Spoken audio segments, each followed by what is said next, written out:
Kings start off with an economic bonus. They do their best to defend an onslaught after a no-rush timer expires. Test out your micro and defend against multiple players in variations of this game mode.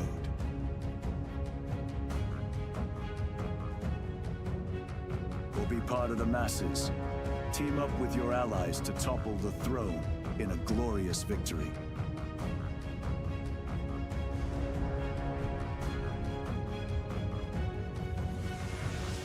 AllReasonNoLogic, hosting King of the Hill lobbies, most Sundays. Join our Discord to be part of the action.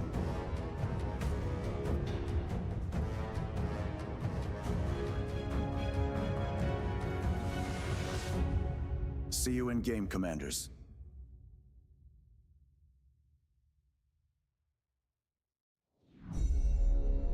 Beyond All Reason fans, welcome to King of the Hill by AllReasonNoLogic. Experience 2 or more teams facing off in epic scale warfare, where the Horde gang up on the Kings of the Hill. Kings start off with an economic bonus. They do their best to defend an onslaught after a no-rush timer expires. Test out your micro and defend against multiple players in variations of this game mode.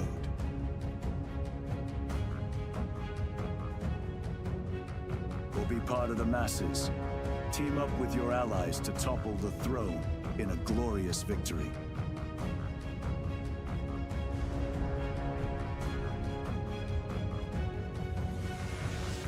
AllReasonNoLogic, hosting King of the Hill lobbies, most Sundays. Join our Discord to be part of the action.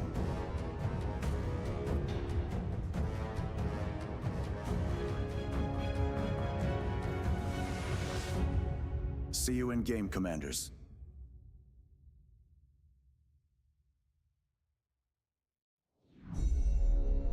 Beyond All Reason fans, welcome to King of the Hill by AllReasonNoLogic.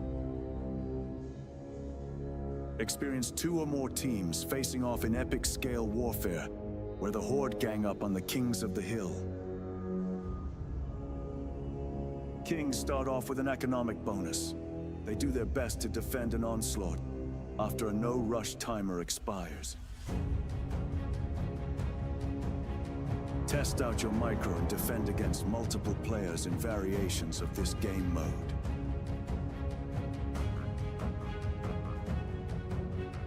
Or be part of the masses. Team up with your allies to topple the throne in a glorious victory.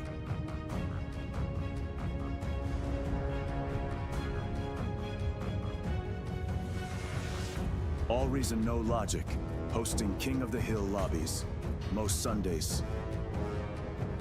Join our Discord to be part of the action.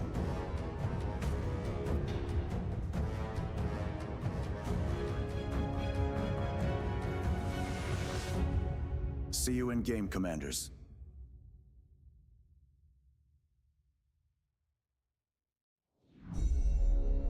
Beyond All Reason fans, welcome to King of the Hill by AllReasonNoLogic.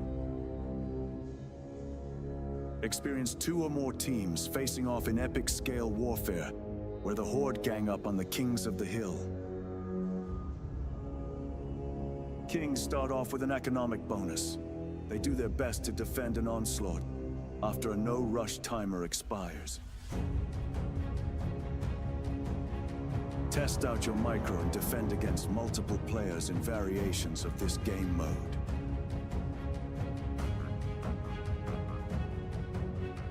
Or be part of the masses. Team up with your allies to topple the throne in a glorious victory.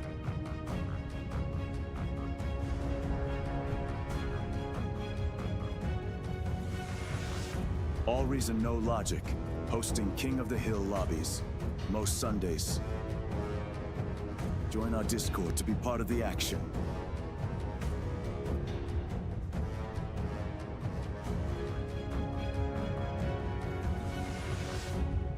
See you in game, Commanders.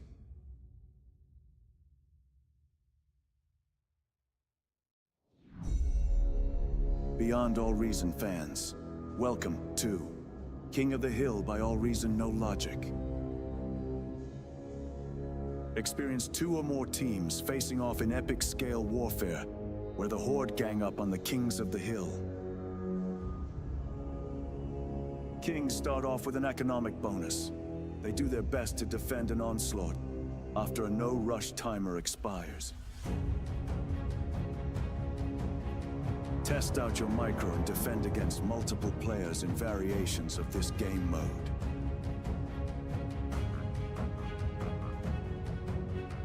Or be part of the masses. Team up with your allies to topple the throne in a glorious victory.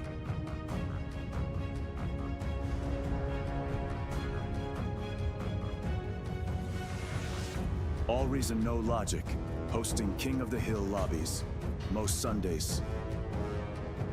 Join our Discord to be part of the action.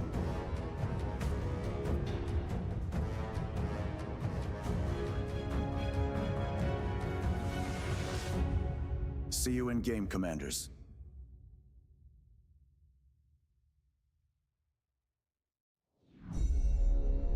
Beyond All Reason fans, welcome to King of the Hill by AllReasonNoLogic. Experience 2 or more teams facing off in epic scale warfare, where the Horde gang up on the Kings of the Hill. Kings start off with an economic bonus. They do their best to defend an onslaught after a no-rush timer expires. Test out your micro and defend against multiple players in variations of this game mode.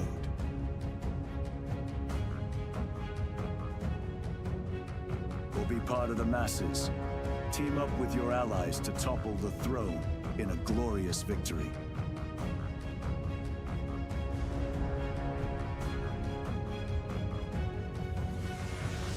AllReasonNoLogic, hosting King of the Hill lobbies, most Sundays.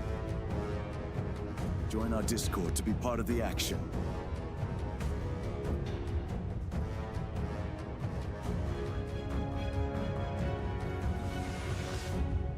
See you in game, Commanders.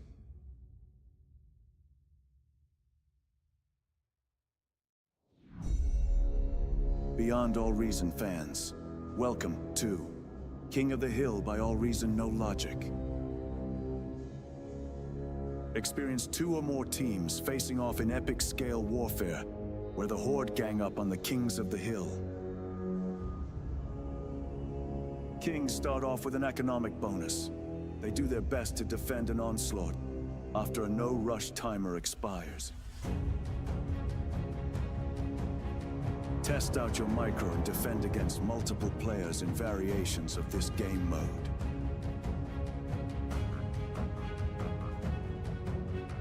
Or be part of the masses. Team up with your allies to topple the throne in a glorious victory.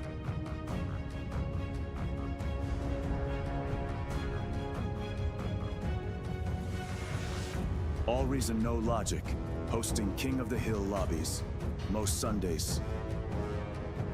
Join our Discord to be part of the action.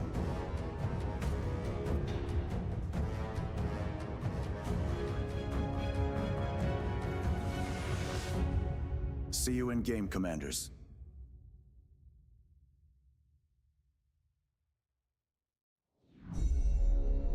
Beyond All Reason fans, welcome to King of the Hill by AllReasonNoLogic. Experience 2 or more teams facing off in epic scale warfare, where the Horde gang up on the Kings of the Hill. Kings start off with an economic bonus. They do their best to defend an onslaught after a no-rush timer expires. Test out your micro and defend against multiple players in variations of this game mode.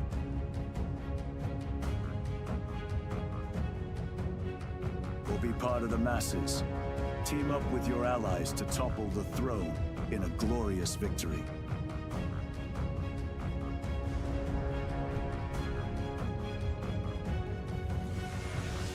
AllReasonNoLogic, hosting King of the Hill lobbies, most Sundays. Join our Discord to be part of the action.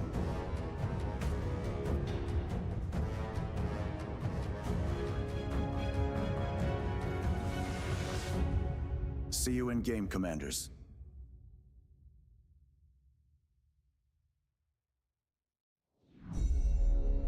Beyond All Reason fans, welcome to King of the Hill by AllReasonNoLogic.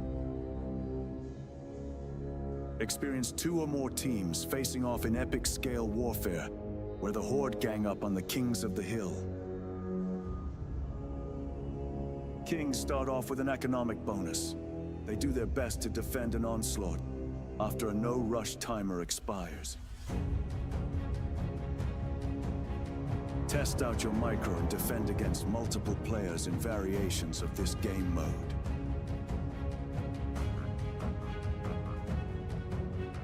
We'll be part of the masses. Team up with your allies to topple the throne in a glorious victory.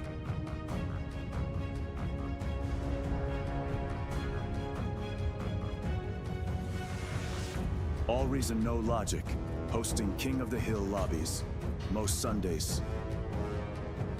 Join our Discord to be part of the action.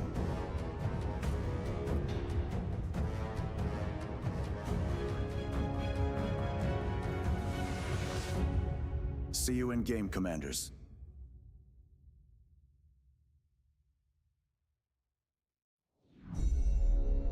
Beyond All Reason fans, welcome to King of the Hill by AllReasonNoLogic. Experience 2 or more teams facing off in epic scale warfare, where the Horde gang up on the Kings of the Hill. Kings start off with an economic bonus. They do their best to defend an onslaught after a no-rush timer expires. Test out your micro and defend against multiple players in variations of this game mode.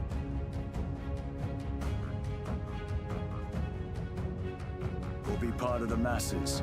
Team up with your allies to topple the throne in a glorious victory.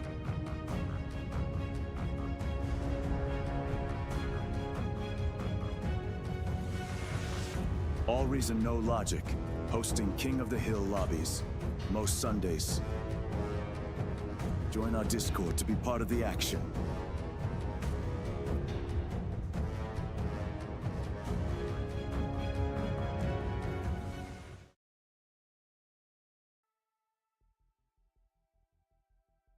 All right, Tom, you're going live. Yep. And Pray, you tell me when you're ready. All right, I'm Should swapping be up over there. to live now. And we're live. All right, we'll wait until this switches over. Okay. All right, we'll wait until this.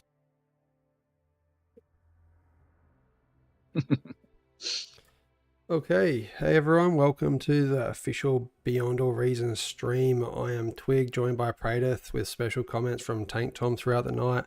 We are AllReasonNoLogic, and today we're diving into another epic King of the Hill, our community Sundays game. The format is simple but brutal.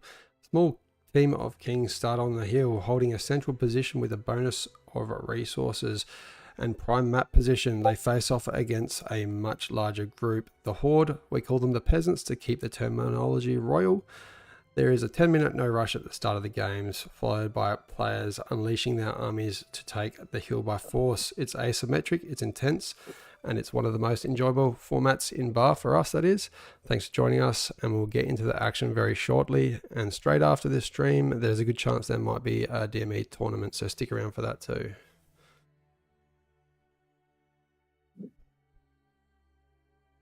All right, Okay. let's get Let's right see. into this. Yeah, I'm gonna jump down here.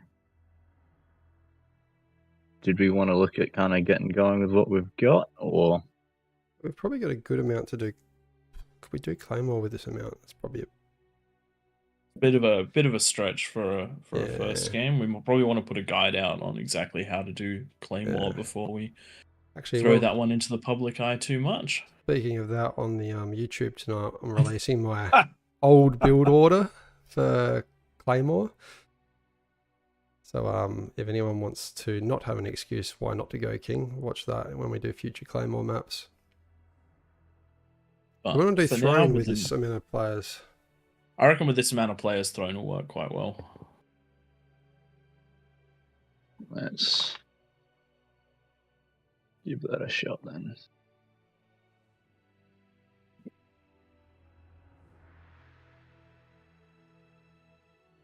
Because that means we're not going to leave everyone waiting. Okay, we are good to go. All right, I'm going to post the rules for Throne this time instead of Raptor Crater.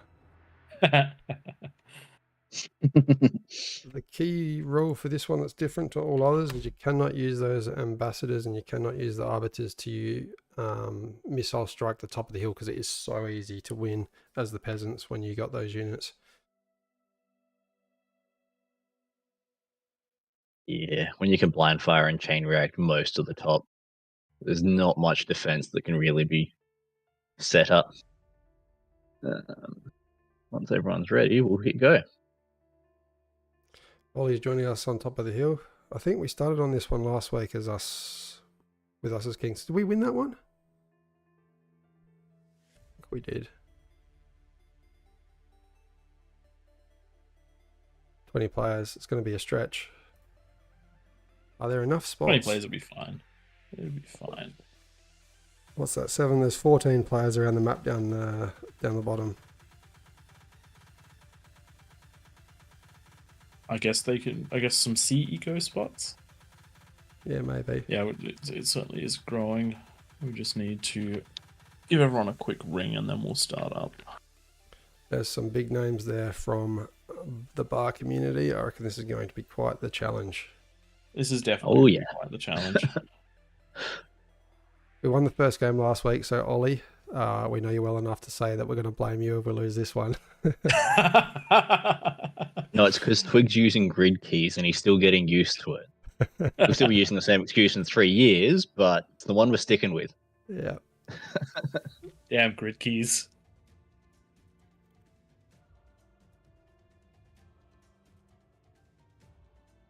Okie dokie, one more to ready up and we will get going. Let's do it. Let's go.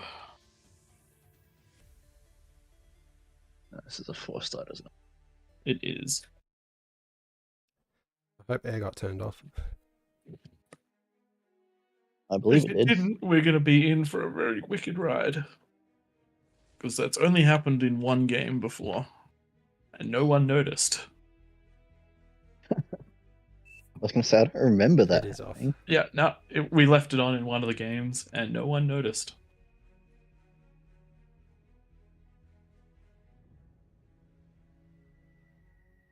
Please choose your starting location. Shall I start at the top? If Or you do one want. of you guys want it? No, I do I'm not happy want for you it. to be up there. I am not used I to hate the it. top up there. It's definitely metal style. So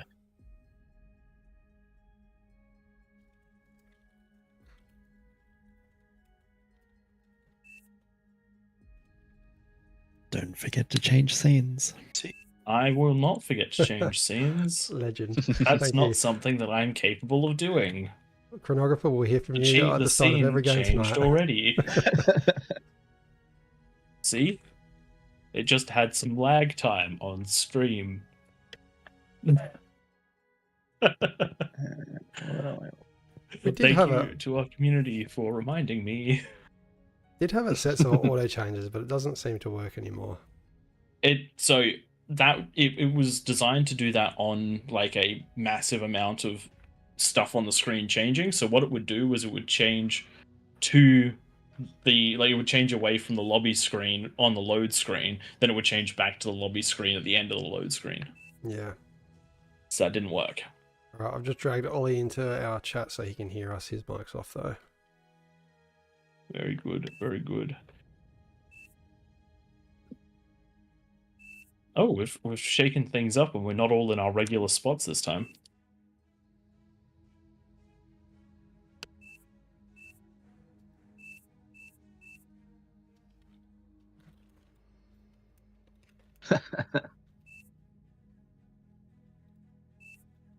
Ollie, that sounds like you get to the 9.5 minutes and go, oh crap, units. Tom, which yeah. Ollie, have you got a build order? Tom, have you got a build order? Which ones are we taking?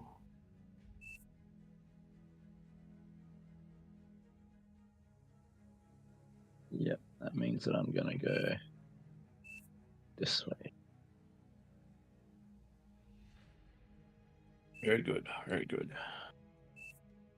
And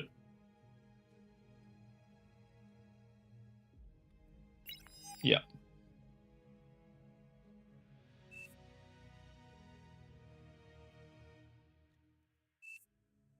Right. Just to repeat what I've been spamming on the screen, no one can go on that middle tier, stay off the ramps for the first 10 minutes. And defensive structures only, so you cannot go on Juno the Kings, and the Kings cannot go on Juno any of the peasant bases, but you can Juno that middle tier at any point in the game. Yep. So basically that little red line that I've drawn, stay outside of that until the 10-minute mark. Yep. Ollie likes our chances. We did win this last week, but I'm seeing the likes of Mako, who we've played with before. We've got a solid chance on our hands. Yes. Crater. Can't see Regeki in there. So that's a good thing. He's very good at this. Same with Duffy. Also on a slightly different note, I got asked to add the OS of everyone into my list of people last week, and that has happened. Now you can see everyone's OS. So, taking your feedback and doing the best we can with it. Let's force start this, I reckon. I reckon so.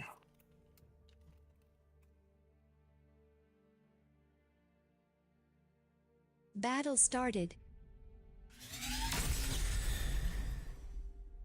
Have you remembered to turn your widget sizes down this game? Oh, you've got them off. No, they're massive. There's our logo, everyone. Totally massive. Better. You've been harping on about it for a long time. And finally fixed it.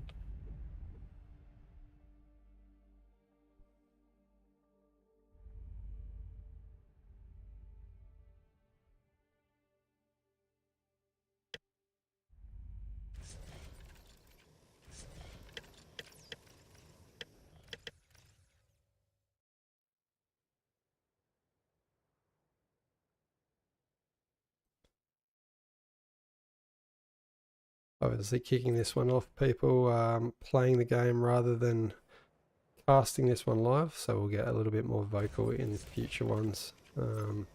Very hard to cast at the same time.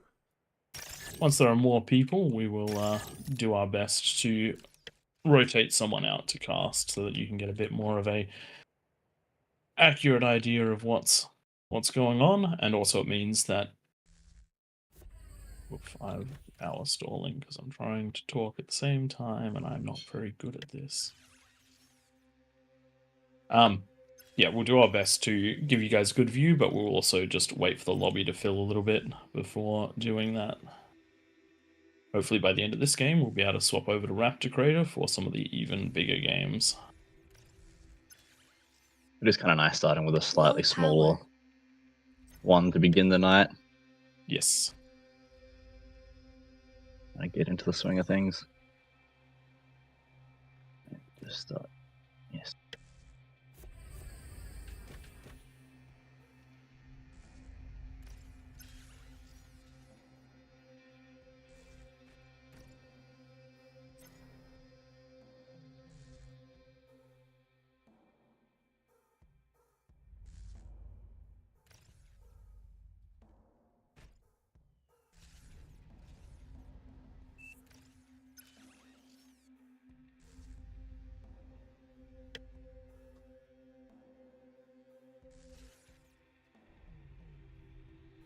Hope that reminder post on the screen is just a gentle reminder rather than someone actually already going into structures that can hit the base.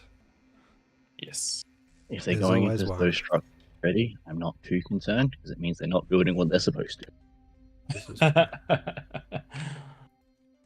build order is key in these King of the Hill games.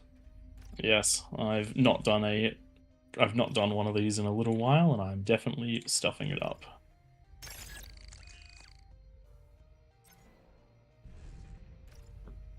But that's okay. Enemy commander destroyed. Sounds like some communism going on in the background. We do like communism does. in the game. Not such a big fan of it outside of the game, but that's, well, that's neither here nor there.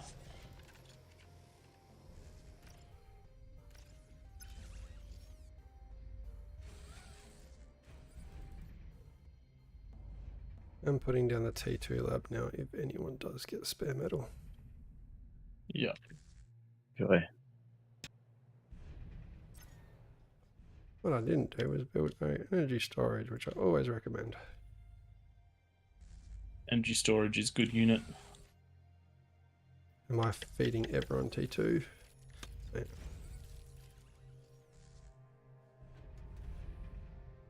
What do you got standing here? Make me start. If I could get an E boost, that would be amazing.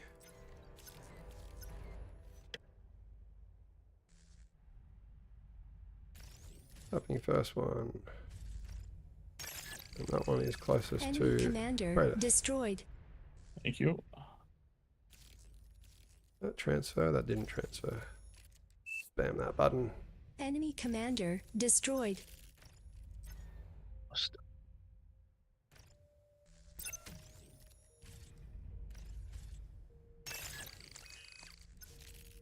Next closest. Sorry, Ollie, yours is coming last because they Low closer. power.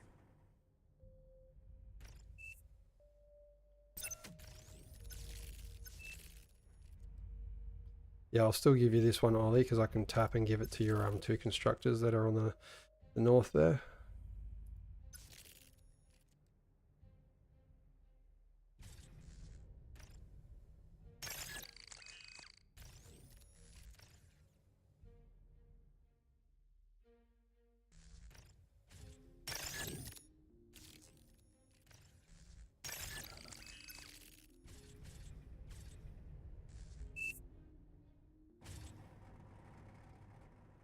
I wonder if that's a better tactic. Just build the T2 from the middle, just for those extra 2 that you get in your defensive points, and you build your own T2 labs at the same time, so that you're not wasting too much time with the old man walking. Mm-hmm. Yeah, I think that's actually the play.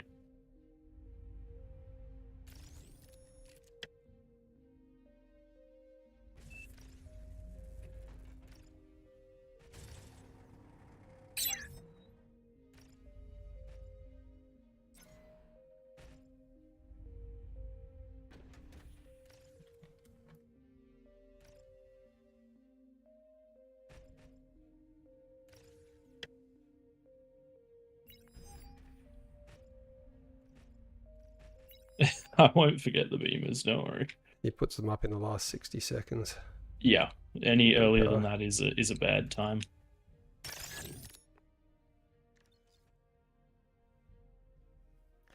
Do I go for an AFIS or just stick with the fusions, 2 fusions, and make sure I got units out?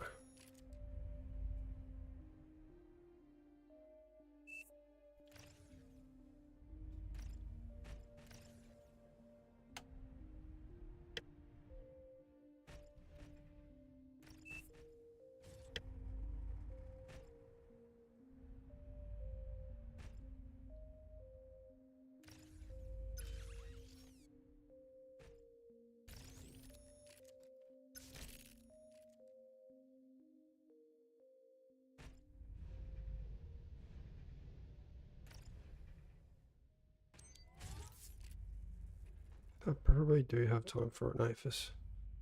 So risky, so risky. We do like the risky plays. I didn't do it last week, so I'll do it this week. Risk it for the biscuit.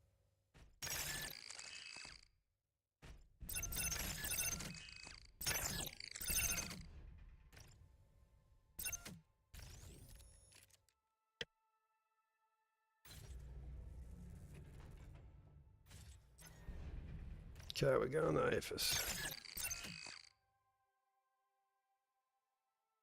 Danger zone. One of the very few movies where I reckon number 2 is almost better than number 1. I mean, number 1 was pretty good. Top Gun. Yes.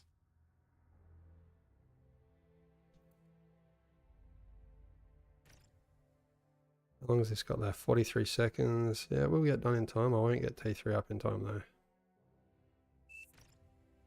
That's okay. Oh, actually, I'm going to run out of metal, aren't I? Yes, yes, you are. Oops, that was probably too much. Enjoy. That was a bit much, but I will be giving that back. You need a metal storage, boy. Your metal's instantly already full again.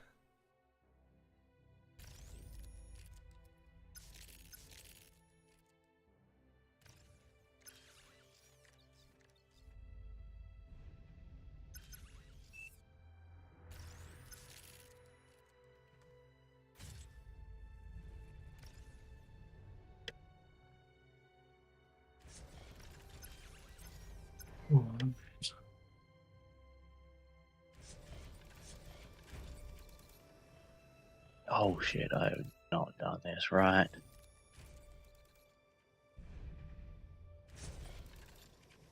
Okay, 1, 2, 3.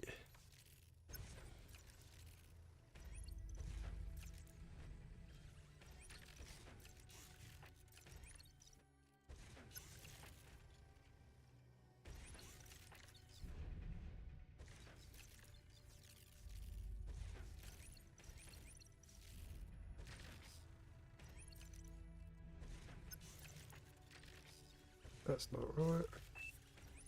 Oh shit, time's up. I definitely was Time's playing up. with my Let's pathing go. way too much. I entirely forgot about something. That's okay.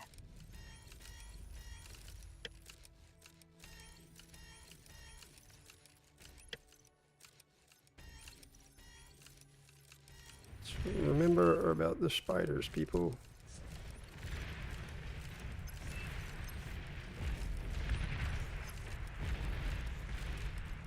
T2 unit detected. I was mildly concerned that I'd entirely messed that up for a second there. Okay, I better get some big boys happening.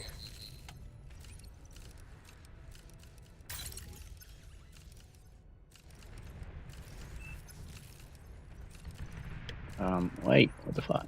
How did you get it?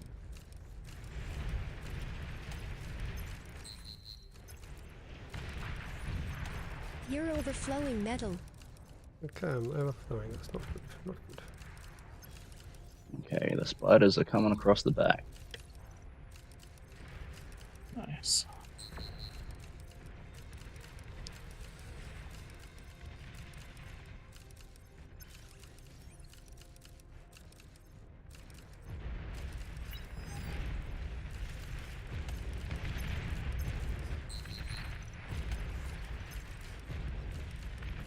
Got lots down there. Oh, I've done a terrible job, guys. Sorry. You're fine. You're fine.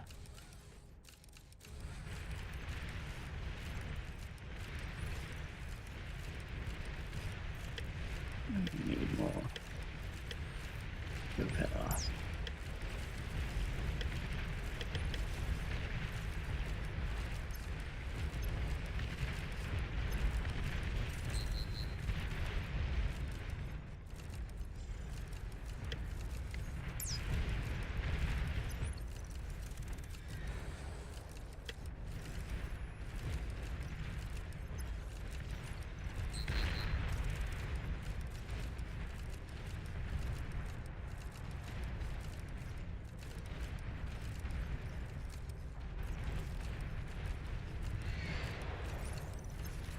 Enemy commander destroyed.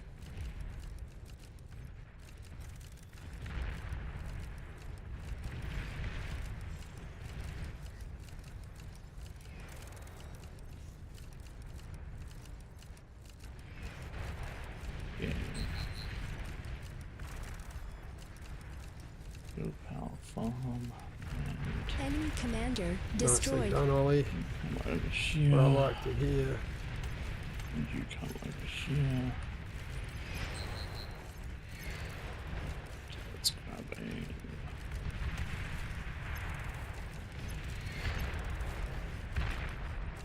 They're hiding Yeah. spiders on the wall. Yeah, probably have to get your own spiders happening, I reckon.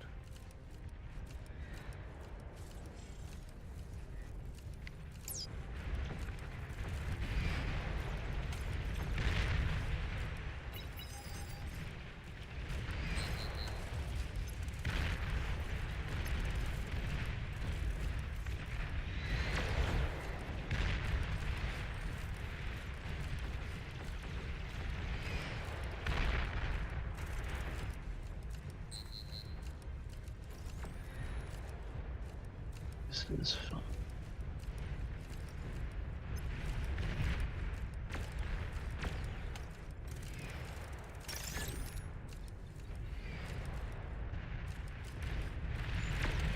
Enemy commander destroyed. Nicely done. Project goes to dirt. T3 unit is ready.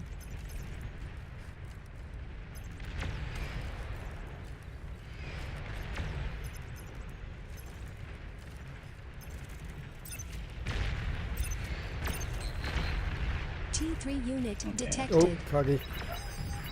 Cuggy there.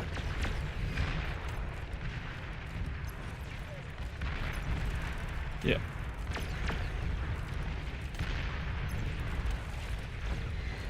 I see this. Bunch of termites coming up for you, Ollie. Gonna need a bit more power here.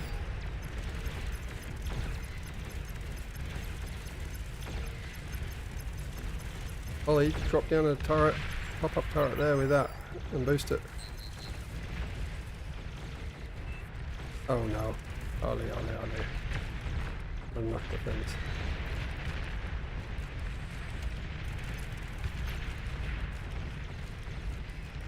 Focus all the build power on that. Nice.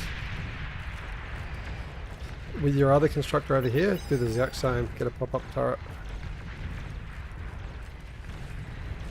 And reclaim it with your... I get pop-up turrets the whole way around there. You're falling at your other entrance. Tom, I might need you to help over here. I'm trying to keep the spiders from coming up my back. Yeah. I haven't been. Oh, you're right there, bro. Yeah, it's fine. It's fine. That's not a problem. I need some spots. Not looking good. We've usually killed a player by this stage. I've killed a player. At their main base, like the eco. Yes. Yeah. I cleared this entire section once. That's good. Another Kagi coming up here. Yeah.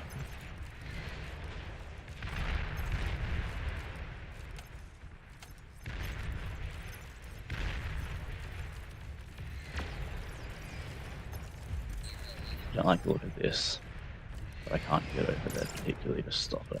Ollie, if you can, res those termites rather than reclaiming all of them.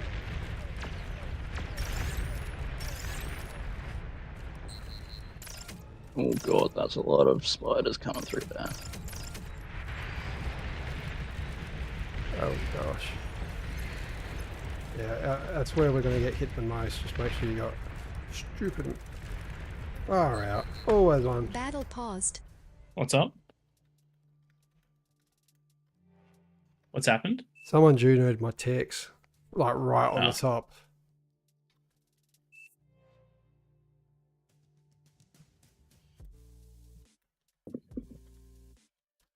Not just anyone, it's the best player in the game.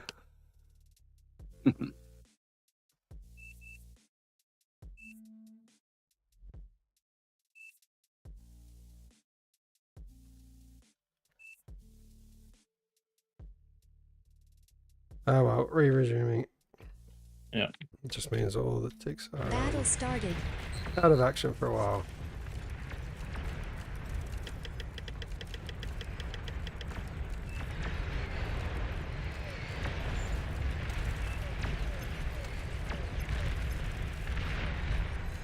Okay, I've got to rebuild my base. Yeah, maybe build some over near me. Oh my god. I might do is boost I'm- your Aphis. I'm basically dead. There's Junos firing it. Sorry, there's yeah, those. Is that? Oh, well, what is that? They're all arbiters or something, Battle or the paused. equivalent. Was it after 15 minutes we allowed them? Don't worry about it. Don't worry about it too. It's fine. Battle Pretty- started. It's the game's over then. Yeah. Nothing to do with 15 minutes.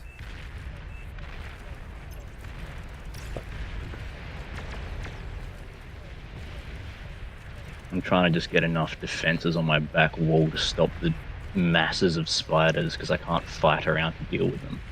Yeah. And because you can't hit them until they're on like the top of the wall. When they cover the entire wall, it gets a bit rough because they get off the first volley every single time. Oh, we got big boys coming in. Yeah. I think we've just lost. Oh well. Did my rules Battle say? paused. Oh, I didn't pause that one. I think it's after 15. Did I write it?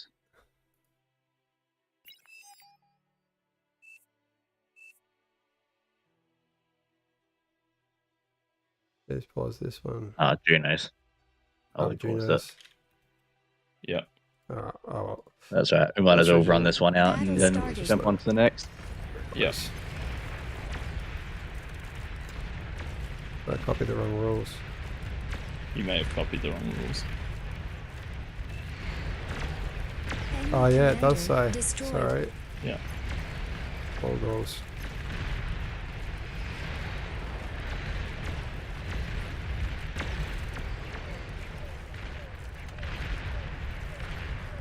Alright, let's see if we can push anything.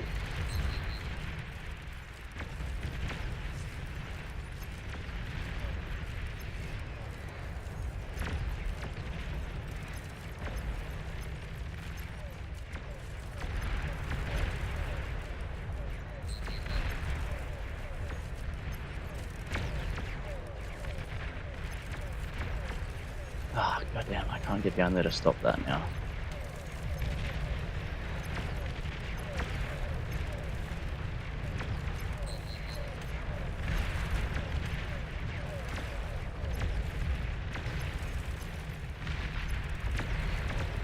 Yeah, that's my base going pop from range. Yeah.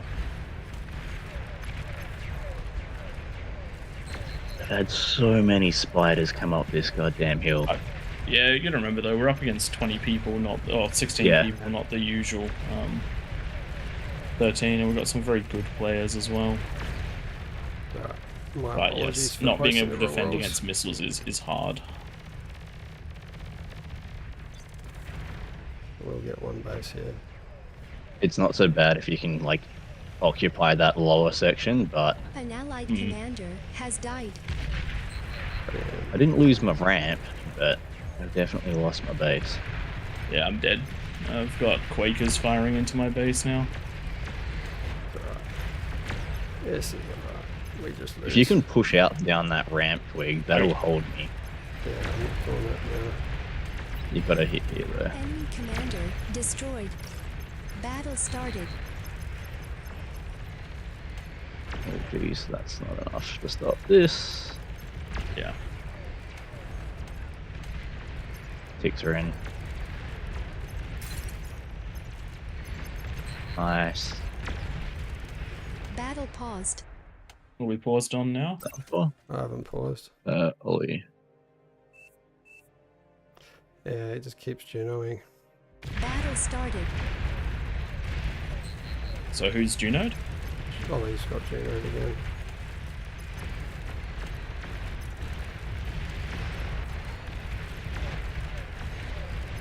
I don't think those were Junos. I think they're just arbiters.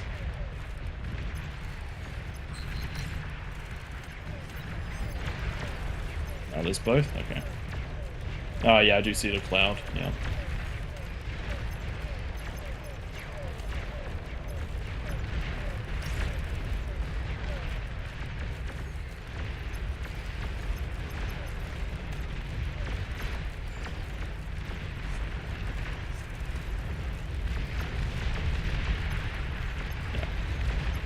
Alright, I'm trying. There you going over there? We dead yet? Oh, we're super dead. On this map, I think that I think that the artillery into the base is fairly rough. If we've got half a chance of getting off the hill, It's not about getting off the hill, because it's the fact that it's very. There's no way for us to easily respond to it side to side. If they just have ones going in and out on each side, there's very little you can do to stop that.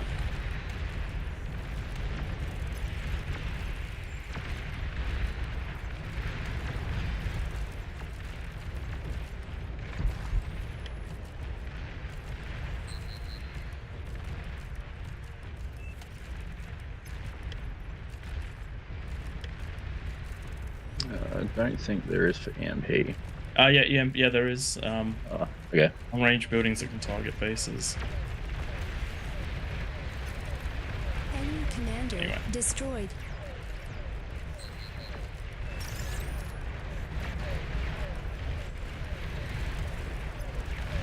Let's see if we get through this. Or you come.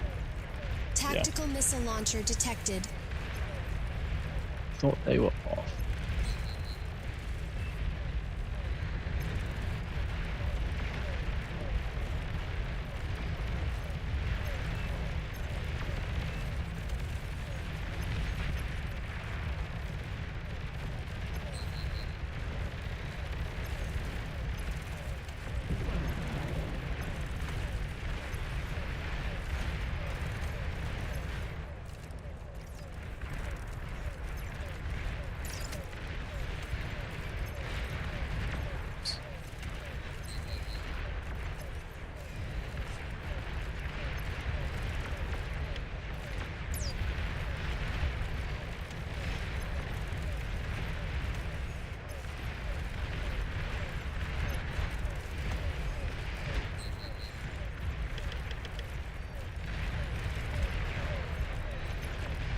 Well, we've got more of these happening. I really should have read my rolls first. Yeah.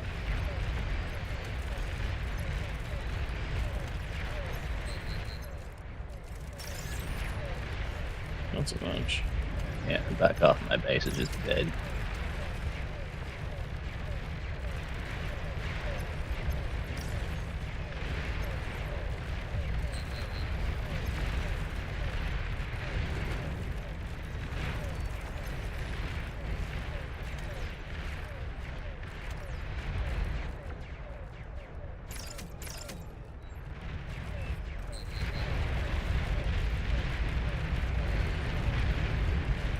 Ah, did you die completely, Prey?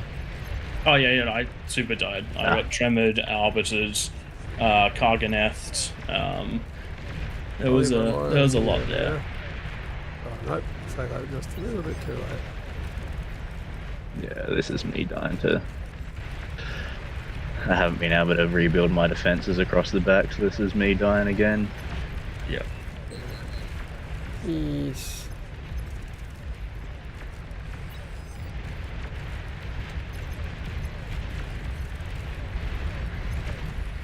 That is all my build power again. Yes. And yeah. I think this is the GG. This is a definite GG. Jeez. Ah, that's us done. Yeah. Good try. You're We did the overflowing best we could. An allied There goes commander the- self-destructed. I might jump over and say hi to the others for a sec. No Yeah. worries.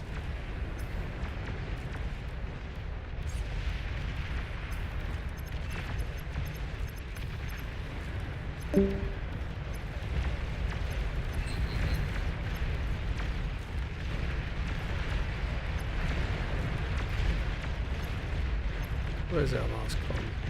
An allied commander has died. Warning, you have the Come last find me. commander.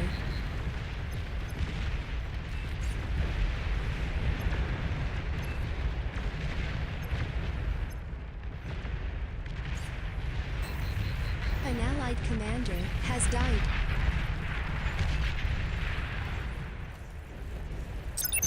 Battle ended. Let's have a quick look at those stats. We actually did pretty good.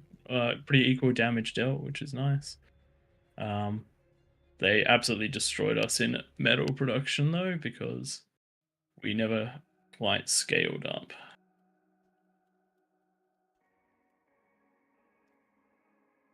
Alright. We have got quite a few more here now. Do we want to Yeah, bump it up I reckon to we swap it over. Raptors? Yeah. I have deleted the old throne rules now, so I can't make that mistake again. Nice.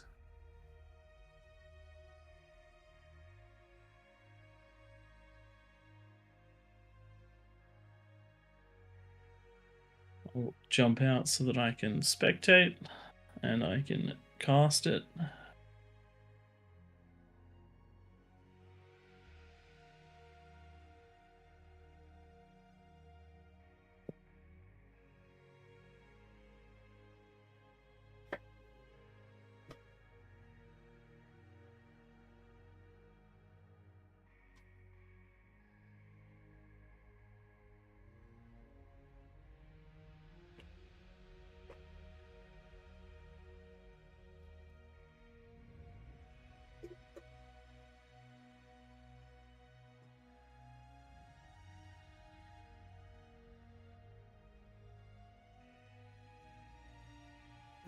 You stay in this channel on Discord, Prey.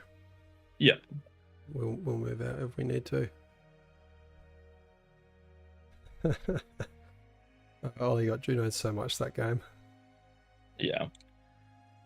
Okay, I will get the correct rules ready for Raptor Crater.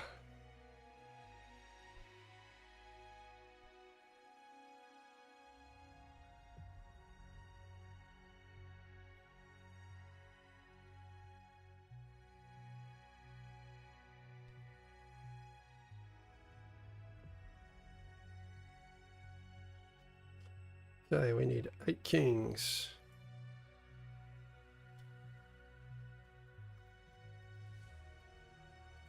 So we need another 3 kings to fit in the middle of Raptor Crater.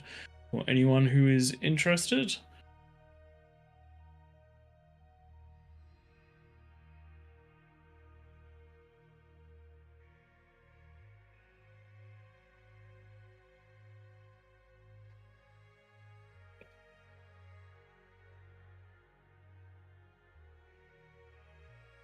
And one more.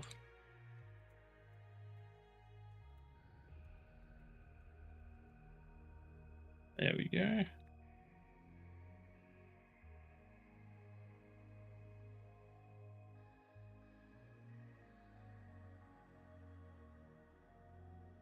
All right, Twig.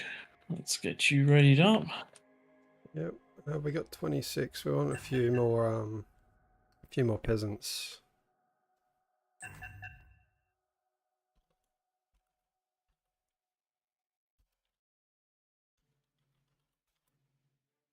So that you get 3 in each corner, 4 in each corner, I mean, and then a couple along each straight. Just a couple more, if we can.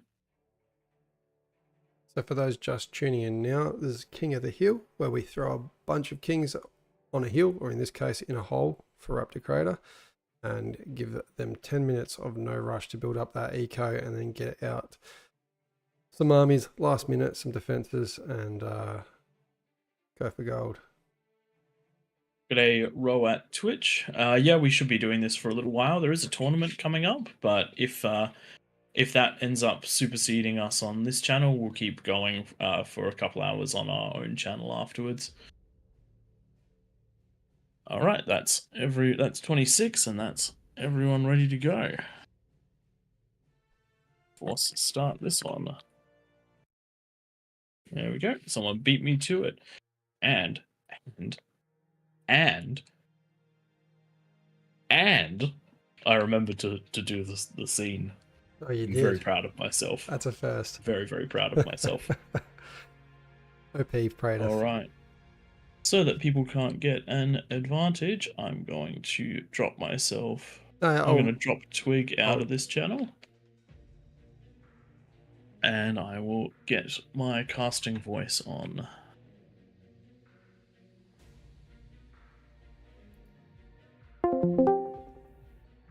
Hello all. Would you guys be up for an unofficial Legion added just to see if it's good, bad, or we should just ignore it?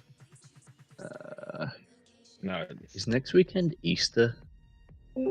Oh yeah, never mind, it is. Please choose your starting location. I think it is, absolutely and I'm don't have fairly time. certain we've got a bunch of people that are aiming Next here, week I again, guess. the week It's after. it's week after. Guys, Because, we settled the map are we occupying. Instant placement everywhere, Jesus. I guess I'm gonna die on the front row. Esper, take the one next to Vanilla. Never mind. Asper, you're not gonna be on this side here now. We need to No, even this out. Or you're just gonna boost some of us. we don't have enough. Really, I cannot do funny shit. I actually gotta play properly. Let's see. You should just ask if Palmot wants to take another spot, like there are some spots you can take. One more piece. Yeah, we need to have everyone play him more realistically here. Okay, who we got? Who else hello, is a Twig. king in this channel? We might jump up to that king's channel. It's me. I think I'm always a king. Ollie and Tank them? Looks like Ali it. and Tank Tom and yeah, and Session Raccoon. Oh, is he not here? No, he's not. Okay, okay. No.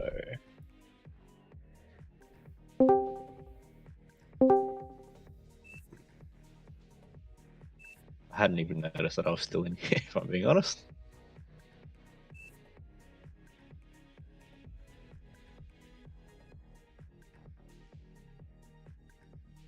I feel like I'm in a nightclub with these beats in the background.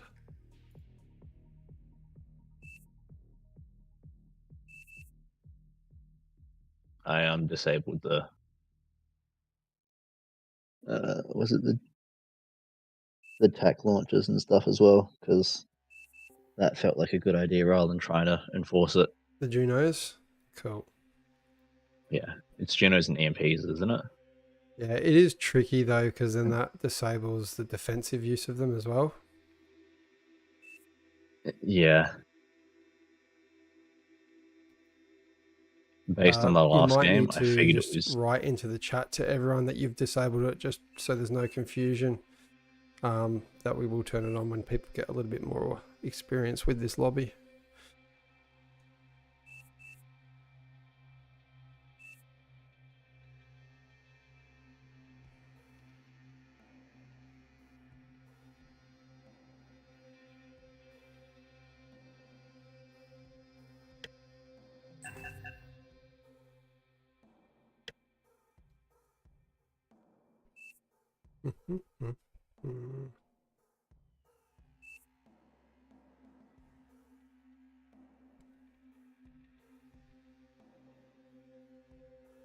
EMP attack. Battle started.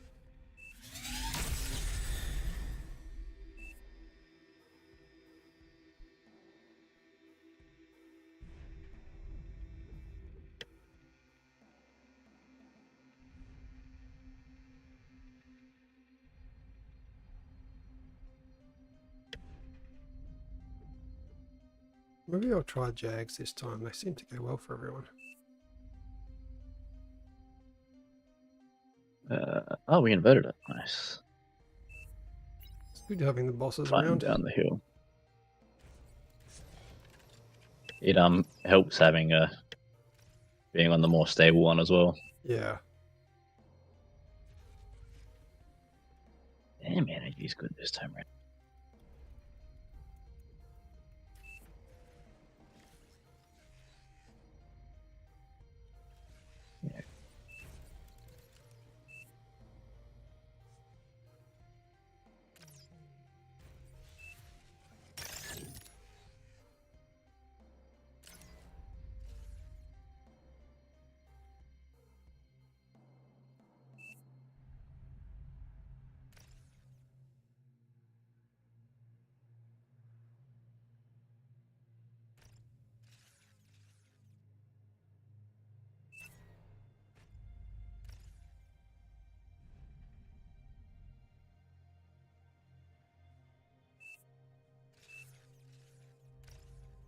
Should have gone next to you, Tom, so that we can co-op.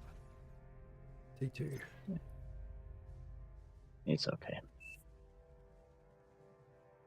You know, still on apparently. I thought I turned them off. It's probably just they're not in the same. Yeah, they're not classed the same as the EMP or the what's it called? Catalyst.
Enemy commander destroyed.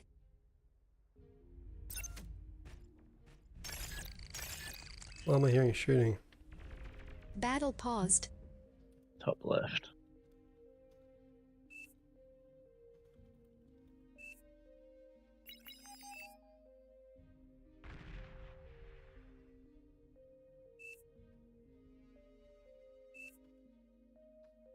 It'll post the rules once more. We really need a map.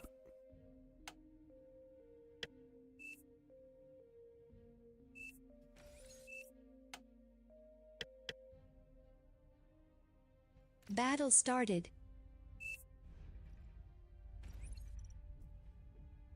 Low power.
I definitely have stalled hard on metal. Oh yeah.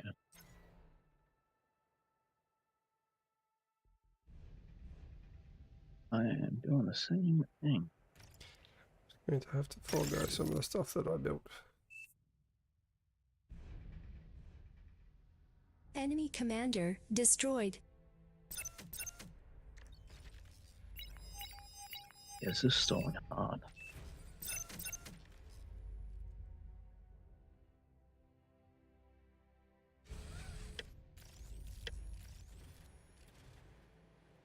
Enemy commander destroyed.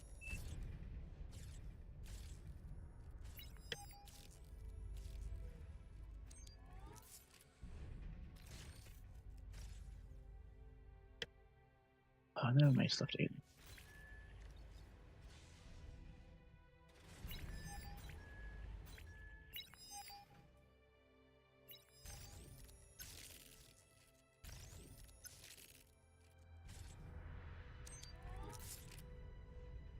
I'm confused what's going on.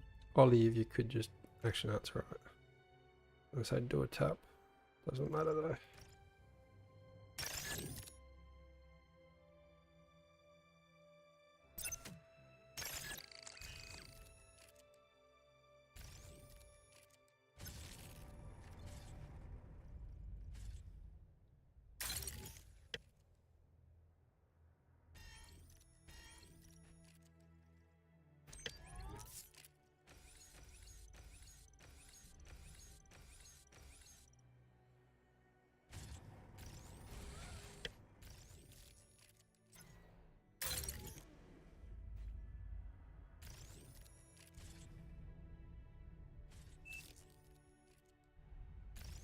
Minutes.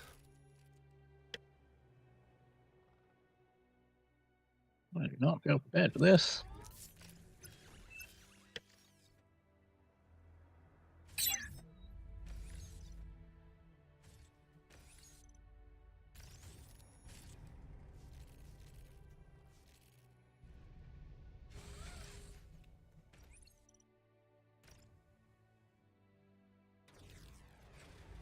Look how many units. Ollie, you're just going to have a lot of units ready to combat that. They're going to rush, I reckon.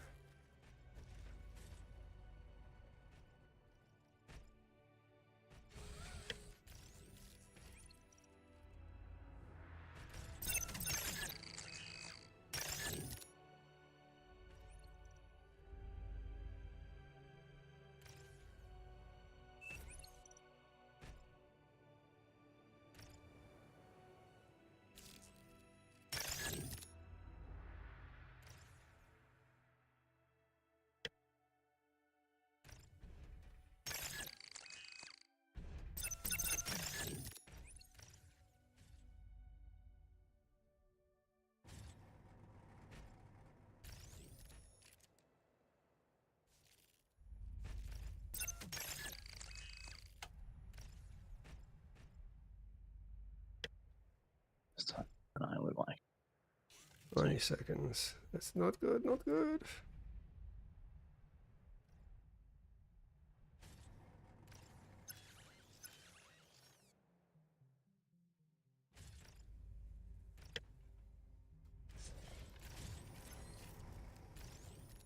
Enemy commander destroyed.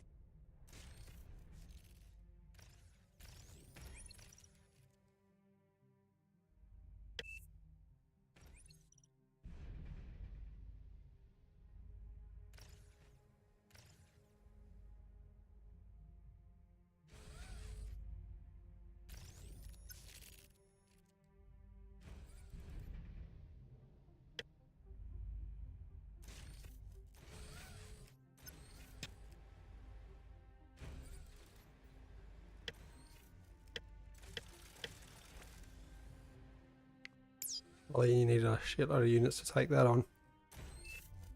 Not one big unit. You will lose to that with a SAR.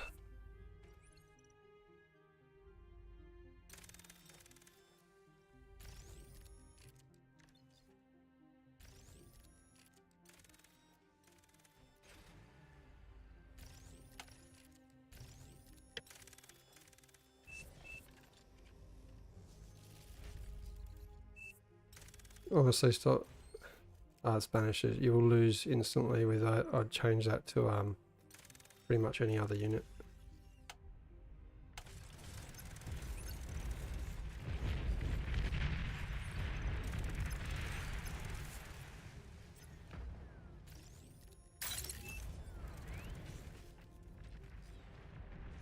T2 unit detected. That banisher spam works at about 15, I reckon. Anyway, we'll see how we go. Here they come.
Looks like no, not storm work.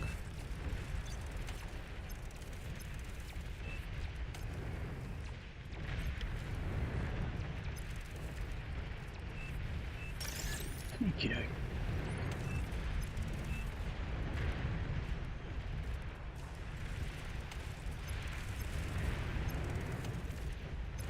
Enemy commander destroyed.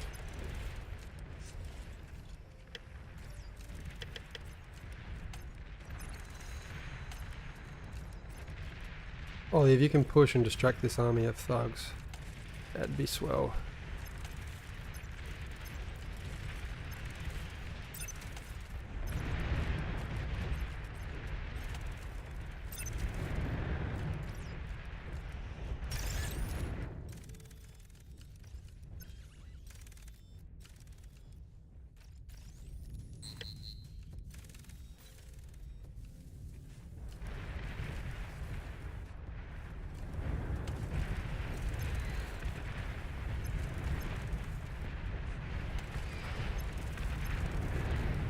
Enemy commander destroyed.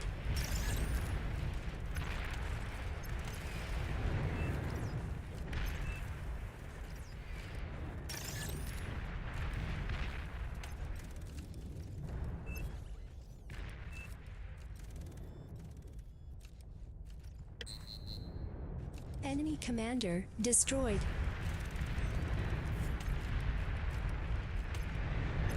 Let's take out that corner, Ollie. Where's everyone else going?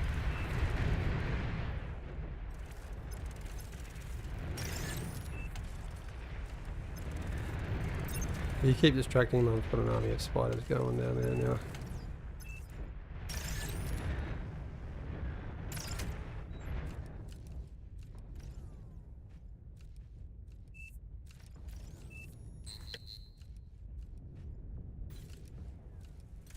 Oops, I should turn that off.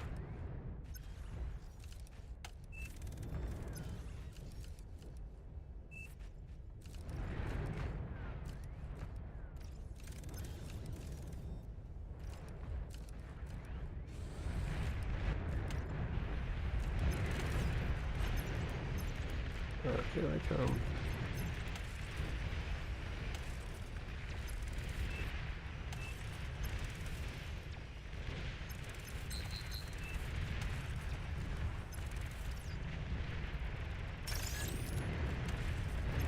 Kill this corner. This is usually the strong corner.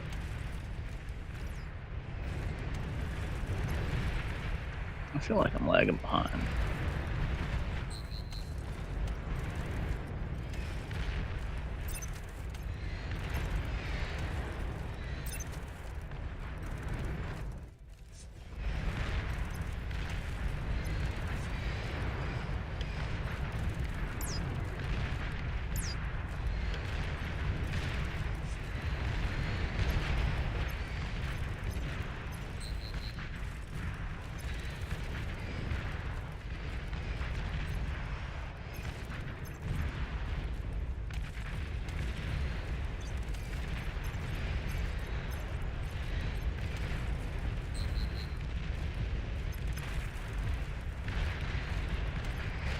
Why is energy so low? An allied commander has died.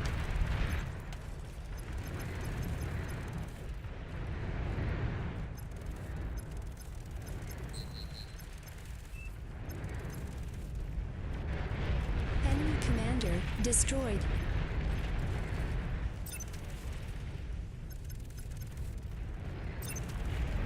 Stealthy units detected.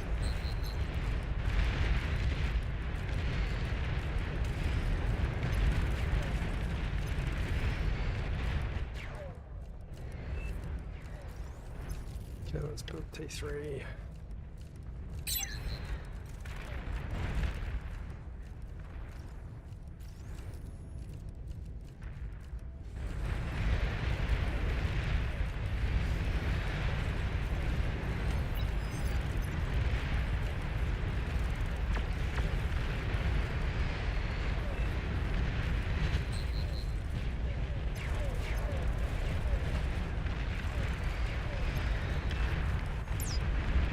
Enemy commander destroyed.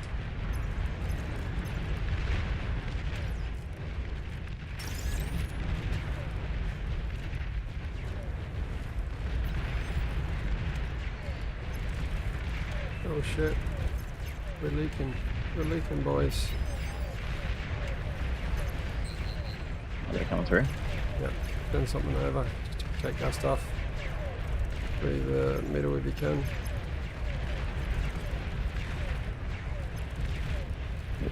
Yeah. Oh, yeah, something like Ollie, that. if you could send something through the back of your base as well, that would be great. T3 unit is ready.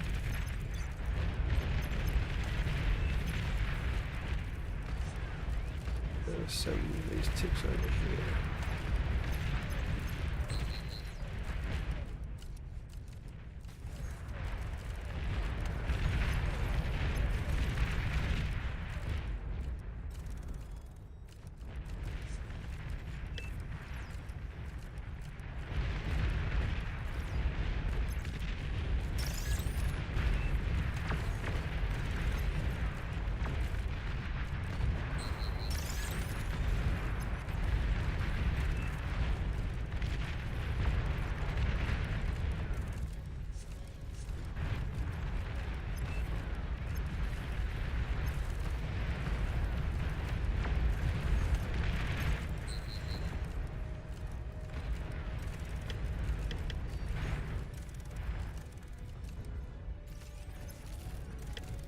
Stealthy units detected.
Enemy commander destroyed.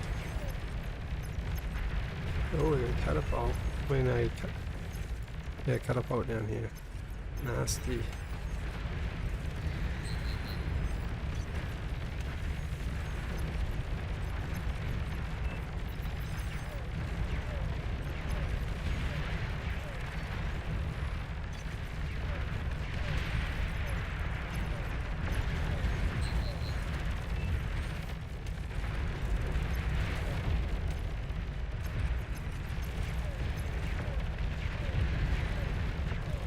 Yeah, nightmares.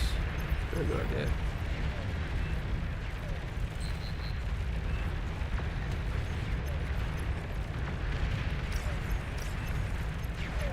Stealthy units detected.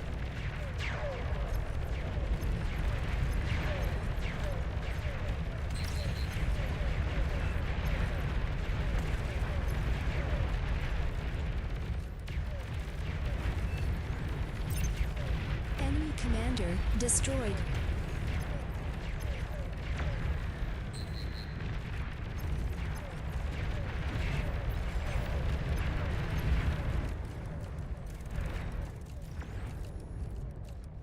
Where are you guys going? Not too bad.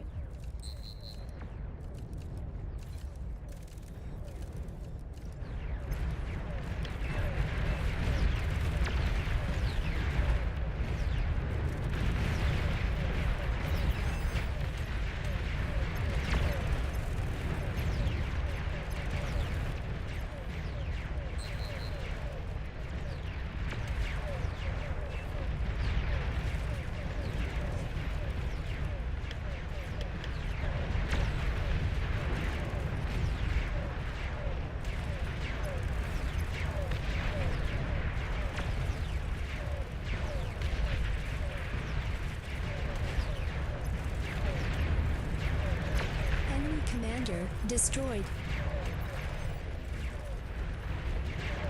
And we'll take that.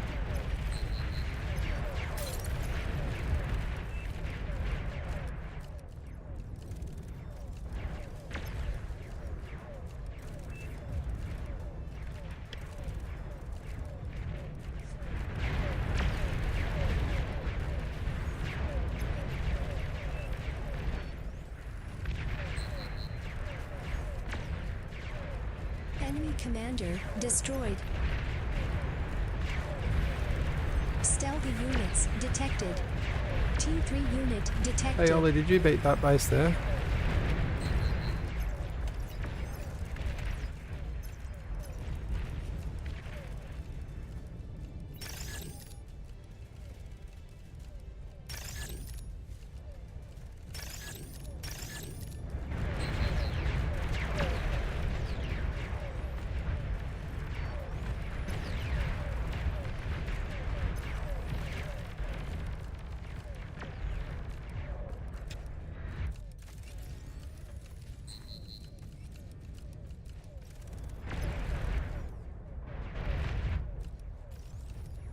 Make sure we've got counter intrusion somewhere in the base.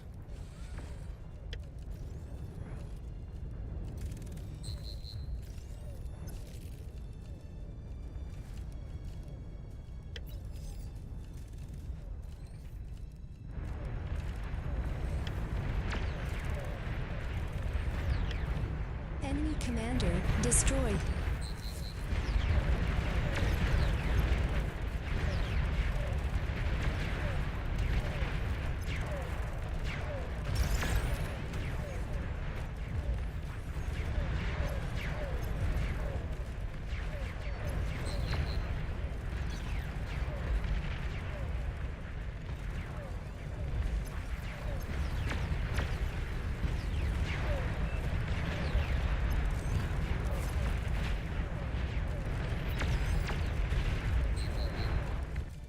Oh my god, Vanguard's down here.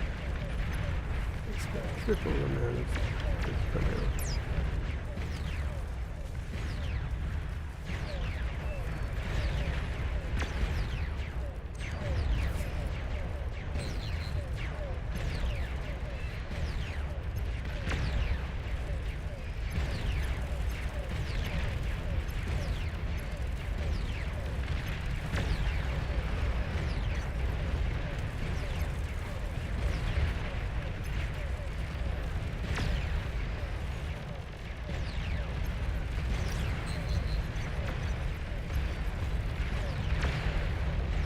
Enemy commander destroyed.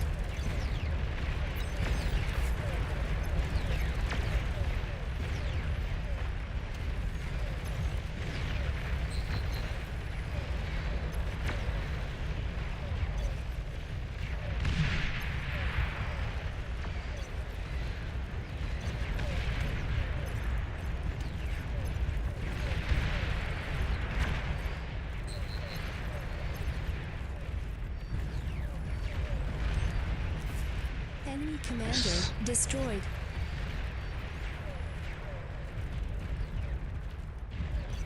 Enemy commander destroyed. Oh, they've got Razorbacks coming up.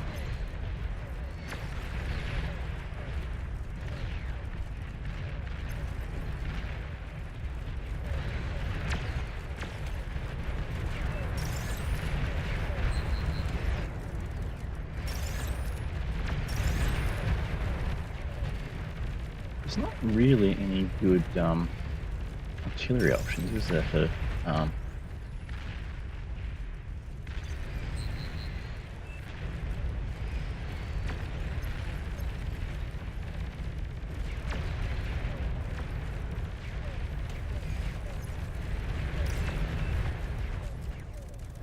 You're overflowing metal.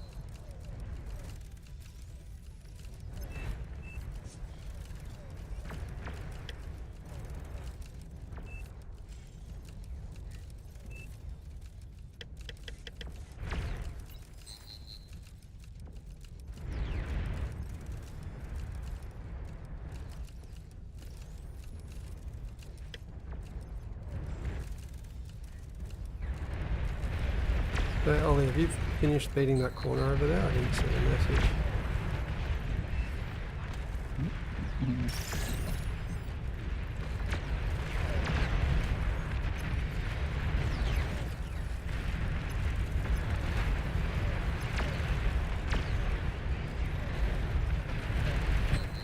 Let's get onto that. I'm worried that player there is massive. Looking at that grid set out. Enemy commander destroyed. Enemy commander destroyed.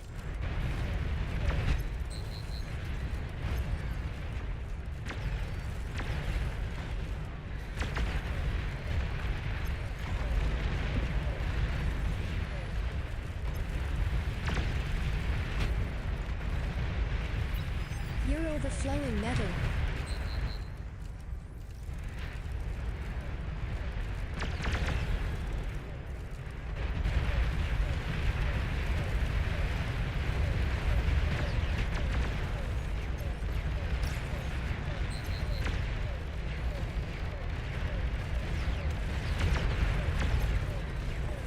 Enemy commander destroyed.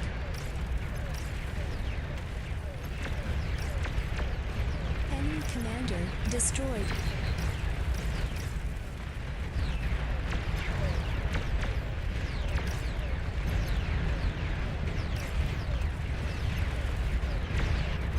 Yes. Yeah, not right.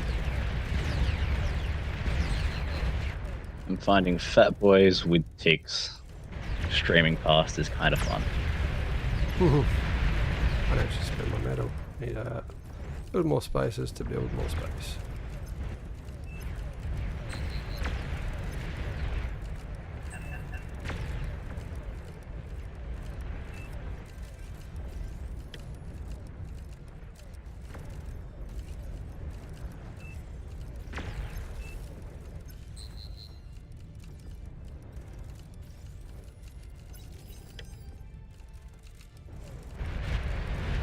Let's get 'em.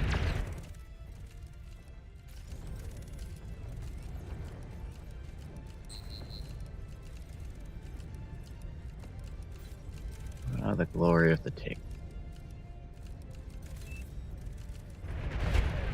But they haven't killed as much as I expected they would have. What is this?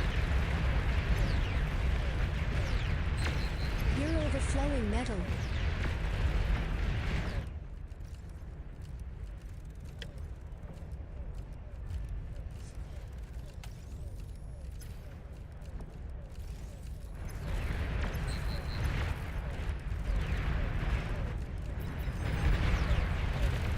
I knew it, Ollie. You got it. You got that Commander easy. destroyed. You got that easy.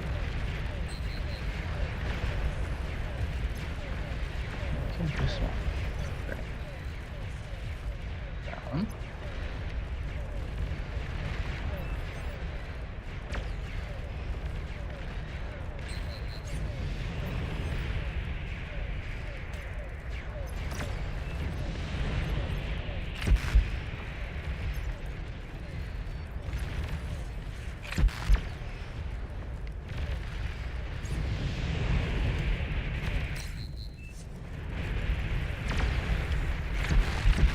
Nice.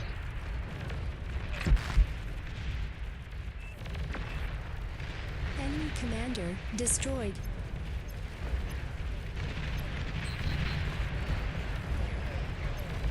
Behemoth detected.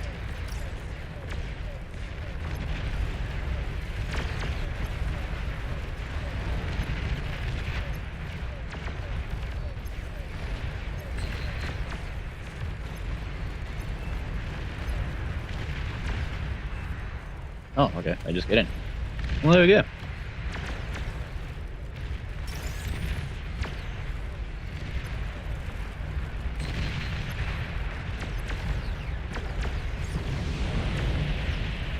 Yes, shoot at me.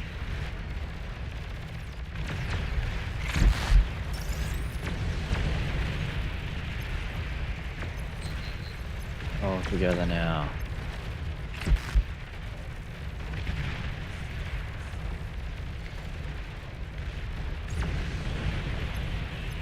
Titan detected.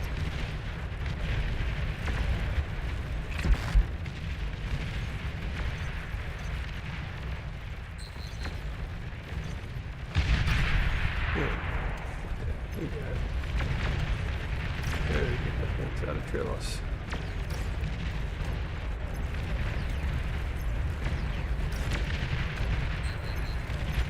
Felt close for a little bit there. Enemy commander destroyed.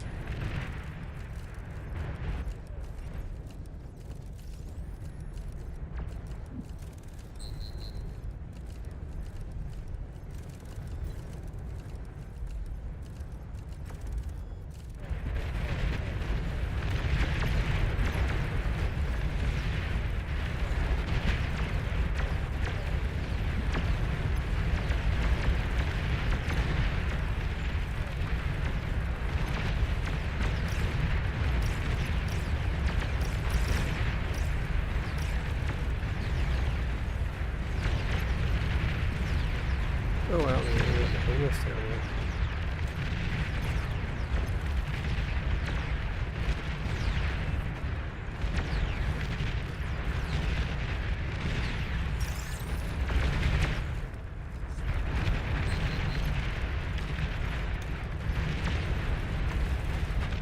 Probably doing a send and banish that one to clear out that last little bit.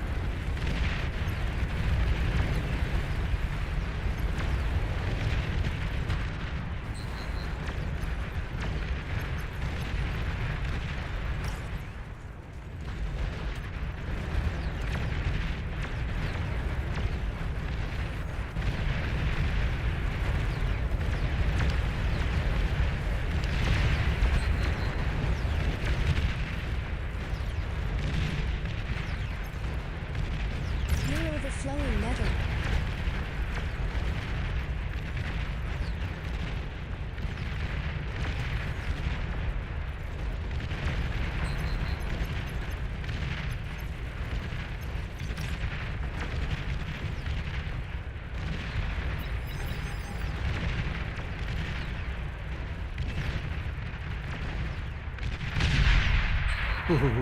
Good himself.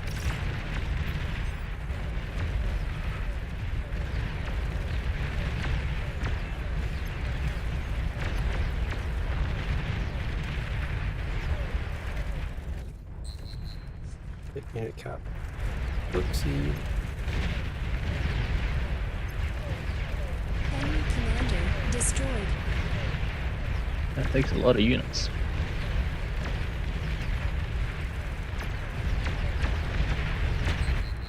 I need to get my spam lines. Can I change all my ticks to pawns?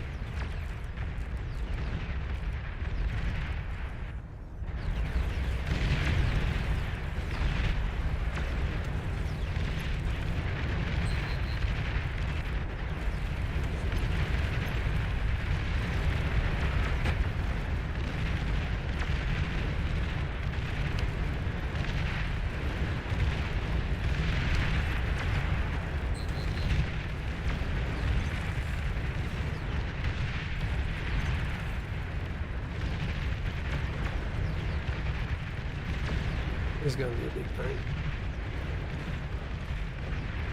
You're making it into your corner as well. That dead.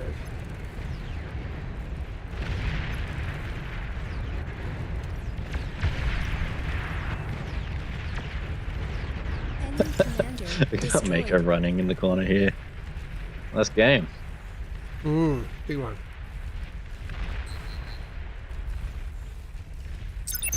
Battle ended. I felt rather light on Oh, I got the most at the 10-minute resources. That mark. surprised me. Yeah, you're like, I swear my base was bigger than that. Someone detonated the middle of that. I'm loving pop-ups from Chris Taylor there. I might jump in with Prey and yeah, I might come across there and say hi as well.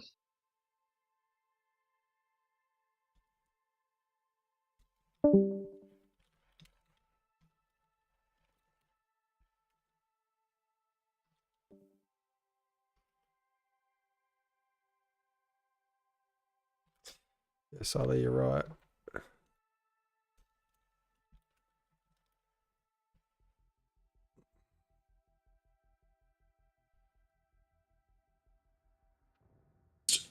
Twig dominate. Sorry, energy produced Twig dominating in that one.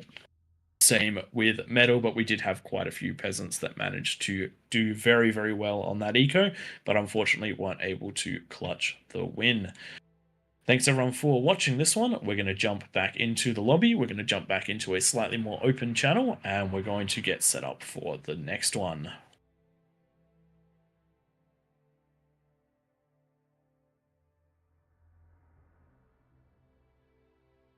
Alrighty then, that one went quite well, with a little bit king dominant, but without any aggression from the peasants. That's to be expected. Yeah. I felt light on at the 10-minute mark. But you didn't get attacked by anything but ticks, and you had plenty of beamers for that. What happened to the eco at the end of the game? Because your whole middle of the map exploded.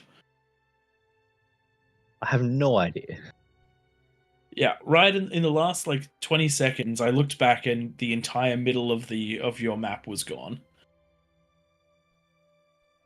I'm guessing someone self-D'd a fusion for. Yeah, I was going to say, I suspect a control D for fun at the end. Alrighty. Just going to have a quick look up into chat. Sorry, once the action gets started, I'm not the best at paying attention.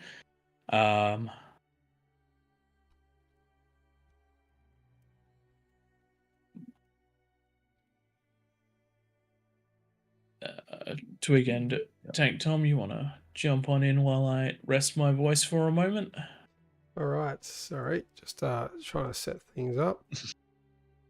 I'm potentially going to jump out of the Kings for this next one, but if there's no one else in here, then I guess I stay. That's all. So, Alexi, the players in the middle have a plus 45% bonus, and yes, the disadvantage is there is a lot of peasants around the outside. The peasants are usually they have a slight advantage when it comes to winning, but it does come down to a lot of aggression. If you eco up too much and let the kings eco up, the players with the plus 45% will almost certainly win. Yeah, if it goes quiet for a while, you start to get concerned, because that generally means that there's going to be either a T3 push or an ungodly amount of spam on the way. And the nice thing about this map is that the kings do actually have a little bit of time to react to things, because even if units get past the ramp, there is that no man's land before it gets to the eco centers, and because it's so open, it's quite easy for the players on either side to swing in and defend. A little bit different with Throne, where once there's a cliff separating the no man's land and the kings, very hard to move your units around and react to things quickly, because you have to go all the way around or up and over. So this is a much more team oriented version of it. And with this one, if the peasants can get into any location, because all the ecos are generally together, past the 15-minute mark, there's a very high likelihood, if you can take out a single energy converter, you'll pop 2 or 3 players worth of economy. Everything go boom. And that has happened to me before as a king. Someone slipped into the lane next to mine, and because their eco went pop, there was the perfect avenue into the middle of the map, and that meant that every player went pop. Thankfully, though, after only 3 players went pop, the rest of the team rallied up and managed to defend, and it turned into a really hard-fought game. But the Kings managed to prevail after destroying their side of the map. They were able to swing down and help the peasants let off the gas a little bit too much on that attack and ecoed up instead of pushing the advantage when half the map was open. Do need a couple more kings in this lobby. We do need at least 8 kings and no more than 8 kings. So exactly 8 kings if possible. I promise it's fun. And if possible, I mean 8 kings. There we go. It's starting to fill up. Tom, I'll get you to assign those last few bonuses. With what you were saying about those resources in the middle, I don't know if anyone saw my base in the last game. I did build most of my aphises out once I felt kind of secure that my side didn't have enough units coming against me that I could lose that front. So it was like a backup eco base. Always smart in this game mode.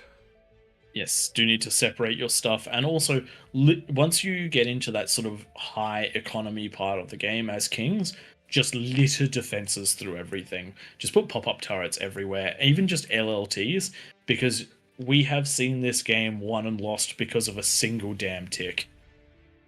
Yeah. Like, it's pretty fucking. It's like Leroy Jenkins going in, no hesitation, just trying to do it by himself, and it works though. That's the difference. Yeah, when you find a gap, you keep on running. You either make it or die trying. All right, one more king. One more king. Do you want to chuck the rules in the chat again, Twig? Yep, I'll do that. Yes. Yep, just jumping into the YouTube chat at the moment. Oh, hey, Spicily Done on Twitch chat. Yes, this is live. You're more than welcome to join us in-game if you want to. We're just about to start and we need one more king. There always can be more peasants up till we hit player cap. Have a quick look in the YouTube chat. Yes, this is a free game. You just download it. I believe since we're on the the Beyond All Reason official channel, there should be links somewhere for you to find it. If not, if you just Google Beyond All Reason, it is right there, and we encourage you to play it. We have been loving this game since we started playing it, what, 9 months ago? November. Yeah, we started playing in November. We started doing King of the Hill around Christmas time, and then the wonderful devs noticed us somehow, noticed me, senpai, and have allowed us to show this on their main channel for some unknown reason. All right, looks like we've got the 8 kings that we need, and it looks like just about everyone is ready. Ring has already gone out, so I suspect the teams will be locked any moment. We do have one that is caught up in a previous battle, so I'm going to spectate them, unfortunately. Feel free to rejoin if you're listening in. In that case, we're going to need one more king. Stream not coming anytime. Steam not coming anytime soon. Yes, I don't know about that. That is entirely up to the devs. We're just here as players. Oh, if you're, I did enjoy Age 2. If you do come out and play bar, we do this quite often, so feel free to join us. We don't always get the lobbies to be this big, but we do have it very balanced for smaller games, and we do have other maps that we do, which is Throne and Claymore. Do it every Sunday if you're interested, and when they let us, we're here. Thanks for joining and watching us, Spicily Done. Hope you enjoy my voice for the next however long we're live for. All right, can we grab one more king? If we don't, then I'm going to have to throw one of the AllReasonNoLogic players at the problem. Unless they really want. There we go. That is a king. Oh, 9 kings. 2 people jumped across. Too kind. Question is, which one is going to get the spot? Twig, that's up to you. I'm going to go Soul because 3 chefs versus 1 chef, so I'm going to change Cole back to team 1. No worries. Unfortunately, we do have to make that sort of decision every now and then. And with the kings, any one particularly weak link can be a massive problem for all players, because with the kings being so centralized, it is a game of break one king and win the game. Hence the whole idea of King of the Hill. And if you can keep that pressure on, sooner or later a gap opens up, and then you go to town. Somebody has jumped out. We're back down to 7 kings. Doesn't look like they've jumped up into the top section either, so just need one more king. Sorry guys, we'll try and get this up and running as soon as we can. Thanks, Spicy Dome. Spicily Done. It's one of the mics is really loud. Is that mine or is that Tank Tom? Can you say something? Is that mine or is it going to be Twig's? And then Twig, can you say something? Okay, so I don't think it's Twig, it might be Tank Tom's. Okay, so it's Tank Tom's. Let's just drop Tank Tom down a little bit. That should be a little better. Thanks for letting us know. There we go, we got our final king. Yeah, I've turned him down now by about 15%. That should balance it out. He'll also be in game, so we'll kick him out of the cast. Anyway, does look like Twig will potentially be joining me for the cast. I'm gonna go join an AllReasonNoLogic corner, I reckon. Yes, if you actually want to be in the game chat, the Discord that's in the lobby at the moment, that is where all of the kings and all the peasants are getting together and discussing strategy. Definitely helps to be in a chat, and we've noticed it's not too chaotic because it's hard for people to play. Change. There we go. Do a lot of thinking as well as doing stuff. Yes, if you watched the very first game on the stream tonight, you would have noticed that I was completely incapable of multitasking. All right, let's get this one started. Looks like everyone is ready except for Valding, who has just been removed. We've got one player downloading the map, and then we're going to launch into this one. All right, let's get to it. I didn't make the... Oh, wow. Oof. That's a lot of people. That's but way too you many. have to remember... No, but there's... we'll give it a shot. That is... It's easier fighting down the hill than up the hill. And you also have to remember... There is, just because you add more players to one team, it doesn't mean there's no more metal on the map. So... It can, if players don't work together, it can actually be a disadvantage. We'll give it a shot, see how we go. Yes, and if it's too unbalanced, then we'll just boost the bonus for the players down in the middle to 55. While a 10% bonus doesn't sound like a lot, you would be shocked at just how much it actually is. It's the difference between a fusion and an APHIS, and the difference between an APHIS producing 100 metal after conversion and an APHIS producing about 140 metal after, 130 metal after. Cool. I'm gonna leave you guys to it. I'm gonna jump over to the other channel. I'll catch you on the other side. All right, and look at this, look at me go. I am a professional. We have swapped over scenes and we are into the game scene, not the lobby scene. Nicely done. You do something 20 times, it becomes habit, so another 18 games to go and you won't forget again. What happens if I forget once? Does it reset, or do I still just have to hit 20? I just remember that from gym days. It's like if you go to the gym 20 times in a row, it becomes habit. Yeah. You miss it if you don't go.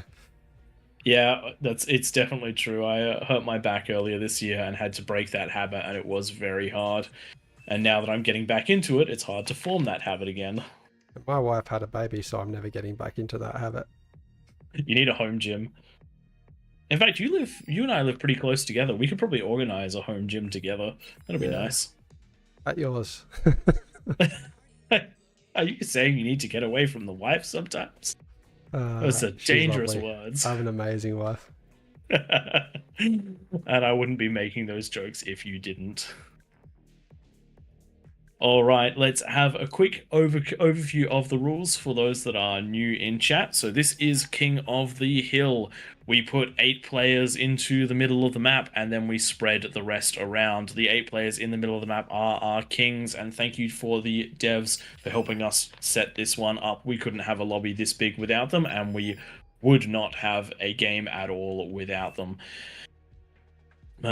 This map has been inverted, so unlike regular Raptor Crater, which is a crater, this is actually a hill, and the objective of the kings is to destroy their opponents. The objective of the peasants is to do the same. We may see some co-op eco, we may see a lot of people going it in on their own, but there are a lot of players around the map.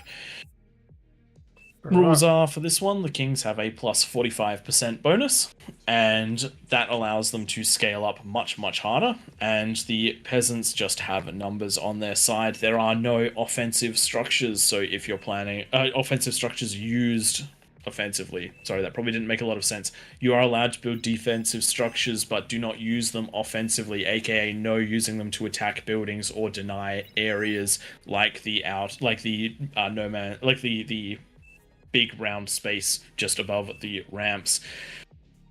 Secondly, there is no air. The Kings are way too condensed for air to be practical in this. It would just take one bomber coming through to ruin them all. And stay on the outside of the ramps until the 10-minute mark for both sets of players. Twig, have I forgotten anything at this point? No, I think you've covered it all. There is a lot of stuff happening on the map. I'm just trying to make sure everyone's sticking to the rules. It's yes. So for those task. watching on screen, I'm drawing a white line to represent where players are allowed to go and not allowed to go. So if you were to extrapolate that for the rest of the map, that is the area that you are not allowed to go in. So if you're going to join us, please make sure that you stay off of those ramps for the first 10 minutes of the game. After 10 minutes, it is open season for attacking, but still no structures used for offensive purposes. It is way too easy to get yourself a couple of what are the rattlesnakes, is it? Yeah, rattlesnakes. Yeah, way too easy to get rattlesnakes by 10 minutes, and it just makes the game impossible for the Kings because they get denied entire areas. In comparison, units can be used to push back and forth and ebb the flow of the battle. Just a quick look down on the teams. If you want to have a look on the right side of the map, we have a whole range of OSs on both of the teams, and with any luck this will turn into quite a balanced battle. However, with 44 players, this is going to be quite rough on the Kings. If there is some issue with balance, we do apologize. We're doing our absolute best to do this on the fly, and we seem to scale up bigger and bigger each week. So thanks everyone for joining. Real range of the OS in the middle. We've got a few in the 40s and 30s. AOA Easy, Meow and Meow, XMF, the Pan, and then it skips the 20s totalies and we're going down to the teens and the single digits. Like you said earlier, I find these King of the Hill games are lost by the Kings if you have a weak link that lets the units through, because you punch through one of these 8 what do you call? What a quadrant? What's it called when it's 8? I got no idea. Octagon? Octants? I don't know. Someone can say it probably is octants, actually. You can tell us in chat. Just a quick question up from Jamie Leo in chat. Sort of offense defense. Both teams are going to be on the offense if they want to win. If you leave the teams to just defend and eco up, then it will be a problem. Does look like we have some units jumping in. One of the players not listening to the rules ahead of time and breaking into the circle. Thankfully, we do have some mods in chat, and those units are now gone. So everyone who's watching, please do stay on the other side of the ramp. We really do appreciate the mods that are around here to help with those rules. Does make it much cleaner. Always at least one in one of these games. It's straight. They're wanting to walk straight from the Shire straight into Mordor. Do not collect the ring. Do not pass go. The rules there for a reason. You're not going to get very far. These mods are just going to clean you right up. But yes, and if anyone is overly concerned about that in chat, you got to remember there's 40 people in the lobby, and also there are so many languages. Just look at the flags running up and down the battle started.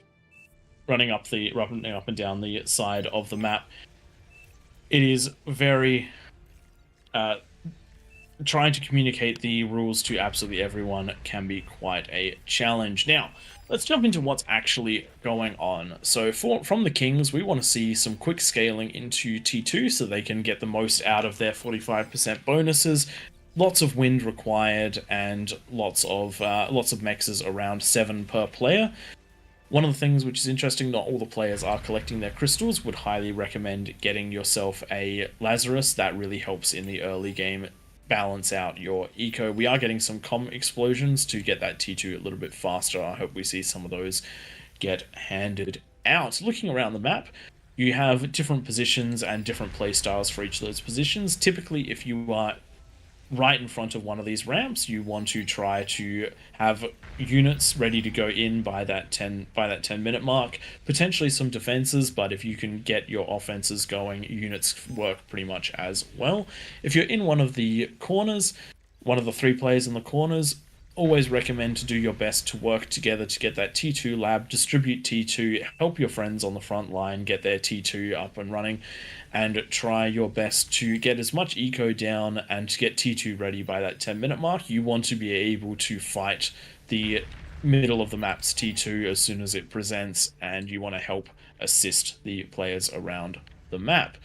We do see a little bit of communism on the bottom left side, where we see shout out to Rakusha and Tank Tom, obviously, from AllReasonNoLogic. Rakusha, one of the OGs to join, and getting given that T2 mix from those players around him early. We got more rule breaking going on. Yes, we do. Yeah. Just going to get his stuff removed. Battle started. Got to bring your stuff off of the map. Just gonna remind everyone.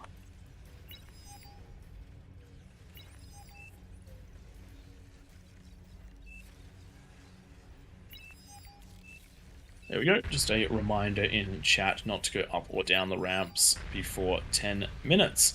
Hopefully people will pay some attention to it. But yes, few examples around the map of some excellent T2 eco, and it is being sent out to a lot of these players because allowing these players at the front to stay on T1 and get T2 mexes means that their ability to have units and defenses by the 10-minute mark is going to be absolutely huge. One thing we do in the middle as kings, you and I, when we're next to each other, we usually share a T2 lab. There's an argument around whether it's better to do your own or share. You definitely get it up earlier if you're sharing, but then one of the rules, the reclaim bonus. So you do get reclaim bonus on anything you reclaim. It is a rule that you don't abuse that if you're going to reclaim a T1 lab to build a T2 lab, that's totally fine. But you can't go build 1,000,000 solars and then just reclaim them for the metal bonus. But yeah, if you do reclaim that T2 lab, you do get the bonus on that too, which definitely funds your first fusion.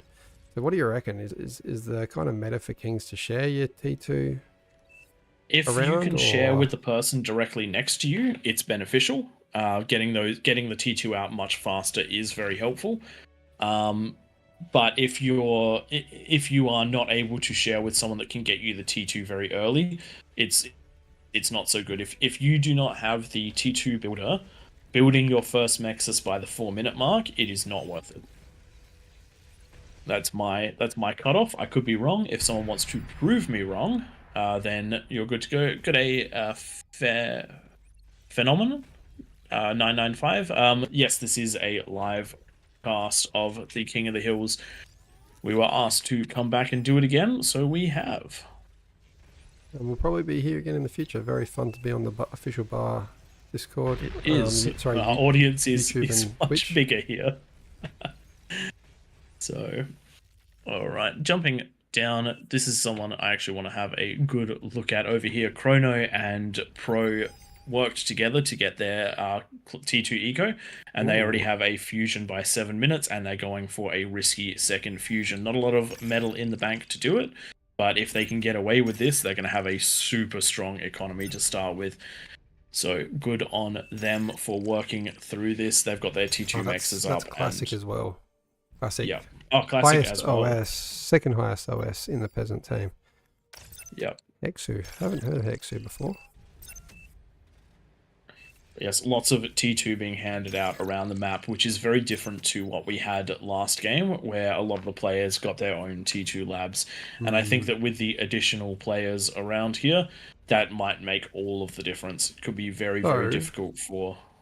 In the bottom left, here's a good example of what we're talking about. Rakusha did get that one of the first T2 labs for a peasants team up on the map, but what he's done is he's been handing out to everyone, so just completely bound up with time so far, and just sending them out one at a time to all these players, not getting onto that fusion, and it is 8 minutes 15. So I dare say the tactic's going to be he's going to ego after the 10-minute elapses. everyone else around here, I That's- don't see any units. 90 seconds to go. Let's put a warning out there. There should be a lot of extra metal because of that. I actually really do like that play. The getting T2 out to your team in this, absolutely fantastic, but the team has to utilize it. At the moment, there's a lot of eco going down and not a lot of units, and it needs to be a little bit around the other way. You've got to let you've got to let, say, the 2 green players here eco while Rakusha hands out the T2, but then the players in the front defend. But with so many comms, it might be hard to push out. 60 seconds to go. Looking up at the Kings, you can see plenty of defenses coming up from the yellow and pink player. No other Kings, or actually both pinks. No other players really getting that many turrets up, but we can see now Cream getting the construction turrets down to assist with very quick building of a bunch of what are these called again? I forgot. Scorpions? Scorpions. Yeah, Whereabouts on the map are you looking? The pan down here. Yep, the pan. So I've made this mistake before where I've gone into T2 defenses instead of the T1 defenses, and they do a lot worse than T1 defenses against spam. So getting the grunts, pawns, ticks, rovers, etc. up there. I got absolutely run over by one player in one of these games. Luckily I had a very competent team that covered my ass, but my eco was wiped. I lost everything to incisors just because I went T2 defenses.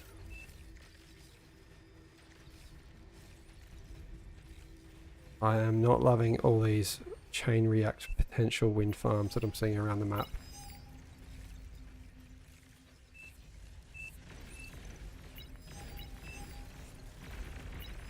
Does look like we have a king that is trying to build themselves 100 gauntlets. Not sure exactly how well that's going to work, considering that the 10 minutes is up and we have a grunt push. We have a pawn push that is going to head straight on in and punch straight through those small amount of defenses. Is going to run into a few Centurions. Centurion's very good, but the player making the correct choice to just avoid them and find another place in. We do have a big offense heading into that bottom half of the map. This is where some of the newer, less experienced players are, and they have pushed right on into the middle.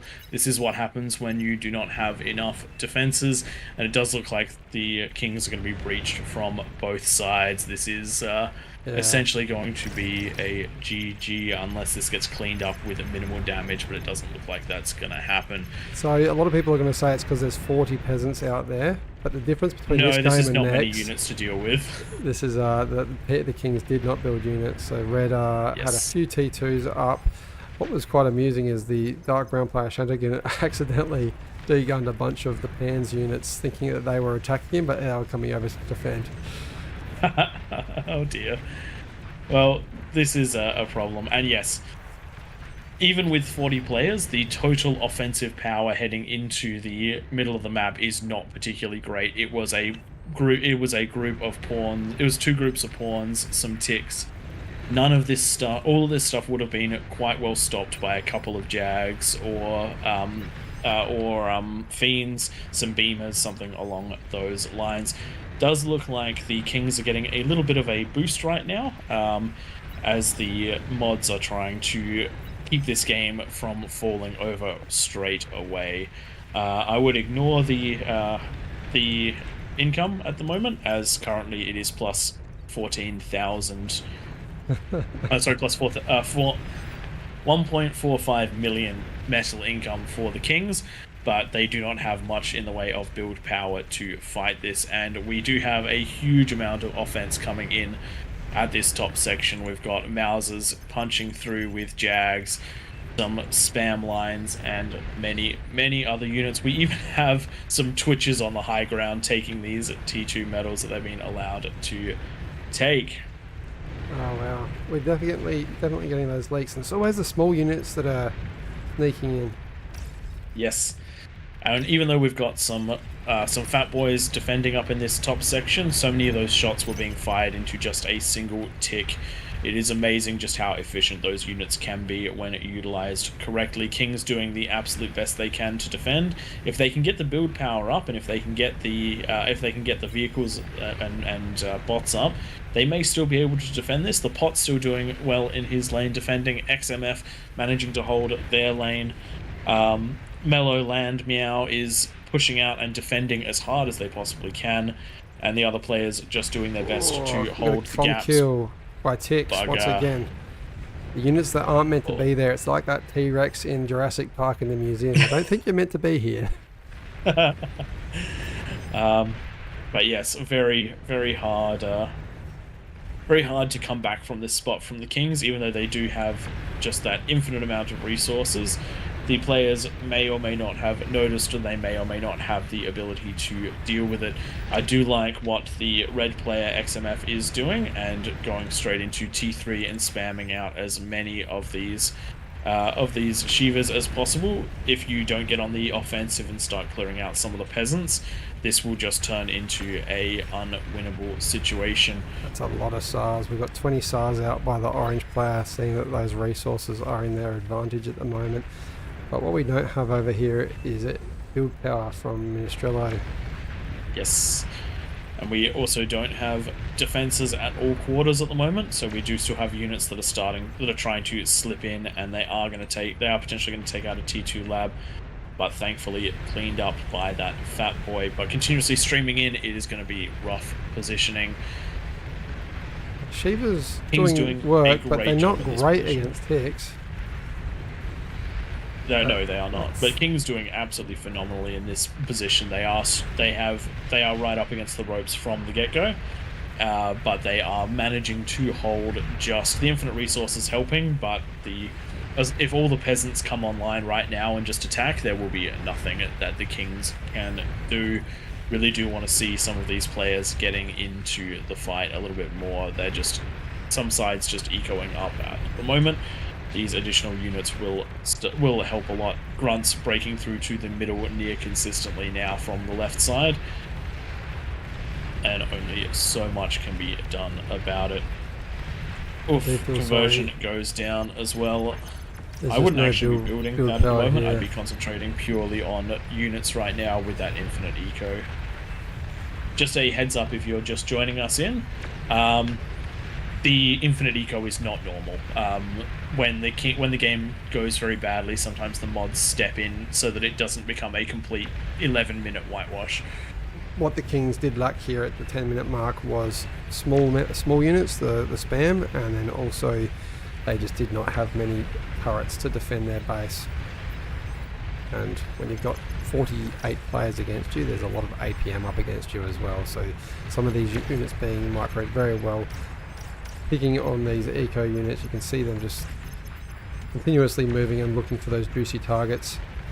And here we go, we do have offense coming from the Kings. A massive Zart push is coming out towards the blue player, but we do have a hidden comm. Question is, can this hidden comm do what it needs to do? It started to move. Does it have the energy? It does have the energy. It's getting right into the middle. Let's see those D-guns. Let's see those D-guns. Oof, just a comm explosion.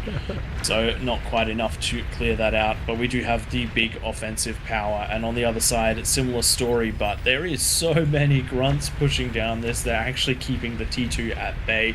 Pounder's a great addition to this. Will help clean up those pawns.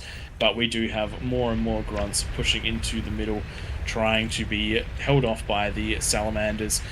This game has turned into complete and utter chaos. I think that the Kings are totally reliant on this one piece of eco infrastructure in the middle.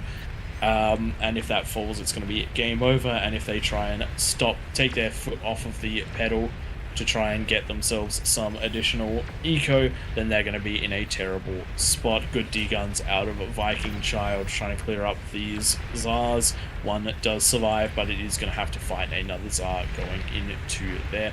Orange has really taken over this game. Meow Land Meow has done a great job of scaling up this build power, and if you look at the way the build power has been spread out, it won't chain react, which is really important in this situation. Yeah, wow, 201, and I think got some Scorpions to defend XMF's economy, but we need to build them in the middle where the real economy is at. 1 unit. Although no one probably knows about it. Nice and sunk in that hole. Is this winnable? Yes. I think this is quite winnable now for the Kings, unless that 1 unit disappears. I think that the Kings have been helped along quite hard by that infinite resource. I wouldn't be and they have surprised if they managed make to it take stabilize. away at some point, but if they take Yes. it away, there is just no eco. Yes. But it is at least an interesting scenario. But yes, at some point that will either need to be taken away or the Kings will likely win. Though we are getting some very strong players starting to come online in the corners. Yeah, Massive we'll see how amounts it of goes. units just starting to pour in, and the Tsar pushes have been held, and they are being stopped by Banishers, Quakers, and other such units. So the push out has effectively stopped in a lot of areas, but the T3 push out on the bottom side is running quite strong. Does look like they're going to get into the base. Oh, that's so close to a chain reaction.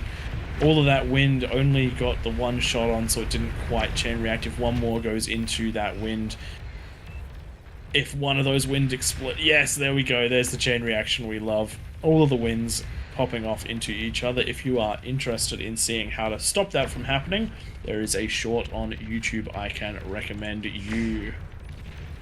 Just search AllReasonNoLogic on YouTube for that one. There's about 20 shorts there, just some basic tips for newer players and those that need some reminding of the silly stuff you can do in the game. Yes, but looking around the map, these Tsars are doing a great job in pushing their way out, but there is no spam accompanying them, there is no radars, so they are forced to fire at pretty close range. Does look like we've got good use of the Quaker sieging all of this area, and preventing those ramps from falling. The Pan has done a great job in holding These their Tremors area. are becoming the new MVP of King of the Hill. The amount of damage they do, and ever since the update, I think the damage went up by about 100. Tank Tom getting some great D-guns. Going to lose his comm for the D-guns, but still getting a great D-gun there and cutting off the supply. But with this much build power and this much T2, it does look like Red is going to be pushing out, as is Orange, and getting some of these peasant players down. Huge influx of units starting to make their way down from the bottom right-hand side, but there is currently enough to stop this. Tons of Salamanders, decent at taking out all of these T1 units, and the Tremors changing directions and firing at the ramps to try and slow down some of these pushes. Having a look over here, the Shivas have managed to punch through. Their Thor is not going to come out in time, I don't think, and this is going to be the fall of this corner's eco. Very interesting what's happening from is that Shangoten? A bunch of gauntlets in the middle of the map. And they've picked off Chronographer's commander, which goes pop.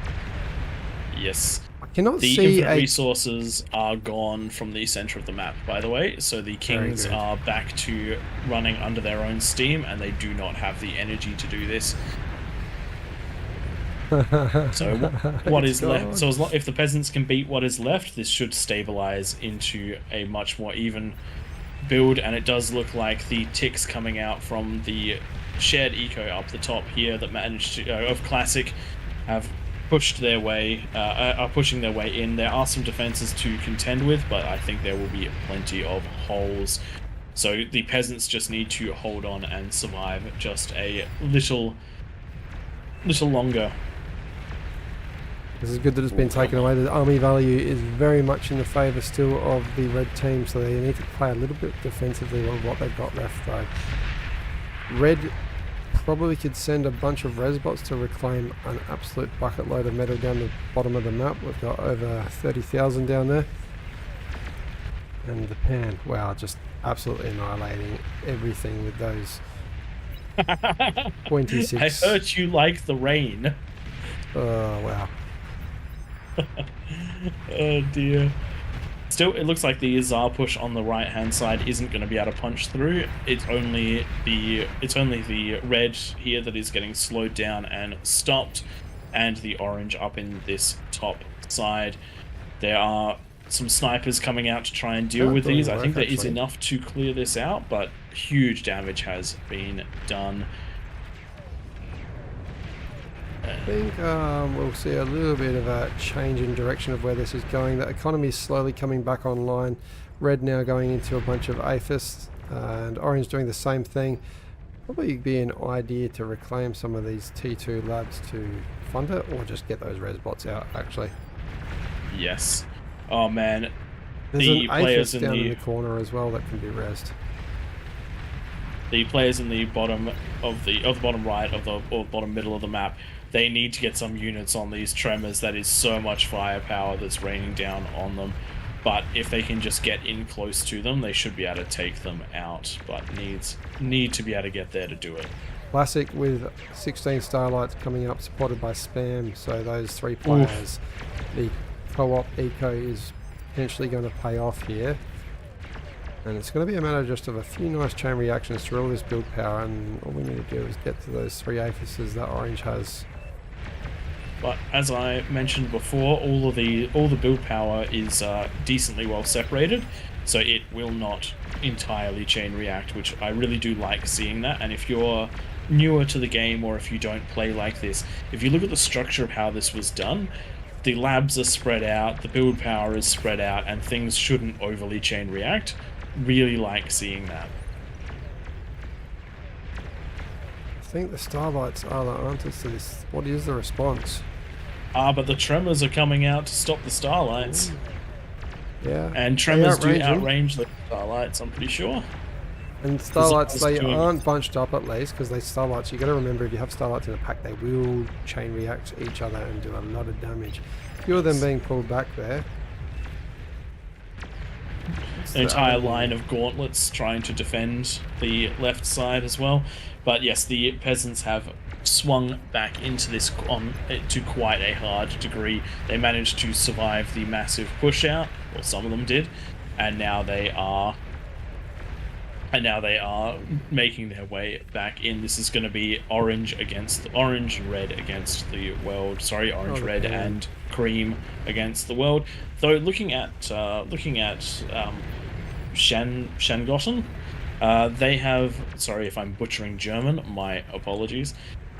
They've managed to get themselves 2 Aphis, 2 Fusion, a bunch of Conversion, and they're starting to build up units as well. So definitely a lot of potential here too.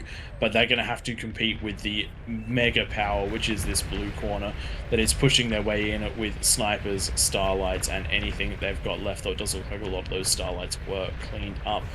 Right, they just are an FYI. I think that's a Dutch flag, or Belgian flag. Is it? Apologies. You are German, you know, by heritage. In case you didn't know, just to remind you. I'm not the best at this. So something which is happening here: the starlights are just firing into the units that are so close to so much build power.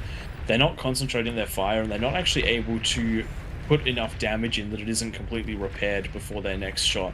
So there's not going to be much of a break here, but it does look like the Sheldon Ball and all of the additional T2 and T1 spam units are going to start breaking this gauntlet line, and if they get into that build power, it's going to be a problem. Red trying to cut them off at the pass by sending in tons of Tiger tanks, but there are plenty of starlights in the mix to be fighting in on that. I think this team definitely got a little bit too comfortable with that unlimited eco in the middle. Surely they didn't think that was going to stay there the whole time. Definitely a much needed unit. Yes, it did. It certainly put them back on a moderately equal playing field, but they are still at a metal disadvantage, and they do have a lot of fields to cover. We've got, and the Res army is coming through to gut them from behind. The eco is actually still pretty similar to what we see in games. They're about 50% in disadvantage at about this stage of the game. It isn't that dissimilar to that usually, anyway. Probably because half the map of peasants is dead. There we go. Mass conversion down for the orange player, and that sinks their economy by 600 or 700 metal. And this was all done by reclaimed units and a couple of vanguards. Going for the Aphis boom, we'll see exactly if they can, but they're currently getting tremored. Huge damage done by these tremors. Tremors and Tsars MVP of this particular match. Does look like the Tsars will manage to get the damage done here onto them if they actually choose the right targets to fire. Vanguard, one final shot, takes down that Aphis, and it chain reacts big chain react onto the maroon player, loses all of their build power and their conversion. So now we are just down to the conversion of the pan and the red player XMF. These vanguards retreating. They were picking a fight with a bear in its own den, but knowing when to back out. Everyone pushing their Gotta strength, keep them. it's the biggest risk. Got to try and keep all of your units intact as the peasant players, because it is always harder to remove. But we do have a 3 times, actually about 2.5 times eco advantage to the peasants. The problem is that the kings really can focus down in just one place at the moment. A huge amount of that is coming down onto this area where it's just incisors trying to bully their way through into the top left side of the map. 3 kings left with commanders only, and XMF has theirs down in the base of the map, so we can potentially see only 2, which are quite close to each other, but quite protected you know what? in the base. I really like this, getting as much metal as they can, even if that comm is lost, as long as it reclaims more than its fair share of metal. However, there is a pretty safe area to reclaim metal over here. And it does look like Chrono is in the king's base reclaiming metal with a commando, which is funny to Razorbacks all over these tremors at the moment, nothing to defend them. Oof. And picking them off one by one. These are tremors are very expensive. I think they're 1350. Actually, I can click on a building and check. The demons coming over to clean them up. Demons do take on a Razorback 1-on-1 quite well. I think one demon actually beats 2 Razorbacks. That would be quite interesting to see. I think it'd be close either way.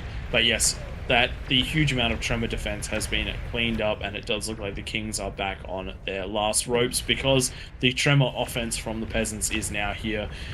And those tremors are starting to pick away at these bulwarks. A good choice on the bulwarks, getting those up to defend. They have held this area for a very long time with that build power managing to keep them alive, but now that the concentrated firepower is here, going to start to struggle. But lots of Tsars coming out, and we will see exactly. Are they going to get to the Aphis? All those ticks. And this is what I was talking about with defenses scattered throughout the base. If you can get enough defenses scattered through the base, you can prevent this. Does look like those ticks get taken out by the one remaining gauntlet and I think it was a pop-up over on this end. Good job with those scattered defenses. I don't know who's going to win this now. This has become quite close, yeah. It should be definitely helps the kings don't have the full circle to defend anymore. Yes. I think if the peasants were to send some stuff in to get more... actually, whichever team reclaims more... Razorback attacking the pan, and we're out on this eco center. If that last Aphis gets some damage on it, they are targeting that one, and there it goes. Nice attack. Very nicely done. That is another hole opened up, and another left big side area. Screaming on in. Yep, top side of the map, we've got that gauntlet that saved the Aphis still that's just been taken out, and now all of those grunts are on that last Aphis. There is still a bunch of pop-ups to defend, but so long as they position themselves just right, doesn't manage to get the Aphis. Good defensive angles right there, but more units screaming on in. What I can't see out of the kings is a counter-intrusion measure system, so we could see some stealth tanks used at some point. You know what? We haven't seen that all day today. That's crazy. Normally these games are heavily influenced by a counter intrusion. Another Razorback coming through. There are a lot of Scorpions coming up, so very much need spam to go in with anything here. But if it can stay outside the range of the bulwark, it may be able to get just enough damage, because that Rayfus it's in the red. It's going to get it. It's definitely going to get it. Doesn't chain nice react chain. though. It has to push in and get the next one. Doesn't look like it's going to. No, the bulwark's a little bit too strong here, but we do have a lot of units coming in, and we do know that the pop-up turrets are fantastic for defending against things like those Razorbacks. I don't see but when you stopping these That's vanguards. a lot of fiends. Yes. By arc trajectory, if we hit the build power, these axes, and could you use where are the vanguards? Sorry, there's a couple over on the right hand side. Oh, there's only one actually.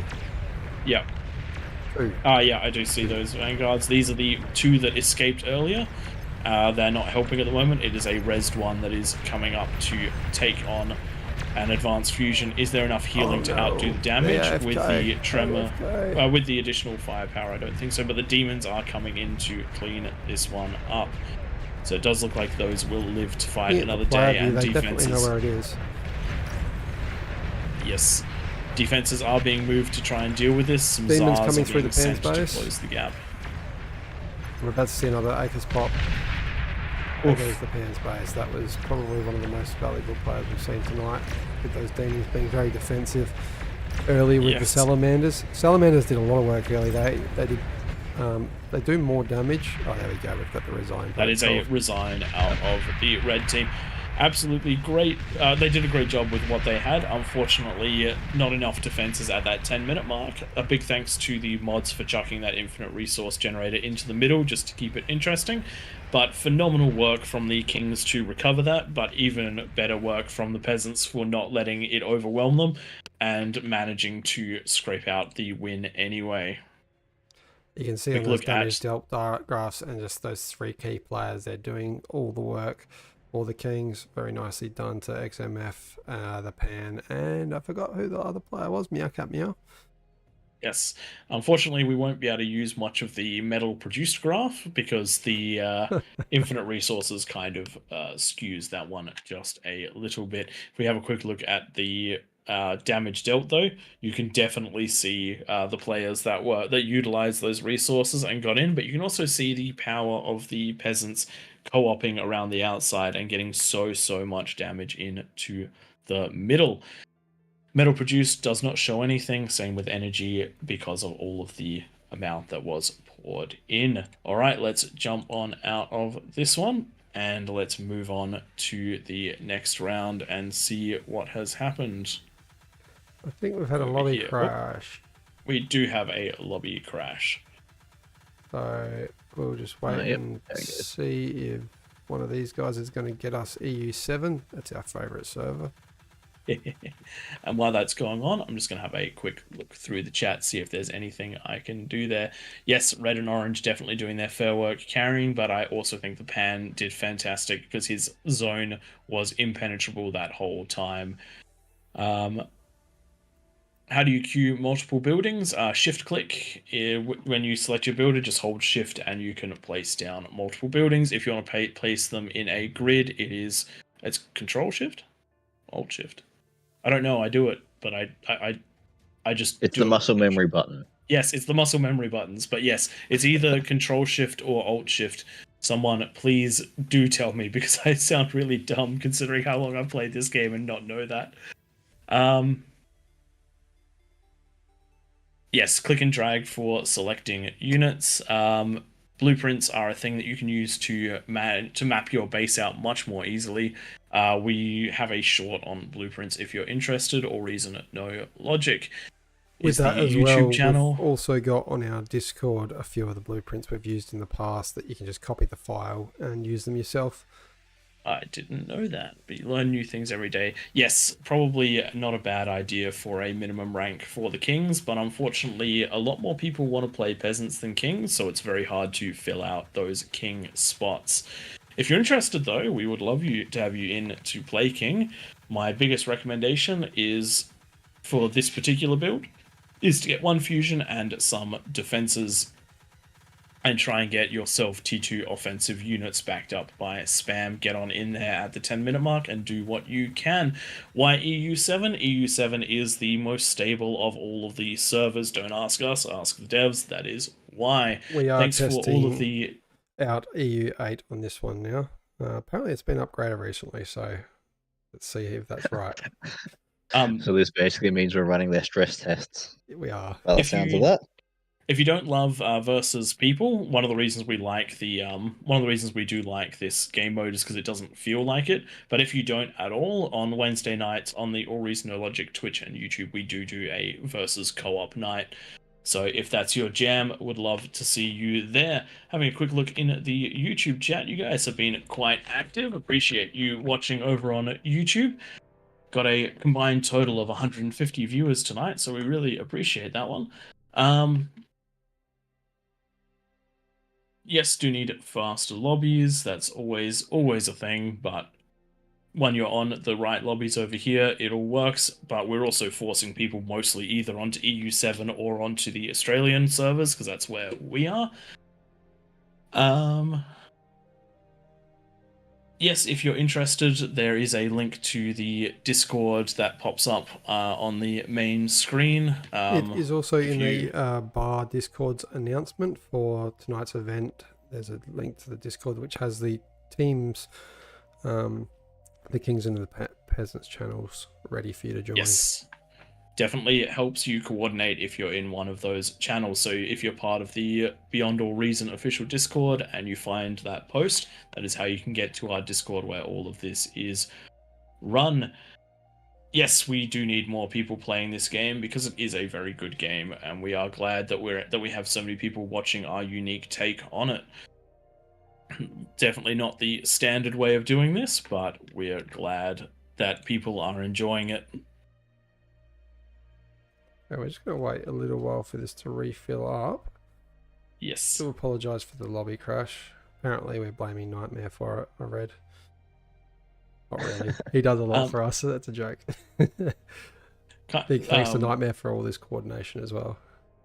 Yes. And to answer your question of why this game isn't more popular than it already is, I genuinely don't know. We've had more fun playing this RTS than just about any since StarCraft.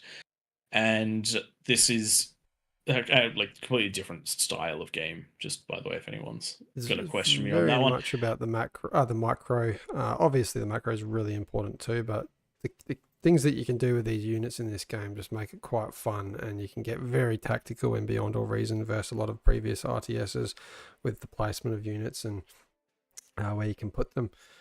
And I think part of the reason that it's not quite as popular as well is there was some active marketing for the game, from what I've read through the forums and whatnot, but they're trying to expand this game the right way, do it, making sure that they can support the amount of players that are playing it, working on their hardware in the background so that the game doesn't crash too much and that everyone enjoys the experience, rather than just doing what a lot of companies do and just put a game out too early and it doesn't work very well.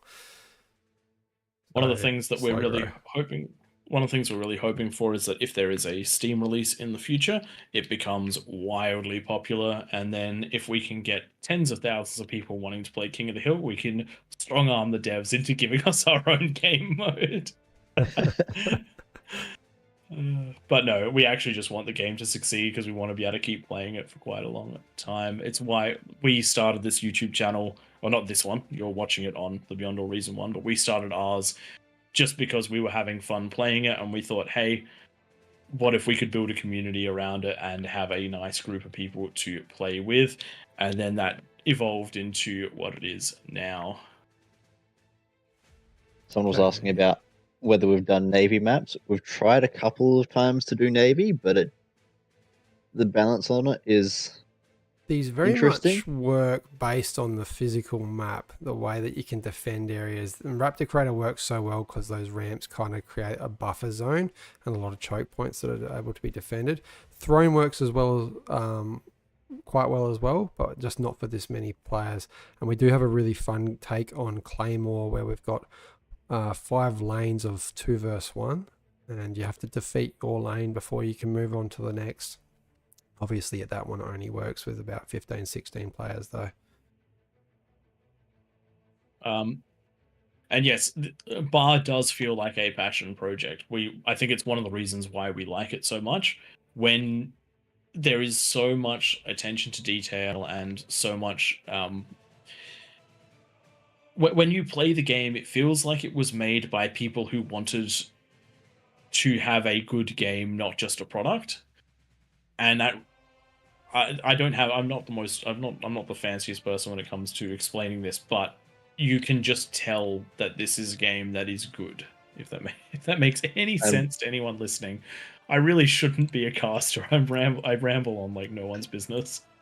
One of the awesome things is having the devs actually come in and join us for some of these as well, and that was largely because we were having fun playing their game. And they went, "These guys are doing cool things. It looks like fun. Can we join them?" Yeah, so they've come in and is basically how this is developed.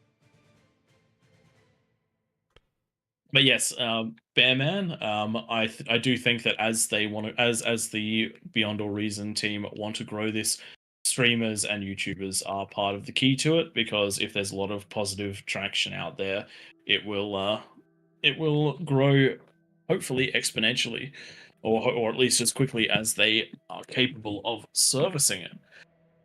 Couple and keep part of that as the community that actually jumps in to play with us as well. Exactly. Like, can you imagine if everyone was breaking the rules? This only works because everyone wants it to work.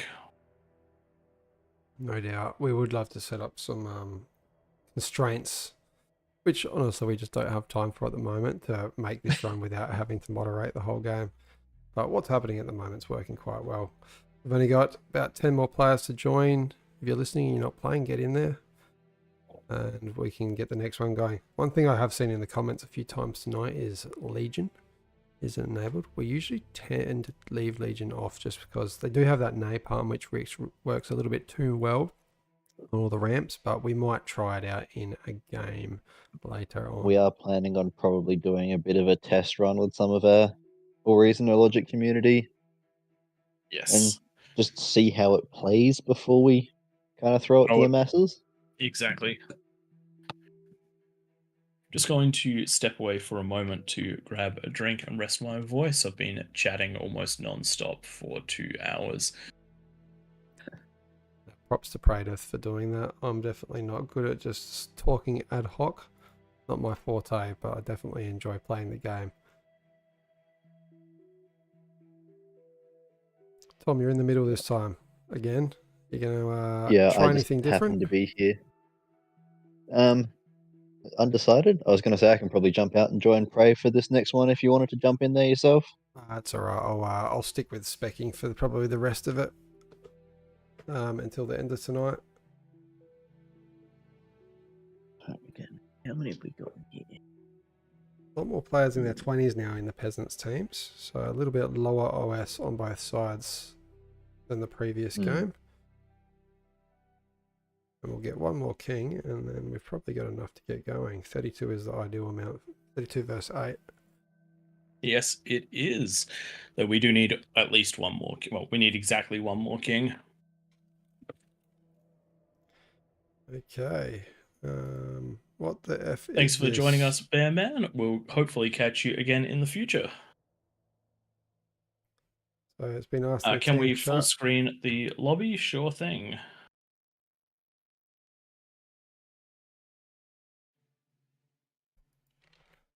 Posting the rules in the game, just to repeat to everyone that's joined.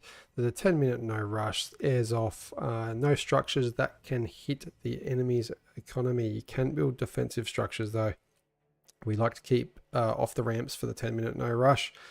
And a little one that a few kings have figured out, there's a reclaim hack. I'm not going to tell you what it is so you don't do it, but no reclaim hacks for those that know what that is. Co-op eco is allowed and almost encouraged these days, otherwise you'll find yourself as a disadvantage. If you are the peasants, you don't want everyone co-op ecoing though, otherwise you're not going to have enough units at that 10-minute mark. And here we go. We have got the players posting the rules one more time. And let's get into it. And if anyone is in the YouTube. Actually, everyone who's in the game should have the link to the Discord. So good to go there. And I don't need to swap scenes over because someone asked me to do it to show the full-sized lobby. So we're already sitting on the correct scene. Full screen gaming boys. Do I have anyone who's with me this? I don't think do I? You are a king then, I'm guessing? Yes. Then get out of here. You're in the wrong channel. Can't listen to us cast it. What's wrong with you? You're cheating. Axe. You're I'm just going on cheating. mute for bits. Look, let's just be honest. For the first little part of the game, what secrets are gonna be revealed to you? That there are 8 players in the middle and 32 players around the outside taking up all of the metal spots? Oh, the Pretty horror. much. The absolute horror. And see, if just remember, if Tank Tom wins this one, he cheated. Wall hacks. Sorry. Breaking news. This is really big, actually. Tank Dude and Tank Tom next to each other in as kings. Let's pay attention to these two. Tank Dude, thanks for playing. Nice to see a Canadian in the middle. I did get that flag right, I swear. You did? Can you tell what all the flags are? Pop quiz. No, I'm not doing that. I will offend everyone because I recognize the Australian flag. I recognize the American flag, the British flag. I've been told that I got the German flag wrong today. But this one There's is a German. French flag in here, and that's as far as I'm going. I think we've got a Polish, a German, and a Dutch king as well. A couple Dutch kings. Dude. All right, let's throw Tank Tom out into the King's chat, and we will catch you, and we will start getting ready to cast this one. You can see the players there in the middle of the Kings dividing up in a nice circular drawing. Who gets what mechs? Very precious. You don't want to miss out on any of those. With that 45% bonus, they are each bringing in 2.8 metal per second, which really does add up as a king. 45% bonus kind of means you're going to get to that 2 fusion stage at the end of the 10 minutes, whereas for the peasants to get there, you almost definitely need co-op eco.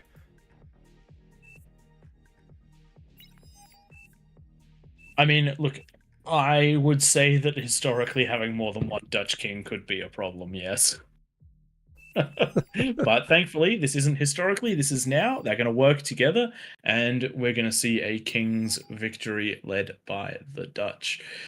So, we've got noughts and crosses going on. This is one of my favorite things that people do. I know it's silly, but They all mate. It's just giving people drawing tools. You either end up with inappropriate images or things like noughts and crosses, and I really appreciate the noughts and crosses. The most and it does look like we had someone cheat in their noughts and crosses game, so it does turn out that you can put a O above the top left corner. Who knew? Alright, let's have a quick summary. Twig, which rules have you already mentioned, just for those newly tuning in who want to know a bit about this game mode? We'll go through them as I've just posted them in game. Rule 1, no rush timer 10 minutes. So peasants stick to the lower ends of the map, stay off those ramps. Kings have to stay off the ramps as well, starting on that top circle. No structures that can attack anyone's base, so only defensive structures. That means pretty much the only place you can Juno on this whole map is the ramps. The Kings, no reclaim hack. I said I'm not going to explain that in too much detail. Just don't do it if you know what it is. Co-op eco is allowed. Rule 5, you can build encouraged eco anywhere after the no rush timer elapses. One of the things I like seeing on this is when the Kings or the peasants destroy like an area, they go in with a bunch of res bots and like res a fusion or a factory and start building a second base out there. Rule 6, the most important rule of the game. Have fun. You break that rule, you're out. We ban very, very harshly for that. If you don't have fun, we ban you for life. very few life bans. I find it quite amusing going through the Bars Discord and reading all the bans that happen, some of the things that players do in games, but some of them are a little bit amusing. Did see someone Like get that that's banned a until public thing. 3025 actually. They're banned for 1,000 years this week. All right, so let's have a quick look at what we want to be seeing from the middle. We've got players that have started on that 1 mex, players that have started close to their 2 mexes, but essentially everyone in the middle will get 7 mexes if they're divided up equally.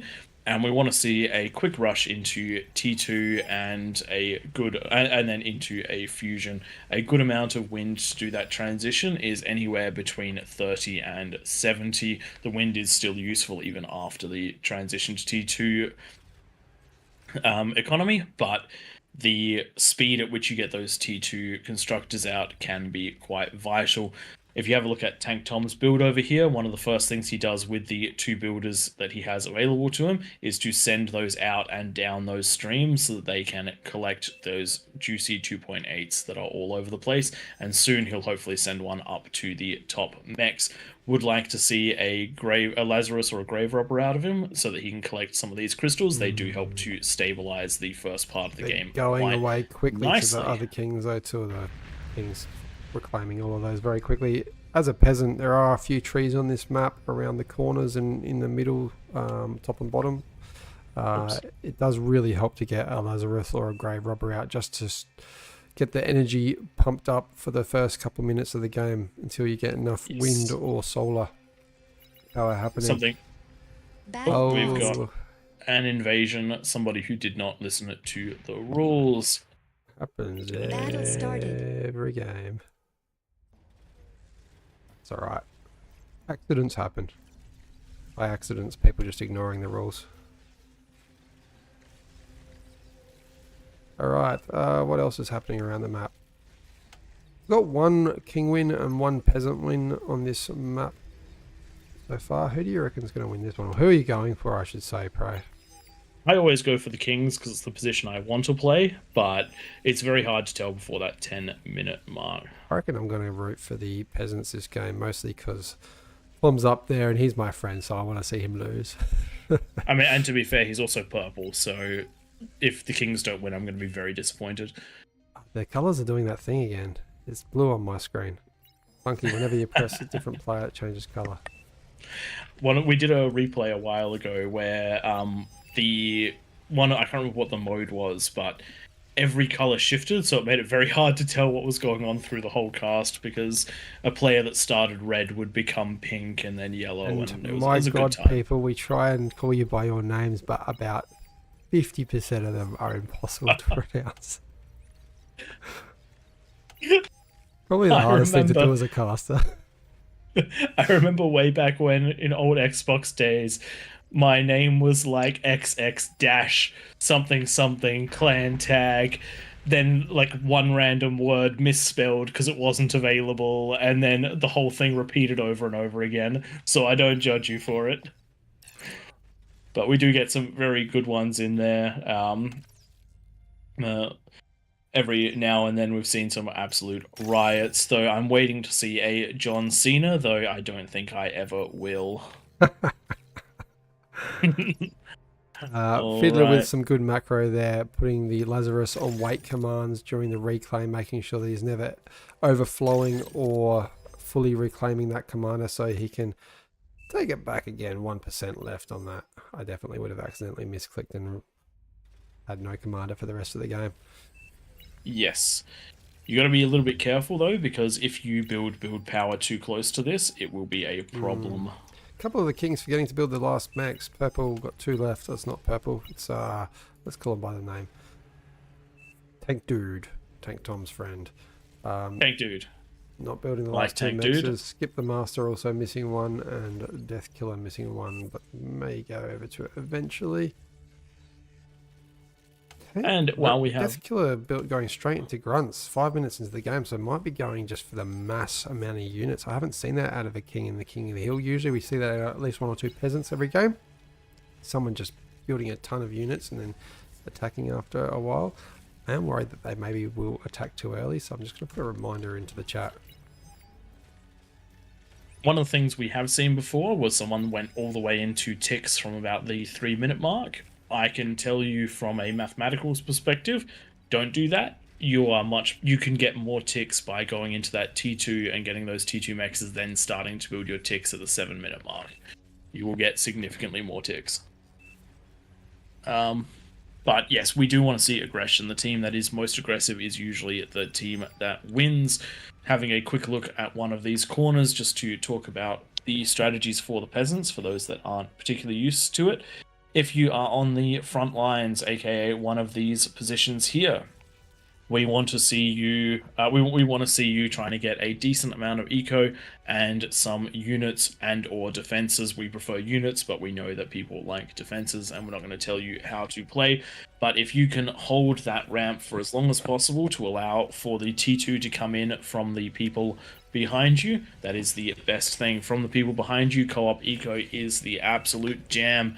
Trying to help everyone get to the T2 eco spot, handing out those T2 builders, and then supporting with T2 units once you start getting attacked by T2 units. That's what we want to see. Each of these corners can become an absolute juggernaut of eco, but if they don't come online early enough and the players in front of them fall, then that is a problem. Holding the ramps is the easiest places to hold because the units will be filtered in. There are some exceptions like spiders. We do want to see some of those. Got our first fusion coming up in the middle of the map, just starting to be built now. A few without of them. these last two mexes, Tank Dude is like driving through the desert in a sports car, just not being aware of the geography around him. Finally going over there now, as I say that. Yes, got to get those to T2 as soon as possible. And one of the reasons we usually recommend 5 builders from the kings in the middle is so they can get out there and do that. Tank Tom leaves his builders out there to start getting some defenses. I do it differently because I try to save as much metal possible until the 9-minute mark, but that can also lead me to being overrun. 2 minutes 10 seconds to go, and we have a nice group of units defending from Death Killer, but not a lot of eco to back that one up.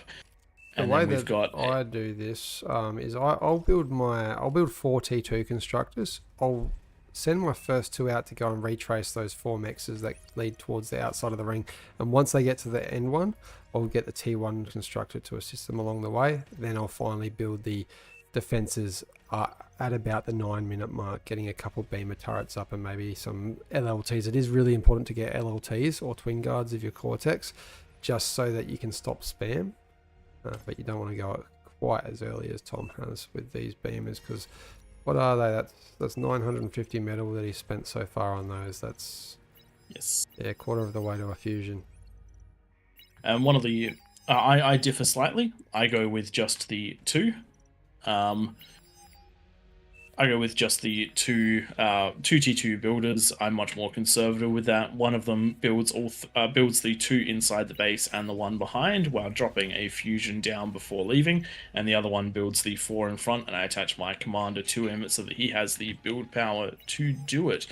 We do have someone building on the ramp, but they have backed off, so very good on the community there for pinging that one. We do appreciate anyone in-game who tries to assist in making sure that the rules are followed, because this is entirely based on the honor system. We can't use the no rush timer that's built into the game, because otherwise it would only be the kings who are restricted, not the peasants. They'd still be able to go all over the map because it's based on the start boxes. Needed some inverted circles, some donut-shaped start boxes to implement in the game, which would be near impossible to form. Well, just very, very difficult. We got units coming out of most of the players now. Approaching that 10 minutes. I'm going to post go. Yes, go, go, go. We've hit that 10-minute mark. It came up on us much quicker than expected. Let's see what the players do. Oh, we've got a big tick attack coming in from the left side peasants, and there's only 2 twin guards, a couple of twin guards. They have made them. Yeah, can you imagine if they went up the other ramp where there's only 1 LLT form? So it is a bit of a or if the wall hadn't been there, that wall actually did really good. It stopped that from happening. We have got a couple of ticks that have made their way in this bottom side. unable to get the mexes. But the biggest attack is coming from all of these incisors on the left side. Someone has been listening to us, someone has played with us before. Incisors can be super strong early in the game. Unfortunately, a bunch of their strength comes from multiple players doing it. Imagine 4 ramps of 50 incisors all next to each other crashing down at 10 minutes. Very easy to achieve and absolutely devastating. Incisors are decently tanky and they are decently damaging. Just this small group is punching right in. Looks like they might get a mex, depending. But if I were them, I would keep punching through for that build power. Nicely Very done lucky by that there is. Tank Dude just putting the Scorpion down with that build power that's right next to it. And it's going to be enough to take him out. Does lose a few of those T1 converters, but not to worry with T2 in the background. Actually, no, that's a different player. No Does look like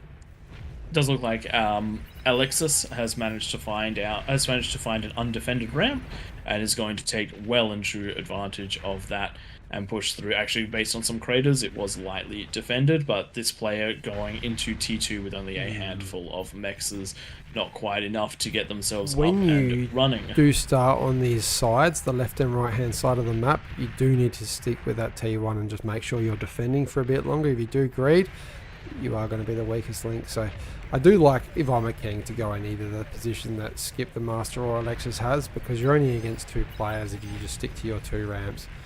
I did a really poor job of that in the first game of tonight. It took me forever to beat many spiders wasted. Yeah. So many spiders wasted. It was egregious. Egregious, I say. It was fun. It was. It was actually really good to watch. Keeping that action there. Sorry. I was just thinking about you. The bottom right ramp, we are seeing a mixture of butlers and Lazarus's healing and reclaiming. Do this. If you are a peasant, do this. Throw a couple of these into your army, keep your units healthy, back in and back out, trade efficiently against the kings, because as an individual player, you will be at a metal disadvantage compared to your king. So if you trade really efficiently, then you can do huge amounts, and you can steal all the metal that they shoved into units just by playing this outright. This is do 3 this players if you here can. doing this. It's 1 player, Aspira, is doing all the healing, and then we've got 2 players, one with the Fat Boys and one with the Hounds going in. Very nice coordination. We've also got on the next ramp a bunch of the rocket bots, the arbiters, doing their thing. They are retreating a little though because there is danger. This is what's important about holding those side positions. That's currently the strongest and weakest point in the map. We do have a push with a bunch of ticks on the left hand side of the map as well. Ticks mixed with the hounds, and we've got the commander up there building a bit of a defensive position up on the ramp. I do like to see that. Fat Boys really are a big threat though. But we do have a pulsar now in range. Tank Tom. You know, that's not the first time I've seen Tank Tom to lose his commander. I think I've never seen someone lose a commander as much as Tom does. He's known for it. I would love to have a compilation of all the times Tom's commander goes down. If anyone who's joined us for a while, or who used to know us from when we got started up, will know exactly why that was so funny. Lives up to his name. Sad that I missed it though. His namesake, Tank Tom. He likes to tank his commander right into the enemy's fist. Having a quick look up around the map, a couple of pushes down that have not been overly successful, but it does look like the 4 T2 bulls are going to have enough power to punch through that warden, and this is another hole in the top left side. Sorry, top right side. Does look like they're going to get the T2 lab. Support really does need to come from the players behind at this point. They're focusing on getting an APHIS up and a fusion up, but what they actually need to do is help hold that line. You do have to take your foot off of the brakes sometimes and try and get this dealt with some ghosts. Which has had the rework. They only stunned for a few seconds and not being microed. Oh no. Not being microed, and the comm out of position, so these are going to get in. And these wins are definitely too close together. They are going to chain react, as we can see right there. All they have to do is hit the conversion, and the entire lot will go. There we go. And so close to the conversion over here. I think the conversion will detonate as well. There it goes. All of the wind down, and that is so much investment that could have that has been taken on by essentially 4 bulls. Just a couple of units could have prevented this. You do have to balance that eco scaling. This is one of the hardest spots to crack that is now cracked. Straight into the tremors. I would be cancelling the tremor and going into the likes of a salamander at that stage of the game. But Bearman, at least knowing about the D gun available, his comrade up on the hill illusion, if you didn't know that, just hitting D and then firing within that arc. That is the most powerful weapon in the game. Bearman, is that you from YouTube who's been commenting on the live stream? If it is, really appreciate you jumping in and playing the game with us. Just both have the same username, which is why I'm making that guest. Do super appreciate anyone who does watch, who comes in to play. This is nasty. This is just hurting. Look how he's just died and the Lazarus are already on the 2-2 lab from the king, reclaiming that medal so he can't rebuild it. That's just me. 100%. The red spots are a win condition in this game mode. Even if you lose a lot of your units, but you manage to take on manage to reclaim the battlefield or most of the battlefield, it is absolutely huge. Some units coming up from the bottom of going down the bottom of the ramp, but plenty of hounds there to try and clean it up, and plenty of ticks. They were circling around to try and grab those T2 mexes, but it doesn't look like they're going to. Good defenses just to the right of that with so many fat boys, but definitely need the ticks to keep the ticks in check. The left side, the bottom left of the map, still on the high ground, still pushing in snipers doing huge amounts of damage, hounds, welders, and spam keeping this entire force occupied. This king is unable to attack because they're spending all of their time defending. If only the 3 players behind were able to get more units up onto that ramp and help, because it might be getting pushed off by the tigers. King in the top right of the map is currently mostly on the defensive, going with those tremors to try and close down the ramps, but their king has just been their comm has just been taken out by good focus fire from the hounds. The players behind doing a decent job at ramping, but considering what the defenses are right now, a little bit of help for that front line position definitely wouldn't go amiss, especially considering that they're about to have to deal with a wraparound from the top right hand corner, because it does look like that's the direction that Pink and the Teal player are going to go in. It is looking quite commanding from the Kings at this point in time, but just remember, all it takes is one lane to fall and the economy is completely exposed. Kings about 20% ahead in their economy, or actually it's probably more like, depends on reclaim, doesn't it? Somewhere it between really does 20 and 50%. At this stage of the game, that is very good for the Kings. Usually you see the peasants ahead for at least the first 25 minutes of the game, just purely based on scaling, with about a third of the peasants taken out that top right corner. Kings definitely in an advantage, but there could be a change if they don't continue their march around the map. It does look like there aren't going to be enough defenses to stop this from wrapping around anytime soon. Another player about to be taken out by a combination of Jags and Razorbacks. Only a single fat boy there and a couple of ticks. You need about 150 ticks to kill a Razorback, but you will kill it more cost effectively than the cost of the Razorback. Unfortunate for this player, they did everything right, but they got wrapped around on. The Tremors up on this hill are going to take out Juma's base as well, I dare say. And this is where, as the players in the background, we've got 2 players ecoing at once. I would have liked to seen 1 player go into just fusions and 1 player go for the aphises.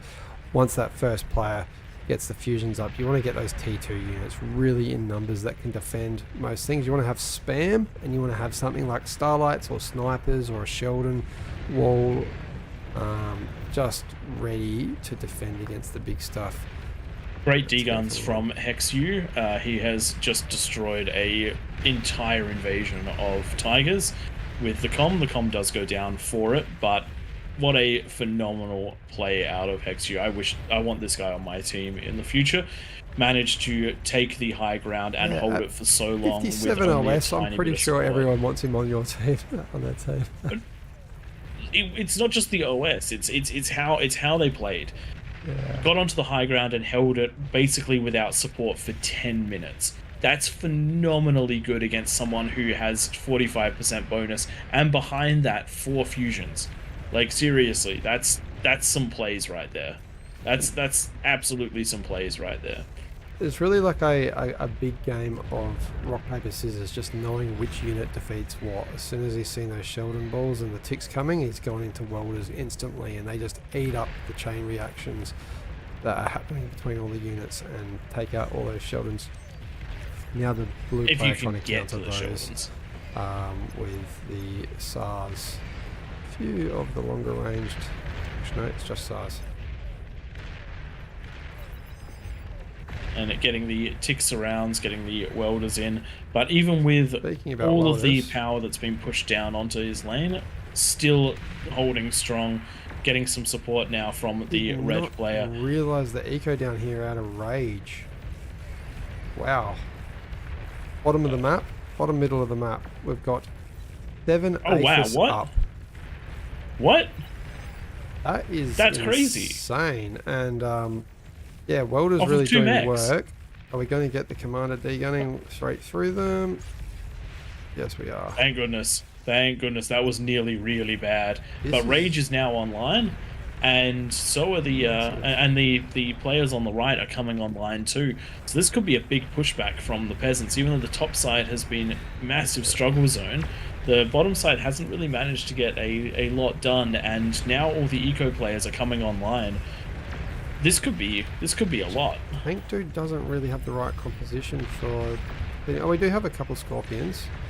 The Quakers might get run over by this amount of grunts, but the welders are coming across, and that's the perfect answer. So nice reaction out of Tank There's Tom. not a lot of welders though, and this is a huge eco. And if the welders aren't there, then if the welders are there, they won't be somewhere else. Yeah, Sheeters with these. We have expanding economies from all kings. It looks like they're somewhat expanding. A few kings going with the Aphises and a couple just going that slower Doesn't look like the expansion with, top left has just fallen completely. Yeah. So there's a small window that this bottom right corner has to come online. I don't think we're going to defeat this many units though. It's a long walk to come across. I would really like to see... There we go, we've got Shivas behind. If those are on a fight command, they should be able to start laying down the pain and building up for a big push behind all of that spam. But unfortunately, they're just on a move command, so they are going to get taken out, unfortunately. Good job out of Tank Dude and Tank Dom managing to hold this area against what is about to be some pretty rough fighting. But we do have more and more wraparound. We need to see a massive effort out of Hexu and player to the and Loki, because they're going to have to defend an entire wraparound from 3 kings, which is not going to be an easy fight. Unfortunately for the peasants, the name of the game has been a bit too much greed from a lot of players in the corners, and not knowing that you need to really build units. Really come online, yeah. It doesn't have to be everyone. If you've got more than one player going into mass greed, a few snipers, are we going to see these pop? No, if more than 1/4 of the map falls from the peasants' side, it is a very hard fought win for the peasants, which means that if you are the side that is getting pressured most, you are better off sacrificing your eco to stay alive longer, because if you're holding that front line with the T2 that would have otherwise gone into eco, then you are tying up the kings who could be attacking and overwhelming somewhere else. Once one set of kings are free, they can team up and destroy the rest of they can team up and start destroying the rest of the kings, as we're seeing happening with so many, with the front lines still needing to be defended by this bottom left corner, but that just does not leave anything for the sides to be defended with. Trying absolute best to get defenses up, but they're just not going to come up in time, and that's all of the eco that is holding this this left side together. A race between Hexu falling and Rage getting enough online. Did have an opportunity there where Tank Dude had their commander on the front line. If it went down, it probably would have taken out all his defenses, but just snuck away and did the right thing, took their commander back to get healed. I don't see the peasants coming back from this. That is half the map gone. Yes. And the pink player is redirecting their spam to not counter. That different, though, between the teams. That's it's still quite impressive. Problem is that the Kings are on the offensive, not the defensive. And when the economies are equal, the player on the defensive has an advantage in killing units because they'll usually have long-range defenses like pulsars and whatnot. But it leaves the player on the offense free to do whatever they like behind it, whereas the defensive players can't quite do that. Rage build a catapult or two. If the Shivas are doing great, but just sitting a catapult or two back on the ramp will slowly take out these longer range units. Yes. Doing the real damage to the Shivas. Running the Shivas in one at a time, they are definitely doing the work, but it's not helping. Shivas, I find, if you can get like 20 Shivas in a ball, they punch through a lot. They don't. I think 20 Shivas in a ball would punch through this. If they had spam support, but unfortunately, they've been pushed back off the ramp. They're now on the low ground, and that is going to be quite hard to fight going for a jug. Huge tower defense out of Fire Knight. Taking out, I don't mind it actually, it's stopping these razors breaking through any further on the right hand side. Just going to make sure the build power is there behind them to keep them alive. Big razor push down into the base of, why do I keep clicking the bases with massively long names? Attack Turk Reborn, Razorbacks getting through, taking out. That's a great name. But yes, now that they're in and the defenses are punched, this looks like it's going to be it looks like the Kings are going to now start pushing all the way up. Titans coming online. All the eco is coming online for these corner players, but when you're the only ones left in the game, you've turned it into a reverse King of the Hill where where you are now the outnumbered players, but you don't have the eco advantage anymore. Actually, sorry, Yellow this is really... Alright, Tab's actually getting in a little bit further here because there is one weak spot in between the Kings. If we sent everything... Oh, there's not enough units. I'd love to see a Razorback or two just run. A reaction's been seen though, and a bunch of tanks going over there to plug that hole. That is unfortunate. I would have liked to see some more damage done to the Kings. I was really worried about the Kings early on because a lot of stuff got really close to getting in, but they have pushed their way out quite nicely. I guarantee you, every game, if every peasant just went T1 and at 5 minutes after ecoing just built units for the last 5 minutes, they would win 9 times out of 10 against the Kings. We have seen it is possible to get 70 incisors by 10 minutes. Off of 3 max start. So, go your hardest. And if there's 150 odd coming down each ramp, and only 50 on the side ramps, there is going to be nothing the Kings can do against 2,000 odd incisors. You saw how fewer turrets were up for the Kings at the start of this game. Well, and, you saw what 20 incisors did. They got into the middle of the base. That was only 20 or 30. We do have quite a few Razorbacks over here, with the Demons doing nothing at the moment. They pushed up as quick as possible. I think they're doing the right thing, going up the lane that looks like it's the weakest. Or are we defending here? I can't tell.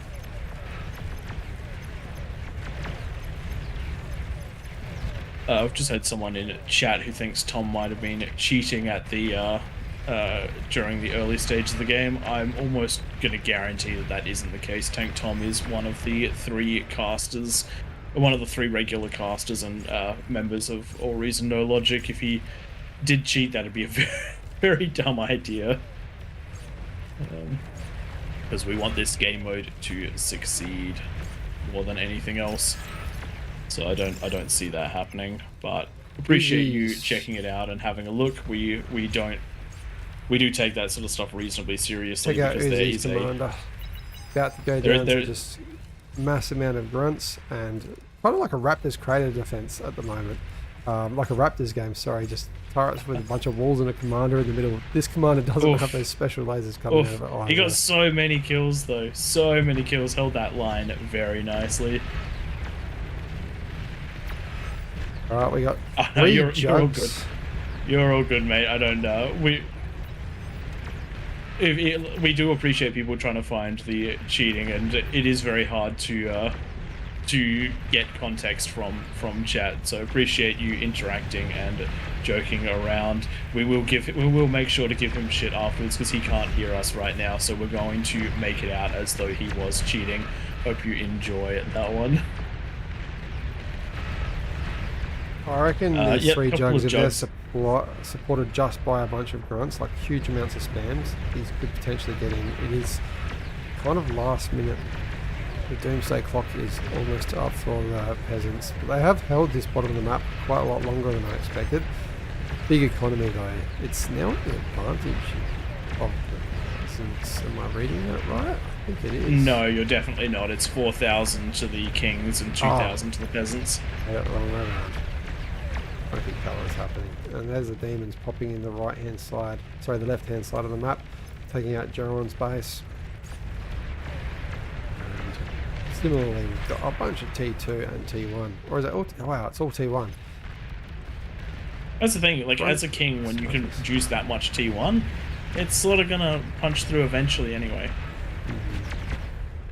Just the sheer amount of metal firepower and all of that good stuff. Jugs doing work against these units, but more beats less. And as strong as these are, they will slowly go down with how many titans and units are coming through. Once they start blowing up, we all know what happens to grouped up jugs. The Titan's making the correct call here, by the way. They're not going to try and fight the jugs, trying to get up that hill. Thankfully, a great place to come there. Absolutely nukes 3 of them.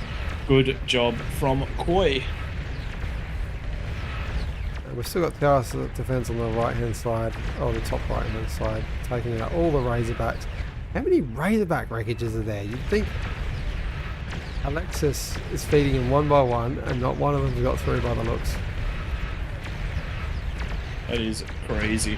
But yeah, sometimes streams of units can be very strong, but sometimes you really do have to let them group up. Or just pick a different ramp.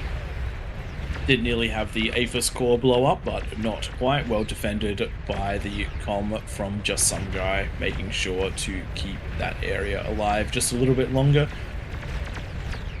Does look like we have a new attack angle coming from... my favourite unit getting into Green Knight's base. Just a good D-gun out of him, but I don't think a D-gun's going to clear up this amount of pawns. You love the Titan. Favorite unit until they made the Soul Invictus. If you haven't played with one of those and you like certain sci-fi universes, it is absolutely phenomenal. Love it to death. But the Titan is a very close second. I still think that Titan's better than Jugs. Fight me. I'm just loving that the left-hand side is falling to T1. T1's beating T3. I mean, that's the thing. It's just enough of it. We've proved this before in testing. If you have 150 ticks versus a Razorback, the ticks win, and they also cost less. So how many ticks is it that you need for the same amount of metals? I think it's like 160. I might be wrong. It might be 150 exactly. But anyway, either way, we've done the test and it beats it. Yeah. The same cost in ticks is better than a Razorback. But for some reason, if you had 2 Razorbacks and then the same cost in ticks, then the Razorbacks win. So nothing to do with round bonuses. Completely wrong. I thought you tested that too. Nope. If you have 2 Razorbacks and the same metal value in ticks, the ticks win harder. Oh, okay. And it keeps going like that until you have so many Razorbacks, the ticks can't get close. Demon takes out half of that conversion and build power down in the middle of the base for rage. Now there's nothing to defend that.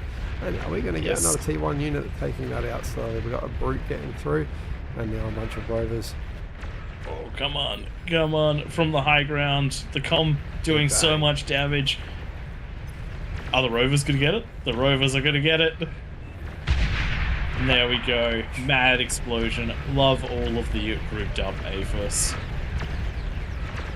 And now we're just down to one corner as the other side did eventually fall.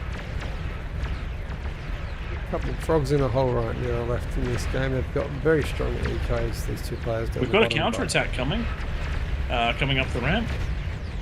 all of the juggernauts are heading into the middle of the map. I think the Kings actually need to deal with this. This is a lot coming in. They're Tank short dude on trying to get his energy. comm close. What we need is a donation of energy. They will still shoot and still do everything. They're just not going to get as many lasers off with this lack of energy. 1 Aphis left, I think. No, there's no eco for that player. Come on, keep going. I want to see the Kings lose at this point. Sorry, Tom, but imagine the comeback. You just see that area damage when these jugs fall. The jugs are going down, but they've punched in deep. They've punched in very deep, and you can see a bit of build power to the side there. Every time they explode, they're clearing the way for the next one, and only one of them needs to get into this middle section. Welders are doing a lot right now, and that pulse is taking out a lot of damage. I'd love to see them separated. That's some eco down. Last one. See it? Yeah, last one more. Takes down a chunk of it. Oh, there's an Aphis. If we can see an Aphis go down. Come on. You can do it. Oh no, that was so close. We do That have was Titans on the so right hand side close. trying to do the same now. They do take out a bunch of build power, but there is no eco near this, so they're going to get shut down. That would have been so good. That would have been so good. Sorry if the commentary wasn't the best on that. I was on the edge of my seat wanting to see that happen. Well, we're seeing the favour returned, but this time in the form of lots of small units. That T1 dominating again, followed up by those demons. That's going to be the fall of the last peasants. A couple Titans still trying to make their way in. At best, they might take out a little bit of build power here, but we're not. They do take out a comm. They've done a lot of damage, but unfortunately, just not quite enough. And it does look like the last of the units going to start getting cleaned up here, and the last of the peasants. Oh well.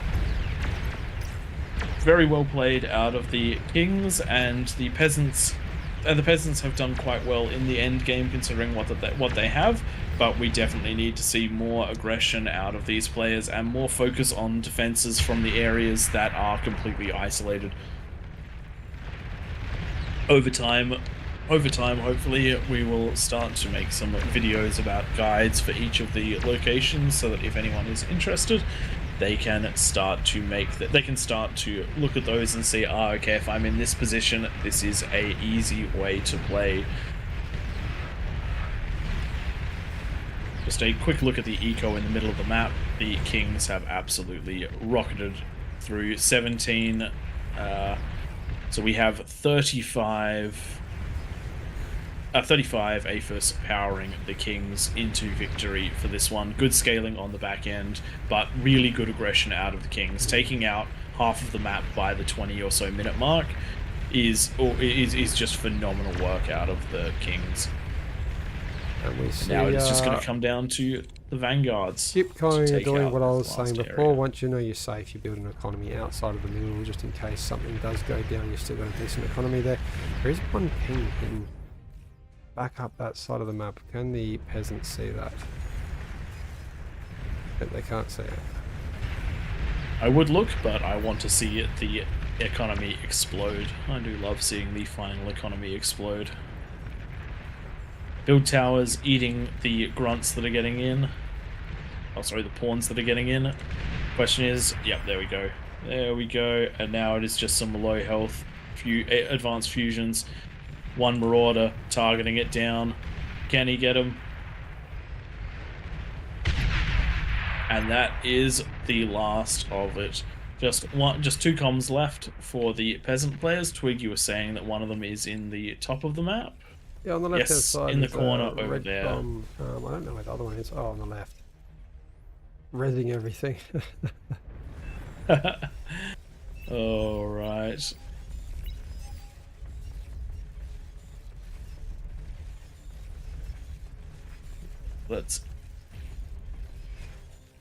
He's getting microed. We're going to see a D gun go off. No. No, it does not have the energy needed to build the wins. Where is... I actually don't know where the last com is. Oh, there we go. There's 1, 2. There we Bang, go. bang. That is the last com. GG.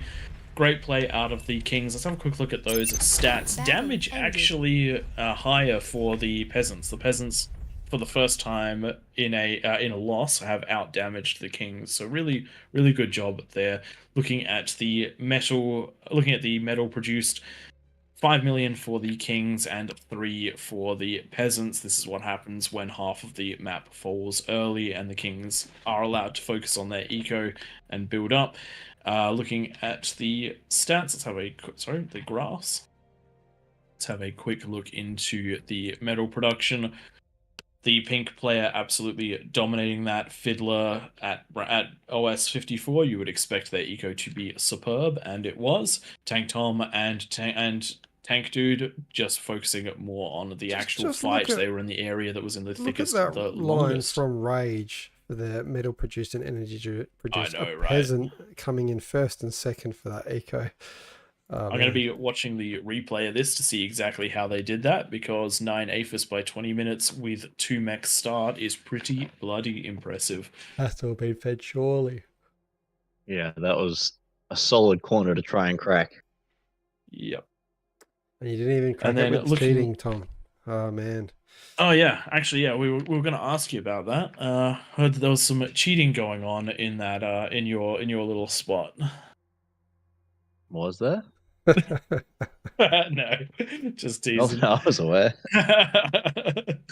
All right, let's bump on out of this one. It's getting closer to the more. Getting close to the end of the night for us, so we're going to do one more and then close it out. Does look like that was a good lobby push they had at the end there. I was very grateful that I air gapped my conversion to my build power. Otherwise, that would have chained a lot further. Yes.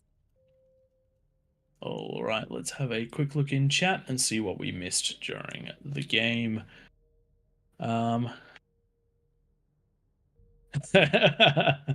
Chat is suggesting that after your cheating escapades that we should swap you out for Tank Dude. You're both purple, both have tank in the name, and so we might look at doing that. Tank Dude, if you are hanging around and listening, hit us up on the Discord. We'll look for we're looking for applications to replace Tank Tom. Was he higher OS? Do we want him? I mean, let's be honest. Tank Tom doesn't play ranked, and when he did, we went on a losing streak. So I wouldn't take his OS as gospel. Yeah, those jugs. If those jugs and the Titans had gone together towards the middle, they 100% would have cracked the Kings. There was enough stuff there. That was a terrifying push with 6 jugs. Just looking over here. Thanks for the GGs in chat. We appreciate everyone focusing along and interacting. Volume is a little bit low. I'm only seeing that from one person. Let me know if that persists. I'm still not the most professional person ever. The tireder I get, the more I lean back in my chair. So I've probably just moved away from the mic. I'll see if I can do a little bit better than that for you guys. Looking into the lobby itself now. We've got some new Kings that have cycled in. Let's get them some bonuses.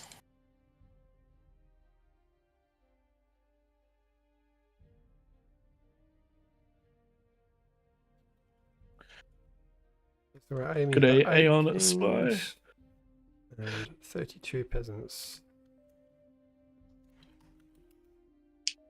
All right, we're getting a fine volume from a couple of other people, so hopefully, if it is quiet but it's balanced, hopefully that is a-okay, because that's probably the most important thing, that we're all sounding at a similar volume.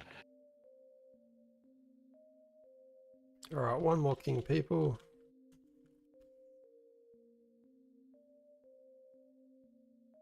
Who's it gonna be? One of the nice things about looking at the player list is because we've been doing this for a while, you start to recognize people that have played before.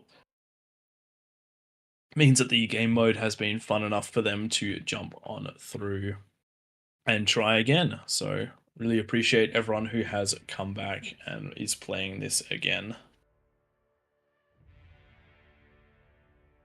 Come on, people, one more. We've got some support in the chat for Tank Dude. There we go. an all reason, no logic veteran right there. Played these pretty much since day one, so hopefully he gets some good builds in and is a good showing. Tank Dude jumping down into the king spot again. We're getting some serious support for Tank Dude in the chat. The next replacement for All Reason No Logic, if he's good enough, we might end up with Tank Tom and him taking over for me instead. All right, let's pop that ring command in the thing. There's one player who is currently sleeping. Alexis, I believe you've been in a previous game, because I've definitely said your name out loud before, hoping that we don't have to spec you to get the game running, because we do appreciate the people that are enjoying the game. And also a big thanks to everyone who's currently watching. We have got a total of 170 people watching, which I think is pretty close to a record for us between the YouTube and the Twitch. So we really appreciate everyone who is tuning in, and hopefully if you're enjoying this, you will jump on in and play it with us. While there's a gap in the action, just going to do some shameless plugging just to let you guys know that we are All Reason No Logic, and we do this every Sunday night. We also do a co-op versus AI on Wednesday for those who don't love doing all the PvP things. The Discord is in the post made on the official Discord channel. That's where everyone currently is now who wants to chat based on which team they're in. If you're interested in joining us, feel free, and there's a lot of this content on YouTube on our channel, so fingers crossed. And we've just had the stream elements guys posting our channel in the Twitch, so really appreciate that. Ooh, this is big. Aeon Spy just jumped down. The highest ranked player in the game jumped down to king, so the action is going to be on. I'd love to see the peasants just get a bunch of T1 out at the start. If anyone's watching, don't forget to do that. At least a few players. Okay, posting the rules one more time. It's always satisfying when you do get that ball of T1 and you get to the top and there's not defenses there and you go, oh boy, we're in. Yeah, I really, really want to see every player go 20 or more in sizes at 10 minutes. If anyone is willing to organize that one day to surprise me, I would be over the moon, even if I'm the king. I don't want to lose my winning streak on this map, but I would happily do it if it meant that 40 peasants attacked me within sizes. I don't think we've ever seen one of these blown up King of the Hills and Raptors with more than, how many do we have? Yeah, with 40 players in it. I've never seen it go for less than 20 minutes. It'd be great to see it. We did nearly have one, which the mods thankfully saved. And while we've got this dead space, just going to take the opportunity to thank them again for making such a fun game. I actually can't believe that we're doing this right now. So really appreciate all the time and effort that they're putting into making this streaming possible, and for making the game, particularly those joining us in the Discord at the moment, and those joining us earlier in the night. It's been an absolute pleasure to do this for you guys. So we've got three All Reason No Logic players here to cast this last game, and let's be honest, they praise the best at doing it, so you're probably going to still hear his voice the most, even though please take over. It's been 3 hours. I have no voice left. You must save me. This is training. You're the voice of King of the Hill, and you're becoming a professional. All right, we have Rakusha on the bottom lane there. No one really coordinating for the king, though, where they should start. So, two quick questions from chat. What is the time limit? No attacking until 10 minutes. And the 45 boost is a 45 boost to just about everything. So it's a 45% boost to your energy, a 45% boost to your metal, and a 45% boost to your conversion. So it doesn't apply to your build power, but applies to pretty much everything else. Oh my god, it'd be so good if it applied to build power. That'd make the kings crazy. Then we have to rebalance the entire thing again if we did that. Actually, yeah, please don't change it. This has And been because you hard can't fought. give build power to only one side, because I think we've looked into that. It vaguely rings a bell that we've attempted to do something like that before and then went, it's too hard. We're just going to run with what we can. Yep. I'm liking Just, the look looking- on the left-hand side corners. Yes. We've got all these Look at lines that. being drawn. Give me your metal. I will provide T2 to all of you. And this is how you should do it. Legitimately. Like, 100% legitimately. If these players funnel money into getting T2 and that player hands T2 out by like the 3-minute mark, these guys are going to have so much metal to play with. Interesting. Chronographer's just posted that the Kings now have 40% less heal. The map has been somewhat flattened out. What? Yeah. How have you done this? Chronographer Are you a doing wizard? chronographer things. Yeah, it is a bit flatter. That was something that we mentioned in one of the recent games when I was out with the other guys. That just flattening off the hill a little bit probably evens up that uphill downhill kind of benefit. Big shout out to Chrono Chronographer. is- He's one of our coordinators at AllReasonNoLogic, along with Wanira, another common name in the game for us. Chronographer very good at doing that little like coding behind the scenes and getting games set up with all the fancy little features, playing with the geography and the environment. Very much appreciated. Do we need Yes, to force start going on this one? A couple of players not yet readied up, but everyone's taken a position. We would not be in the position we currently are without the community that has built up around us. So a big thank you to everybody there. And if you want to meet them, Wednesday's great night to do it. We're always in chat just doing silly Battle stuff with started. AIs. Also, Wanira And if you- hosts a versus AI game on, I think it's first thing for them, it's Saturday nights, European time. We don't know, we're asleep whenever that happens. Yeah, on the The other Discord. thing I was going to say is if you jump into the Discord, it's not uncommon that there'll be people playing most Yeah. nights. Yep. Nights for us, All day right, for let's you. For most of you anyway. let's jump into this game. As per usual, let's just give a quick rundown of what is going on. The Kings in the middle of the map, their job is to destroy the peasants. Peasants around the outside of the map, their job is to destroy the Kings. There are only 8 Kings. There are as many peasants as we can possibly get. The Kings get a plus 45% bonus. And carnage ensues. There is no attacking until the 10-minute mark, so stay off those ramps until the 10-minute mark. That includes 4 buildings. Do not build buildings in range to attack the opponent's bases, because that is OP as anything and very hard to deal with and not particularly fair when there is so much limited space. There is no air. Because for the same reason, and we do highly encourage co-op eco. Without it, Especially when we've got this many people. Exactly. The general strategy we like to see out of the Kings is by the 10-minute mark having units, a fusion, and some defenses. The build we like to see out of the peasants is for the inner ring to be as offensively capable as possible. That means as many T1 units as possible, and for the players in the corners to have built up and distributed T2, and then to balance between getting T2 units to the front to support and getting more eco. If you are the team which is aggressive tends to be the team which wins. It is easier to build more economy in the background while you are on the offensive than while you are on the defensive. So many players forget that units are like towers, just with legs or wheels. I always prefer to build units and vehicles over building static defense. Nothing wrong with a few. Obviously, you want those LLTs for tick spam and whatnot. But you don't want to forget to build units, especially in this game mode. One thing I haven't seen tonight that we've seen every other week is mines. Mines have not been used tonight. Have you guys seen them? There was a few mines in the last game.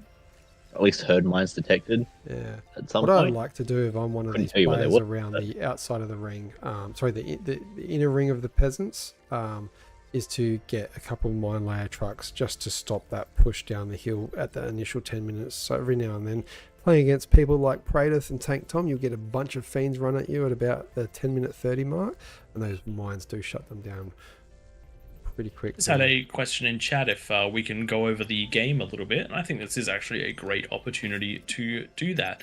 So there are two main factions in the game. There's also a third one that is in the works, but the two main factions are Cortex and Armada. Most units between the two have a parallel, but they fall into a couple of different categories. So the Commander is what you're going to start with. From there, you're going to build your resource generators, which is your wind and your mexes. They help generate these bars up the top, which can be fully consumed to then construct buildings. You then have the labs. There's a vehicle lab and a bot lab. The vehicle lab builds tanks, essentially. The bot lab builds giant fighting robots. Your T1 fights are built off of these couple of labs. There's also air and hovers, but they're not really used in this game mode, so you won't see them very well.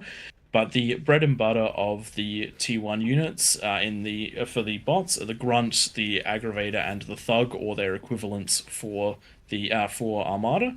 The Grunt is a fast, high damage but low health unit. The Aggravator is a decently ranged, slow firing, skirmishing unit, and the Thug is a tanky, medium damage unit. The equivalents from Armada do very much so the same thing. That's where you see some deviation because there is a little bit more from the tank side of thing. You can sort of see a very similar role coming up from a lot of these units, with the Blitz being the fast attacker, the Stout being the tanky, being quite tanky, and the Sheldon being long range. There are also some missiles thrown in, like the Janus and the Whistler, which can be high reward but lots of micro. Once you've got enough resources, you transition into T2, where if you have gone bots, you usually move into a T2 bot lab, where you get the much more exciting and much more fun units, in my opinion. Though that being said, the Grunt is one of my all-time favorites because of just how versatile it is, and this is where you start seeing some pretty crazy stuff. So you have units like the Welder, or for the for Cortex, it is the equivalent is essentially the Fiend. This is a melee brawler. On one side, it's slow versus fast, but similar sort of role. A ranged unit like the Hound, a Spider, which is capable of traversing things that aren't normally traversable, so cliffs. And then you get some of the more unique units like the Sniper, which is a very long range, very high damage skirmishing unit. Once you've finished with T2, you start getting your T3 up, and your T3 is your much bigger units like your Juggernauts and your Titans. These are very high health, very slow game enders. There's a lot more to the game, but as a brief overview, that's the general unit overview. And the game goes sort of in phases. You really do have to scale your economy quite hard to get into some of these stronger T3 units, but there are some reasonably cheap ones that you can do all the same. The sort of expected eco for T3 starts at 2 fusions. You can definitely get some of the cheaper units with that, but then you want to start scaling with the APHIS. The APHIS is the highest energy production building in the game, and then you can convert your excess energy using converters to get metal. Sorry if this is a little bit rambly. I've not really overly explained it too much before, but I hope that helps give a little bit of context. Also, whilst doing that, we've got one player breaching the place where they can go up. They need to go off the ramp. So we've got, I'm going to just ping it for them in the chat. Cass. They have moved down. Please delete your units.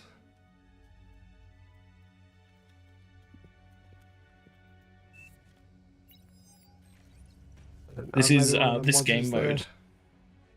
In fact, we've got quite a lot of players that have pushed up onto those ramps.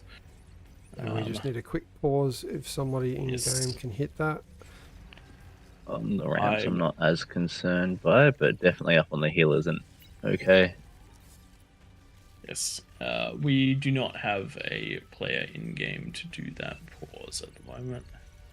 Yeah. And yes, as we have learnt, the last game of the day tends to be a little bit chaotic. He's destroying his stuff. Interesting way to do it. But you can do control D. Yes, it is okay. But yes, the other players that are well and truly onto the ramp, not doing so well. So Slowly getting to that. Looking at the middle. Like Prey was saying before, with your T2 units, that's where you really start to be able to have your team compositions and things come into play. With T1, you've basically got fast, low health, decent damage. Your range, slower moving with rockets, and then your chunkier, slower moving vehicles and bots. And then once you get to the T2, you've got the much more flexibility where you've got your light and What's the fast. command to relaunch my chat? I did paste it somewhere. I'll quickly look it up for you. Thank you. It is LUAUI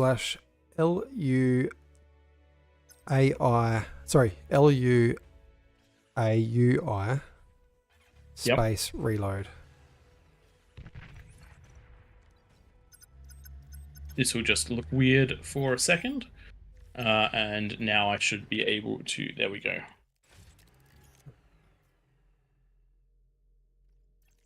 I'm going to just ping to Cass one more time. He's put all his bits back now.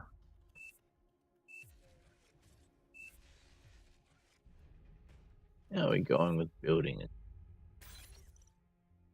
Anyway, while that's all going on, we'll have a quick look around the map to see what is happening. We do have a lot of T2 labs happening on this bottom right side of the map. For anyone who watched the previous game, you saw what happened when you distributed them instead of building them yourself. It was much more effective. On the left-hand side, that's exactly what we're seeing. Those T2s are being handed out, and we already have a ton of T2 mexes all around this side. Much more effective there. And the reason that's more effective is you only have one player spending the 2,900 metal for the lab compared to every player having to spend that. Yep.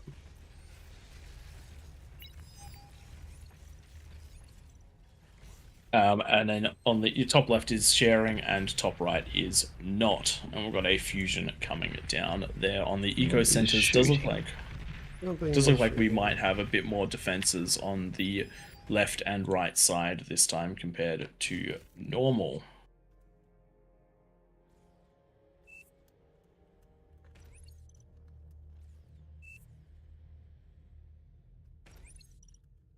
I feel like saying they're both a bit close there. But... the Kings are allowed to completely build on the brown as long as none of the turrets can hit the...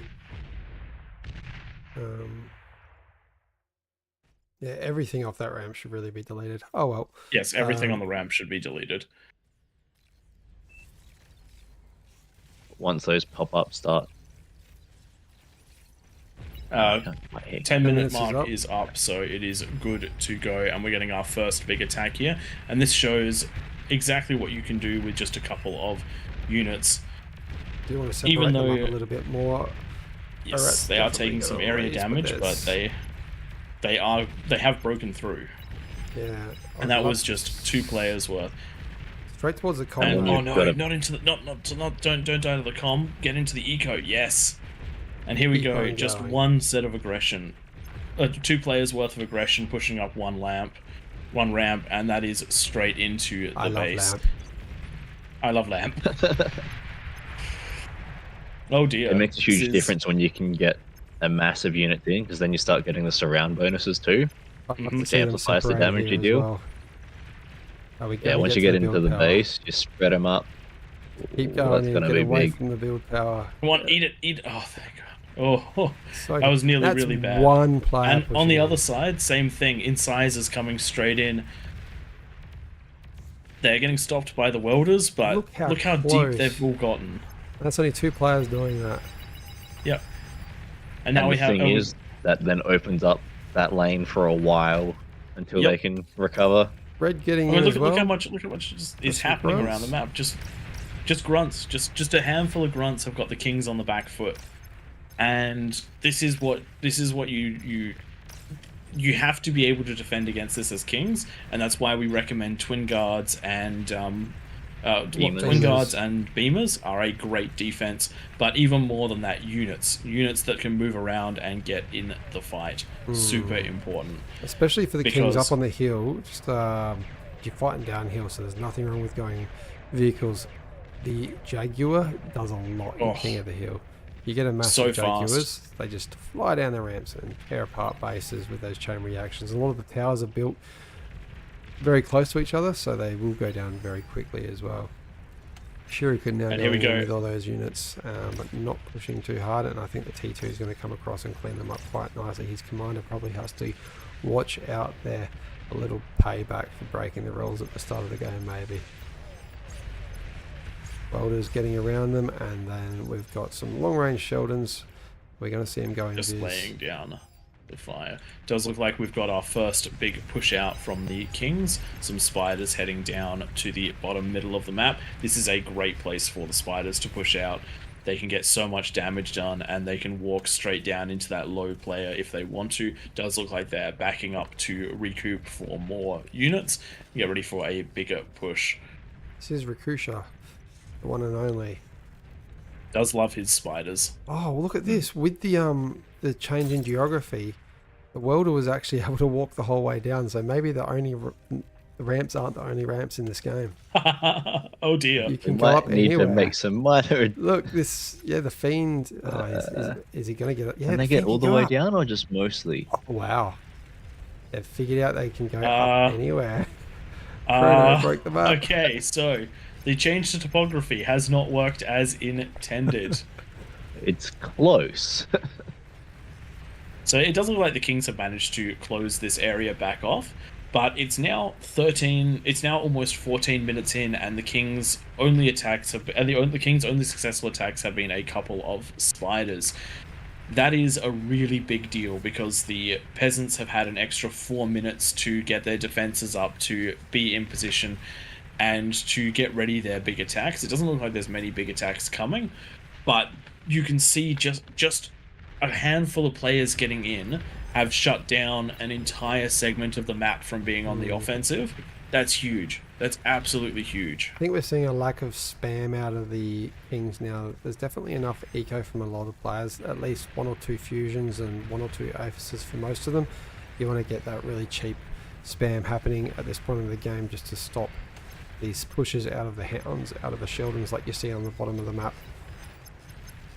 We are getting a good push out of Eamon and who's this?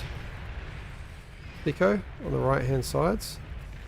Yes. Welders punching and Hounds, down a with nice the little combination.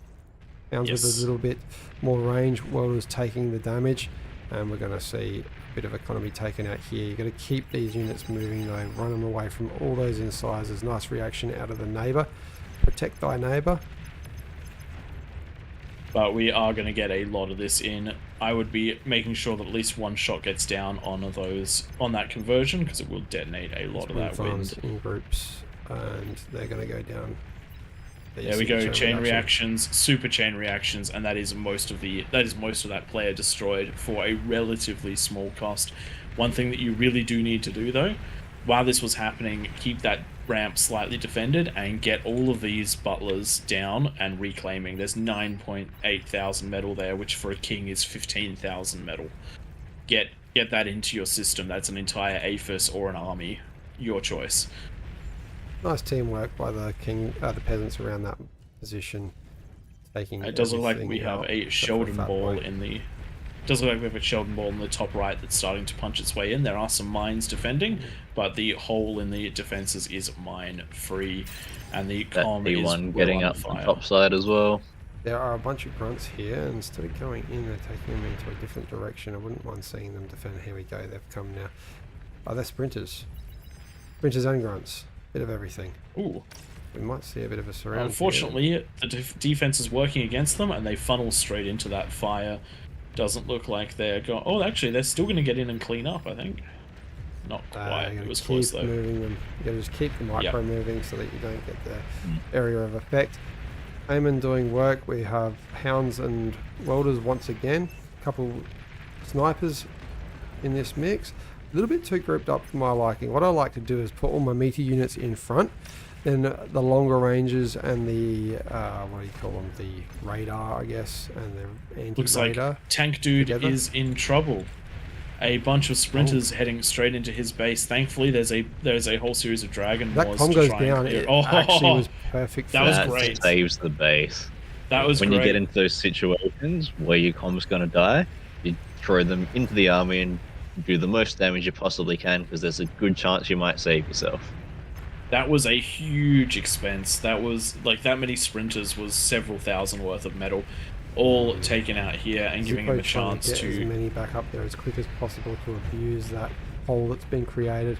That's what you want to do. Yes. You want to find the weak point. If every player down this bottom left-hand corner saw that happen, send all your T1 up there and spam it as much as possible. At the same time, on the opposite side of the map, the blue player, blue on my screen anyway, is getting through with those T2 units, and not a big response. You can see too much eco happening in the background from both corner players. Once again, one player, sure, go heavy on eco, other player, great a little, but put out some units.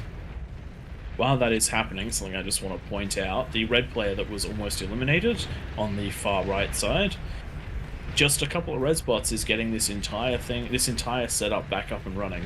This is the importance of keeping this area locked down and reclaiming that stuff for yourself. As a king, you must hold the ground that you took. You must get the reclaim, because otherwise it goes back into all that, and all the units you got go into the into your opponents. And a great way of dealing with it is just some tick spam getting in there, because we're about to have a com potentially wreck this army if it runs in, and if not, it's gonna blow. That was painful to watch. That was painful to watch. Still can't get that other game how someone had like 5 APHIS by this time. The peasant. Look, I think you can do, as a peasant, I'm pretty sure you can do it if you're in one of the corner positions and you've got 6 mechs. But yes, absolutely crazy to try and do it in that other one. I'm going to be watching that replay to work out exactly how they did it. On the left-hand side. With marauders. Snipers? Where's the marauder? Oh, yeah, wow. This side needs some serious support. Yeah. This is something Prince which is you have going to do as a again. This king. time, no commander in between. Are we going to get them? We've got them in a bit of a wider. Separate them. The ball's taking them out quite quickly. You want to just. There's a lot of defenses here spread around, which we do recommend. Does look like they are going to get cleaned up. So great job with that defending, but this is each time they're getting a little bit deeper, and the defenses are falling a little bit harder. Do want to see the peasants up there getting the reclaim, which they are. Actually, they're rezzing a lot of it, a little bit of extra. Yeah, the peasants are doing a good job of occupying that space up on that middle tier. And as a king, one of the things that you need to consider is what's happening to the kings around you. I'm not going to say that you always will. If you watch me play, I can become very oblivious. But you really do need to help defend and push push back against something like this, because if one king falls, you all fall. You can win your entire corner of the map, but if you don't help the king that is struggling the most when they need the defenses, you will be in big trouble. And we're about to have a set of snipers crest this ridge and be heading towards that middle of the map. Some rolling bombs. Once one king falls, they tend to basically route from the inside. I heard you like spam with your spam. Where the spam's coming from though, we're seeing it being given right back with WASD, W-S-A-D, W-A-S-D. Does look like the dark blue king is cutting off that spam, but it is not before enough has made it into the base to start crippling the economies. And once the build power starts falling, it just turns into a domino where that side can defend itself less and less and less.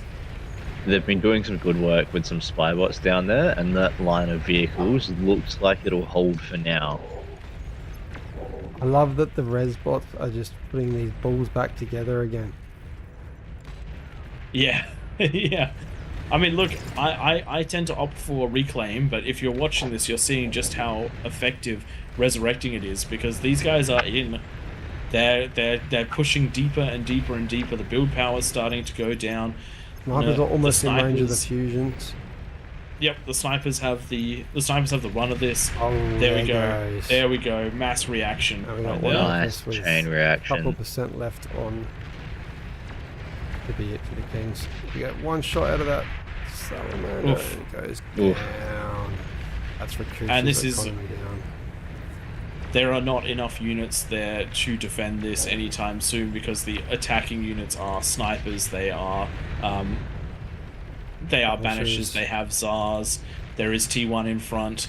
Even though Razorbacks are coming out at a very rapid pace, this is going to be very hard to repel, and the eco is now dead even between the two sets of players when, actually not quite, the Kings are still slightly ahead, but the Kings are on the back foot because of the aggression coming in, and with 2 players down, that means that the bottom players are now free to head on in, and it does look like we have some activation. Oof, big explosion right there. That was, I think, the Tsar that did that, maybe? No, it was the Banishers. I think that was the Banishers did that one. And that is a huge swing down. That was a quarter of the King's eco knocked out right there. So, unfortunately, the players have done the best that they can, but there just was not enough support for the King's defenses, and they are now going to start bleeding more and more from the back foot, and the offense has to stop in order to stop the Kings from falling completely. This is not irrecoverable. We have seen a game where the Kings have managed to recover from this position, but this is most certainly hard. It will come down to what the peasants do more than what the Kings do. If the peasants blow their roll and eco, then the Kings can come back. But if the peasants keep the attack going and just do not relent, then the Kings will fall.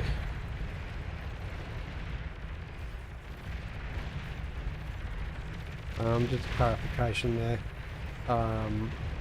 Espira was building some towers up on the high ground. I don't mind it because he had taken out the economy, but you need to be able to give those Kings the opportunity to build back their base as they take it back, that land, and by having the Persecutor there right on the edge of the economy, if a King decided to build some economy in that range and then it goes pop, it's breaking the rolls, so that's why we don't like them up there. Yes, a good example of what is fine up there. If you look at the left side, those handful of twin guards, and there were some pop-ups that were right at the top of the ramp. That is a defensive position to fall back on while you siege. No worries there. But if you're building a Persecutor that's going to keep them locked into their base, that is not what we would consider to be okay. We are sorry that there is a little bit of clarification, that the rules are a little bit up to interpretation. It is very, very difficult to... Marauders are going to make this APHIS pop, I reckon. Oh dear. Oh no, that's it. Wait, what? Why I thought more was going to go with that. Yeah, they didn't chain react. There we go. Oost. Ouch. Oost. That's majority of the economy. I was going to say the Kings look like they're holding and pushing back well. At this point, Marauders find out what's left. Imagine if those Marauders had been just a little bit out of the gate, a little bit faster. I should reckon that the 37 Marauders from the dark blue player would have been able to push this one back. But unfortunately, that is going to put the eco at 4 times in excess. The peasants are doing 4 times better. So unless the units that are out on the field right now are enough for the win, I don't see it happening for the Kings. Yeah, army value slightly closer, but still an advantage of the peasants as well. So the Kings army is all they've got going for them at the moment. A couple of players still with their eco, but all but out. Yes. The peasants have done a good job of finding some gaps and then keeping the pressure on throughout this game. Yes, the peasants really have not relented on this one. And we've got some Tiger tanks. A little bit of a less common unit we see in this game mode. Pushing in if they can find that APHIS. Is there visibility on them? Yes, there is. They're going to hopefully be beelining it straight through that APHIS. As a peasant, all you have to do is head into the middle and you'll find some eco sooner or later. These are going to be some very valuable Tigers out of the Zerg list. And there it goes. Oof. Very nice. And that was the correct call to target the APHIS rather than try and deal with the units. Got a resign vote called from the middle of the map, but one of the players wants to try and fight this one out. Understandable at this exact moment because the army values are still not If too you dissimilar. tuned in last week, you would have seen one game we were in the pleasure of being in the middle. We were all but out. It actually looked maybe not quite this bad, but similar to it where I think all but 2 of the peasants had, the kings had fallen. I had about half my army left and none of my base left. Somehow came back and the answer was All Res bots. 3 of We us just lost resurrected basically everything. all of our bases. Hmm. Thought we were done, but basically... Res bots and was it commanders. Classic? It was Classic. Classic was next to us. And Yeah, Classic had enough eco to pull us out of it. No way. That one com just killed 4 Kargis and is going to walk out and live on the left side. Shuriken. That's not something you can afford to lose if you're the Kings right now. That was great. Right, big guns. Yeah. Benefits of having your commander invisible rather than standing in front of things and dying. There's a big eco here. I can just hear the music in my head of what I want to use for your com exploding.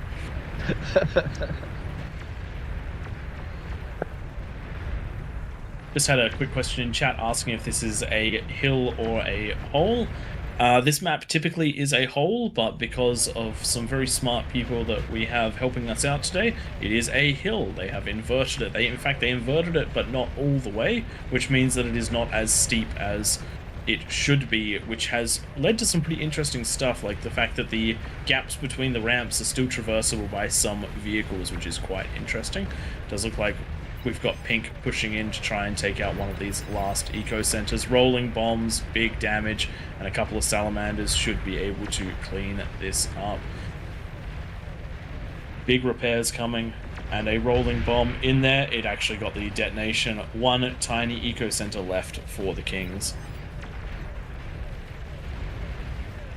Really nice holdout. I thought this game was over probably about 10 minutes ago, but things coming together to defend their rear. Unfortunately though, I think it came down maybe to a little bit of the micro, taking all of your army to one spot and then quick stuff going around you. Saw the fall of the biggest Peasants did a economies. good job of finding the gap, getting in, and then basically popping that entire bottom half in the space of 30 seconds or a minute. They got a couple of different pushes in, and once it opens up like that, it gets real hard to do anything. When your front goes from a lane to half a map. So no reaction. I think a few have admitted defeat and just watching the crumble. And you never see rolling bombs in this. It's nice to see something different every so often. Every week there's something different. Some weeks it's big mine plays. Some weeks it's this week it's rolling bombs. A little while ago we had actually a few players all independently choose to do hovers in the same game. It's interesting how, and then we've had weeks where we see invisible units and weeks where we don't. This week we haven't seen a single one. And how each week then affects the future rounds. I can remember a time when we never saw Jags. And then all of a sudden we saw lots of Jags. One week a peasant defended the fiend push with Jags, and the Jags raided like 2 or 3 to 1. And I think if we'd been in the same room, Tom, you and I would have looked at each other and be like, Jags? Jags!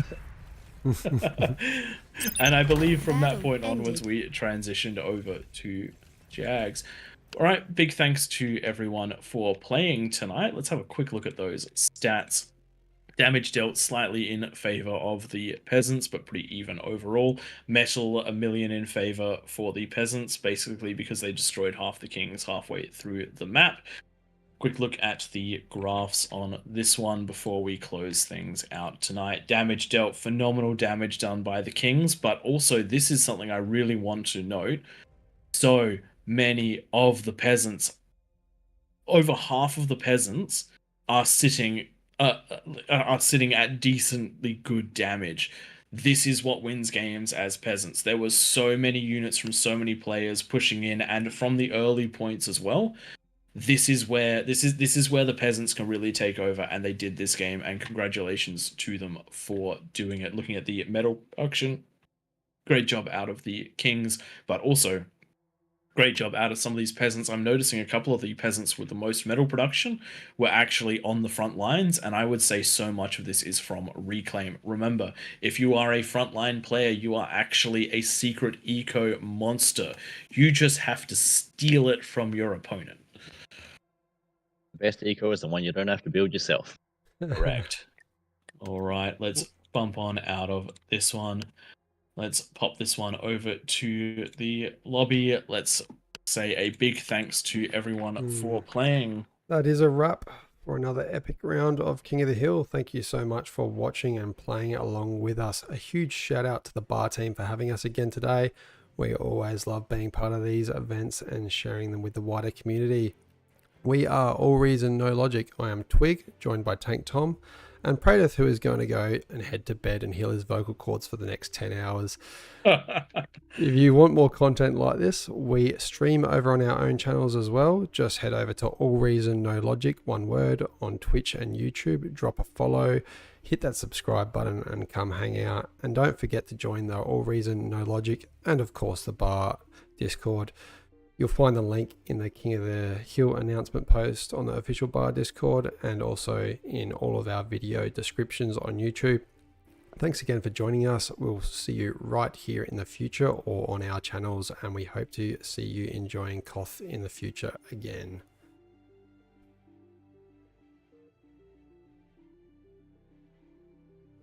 Thanks everyone for joining us, Beyond all and reason we do fans, really appreciate this. We welcome couldn't to do it without our regulars. King of We the couldn't Hill do by this all reason, no without logic. those of you that are jumping in for the first or the manyth time. Experience two And we or hope more to see you teams all facing off in again. epic We appreciate scale everyone who warfare, watched and everyone who with a played, horde and gang in up on the particular the kings of devs the who hill. for some reason trust us to do this.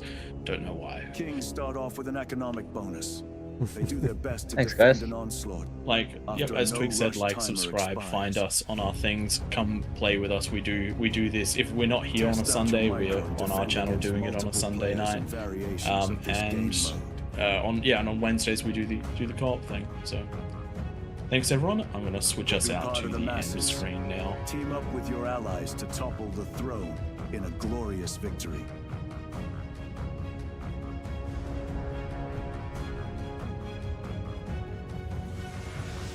All Reason No Logic, hosting King of the Hill lobbies, most Sundays. Join our Discord to be part of the action.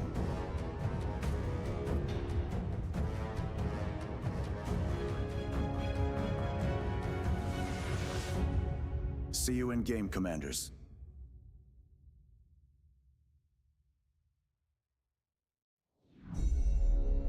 Beyond All Reason fans, welcome to King of the Hill by All Reason No Logic.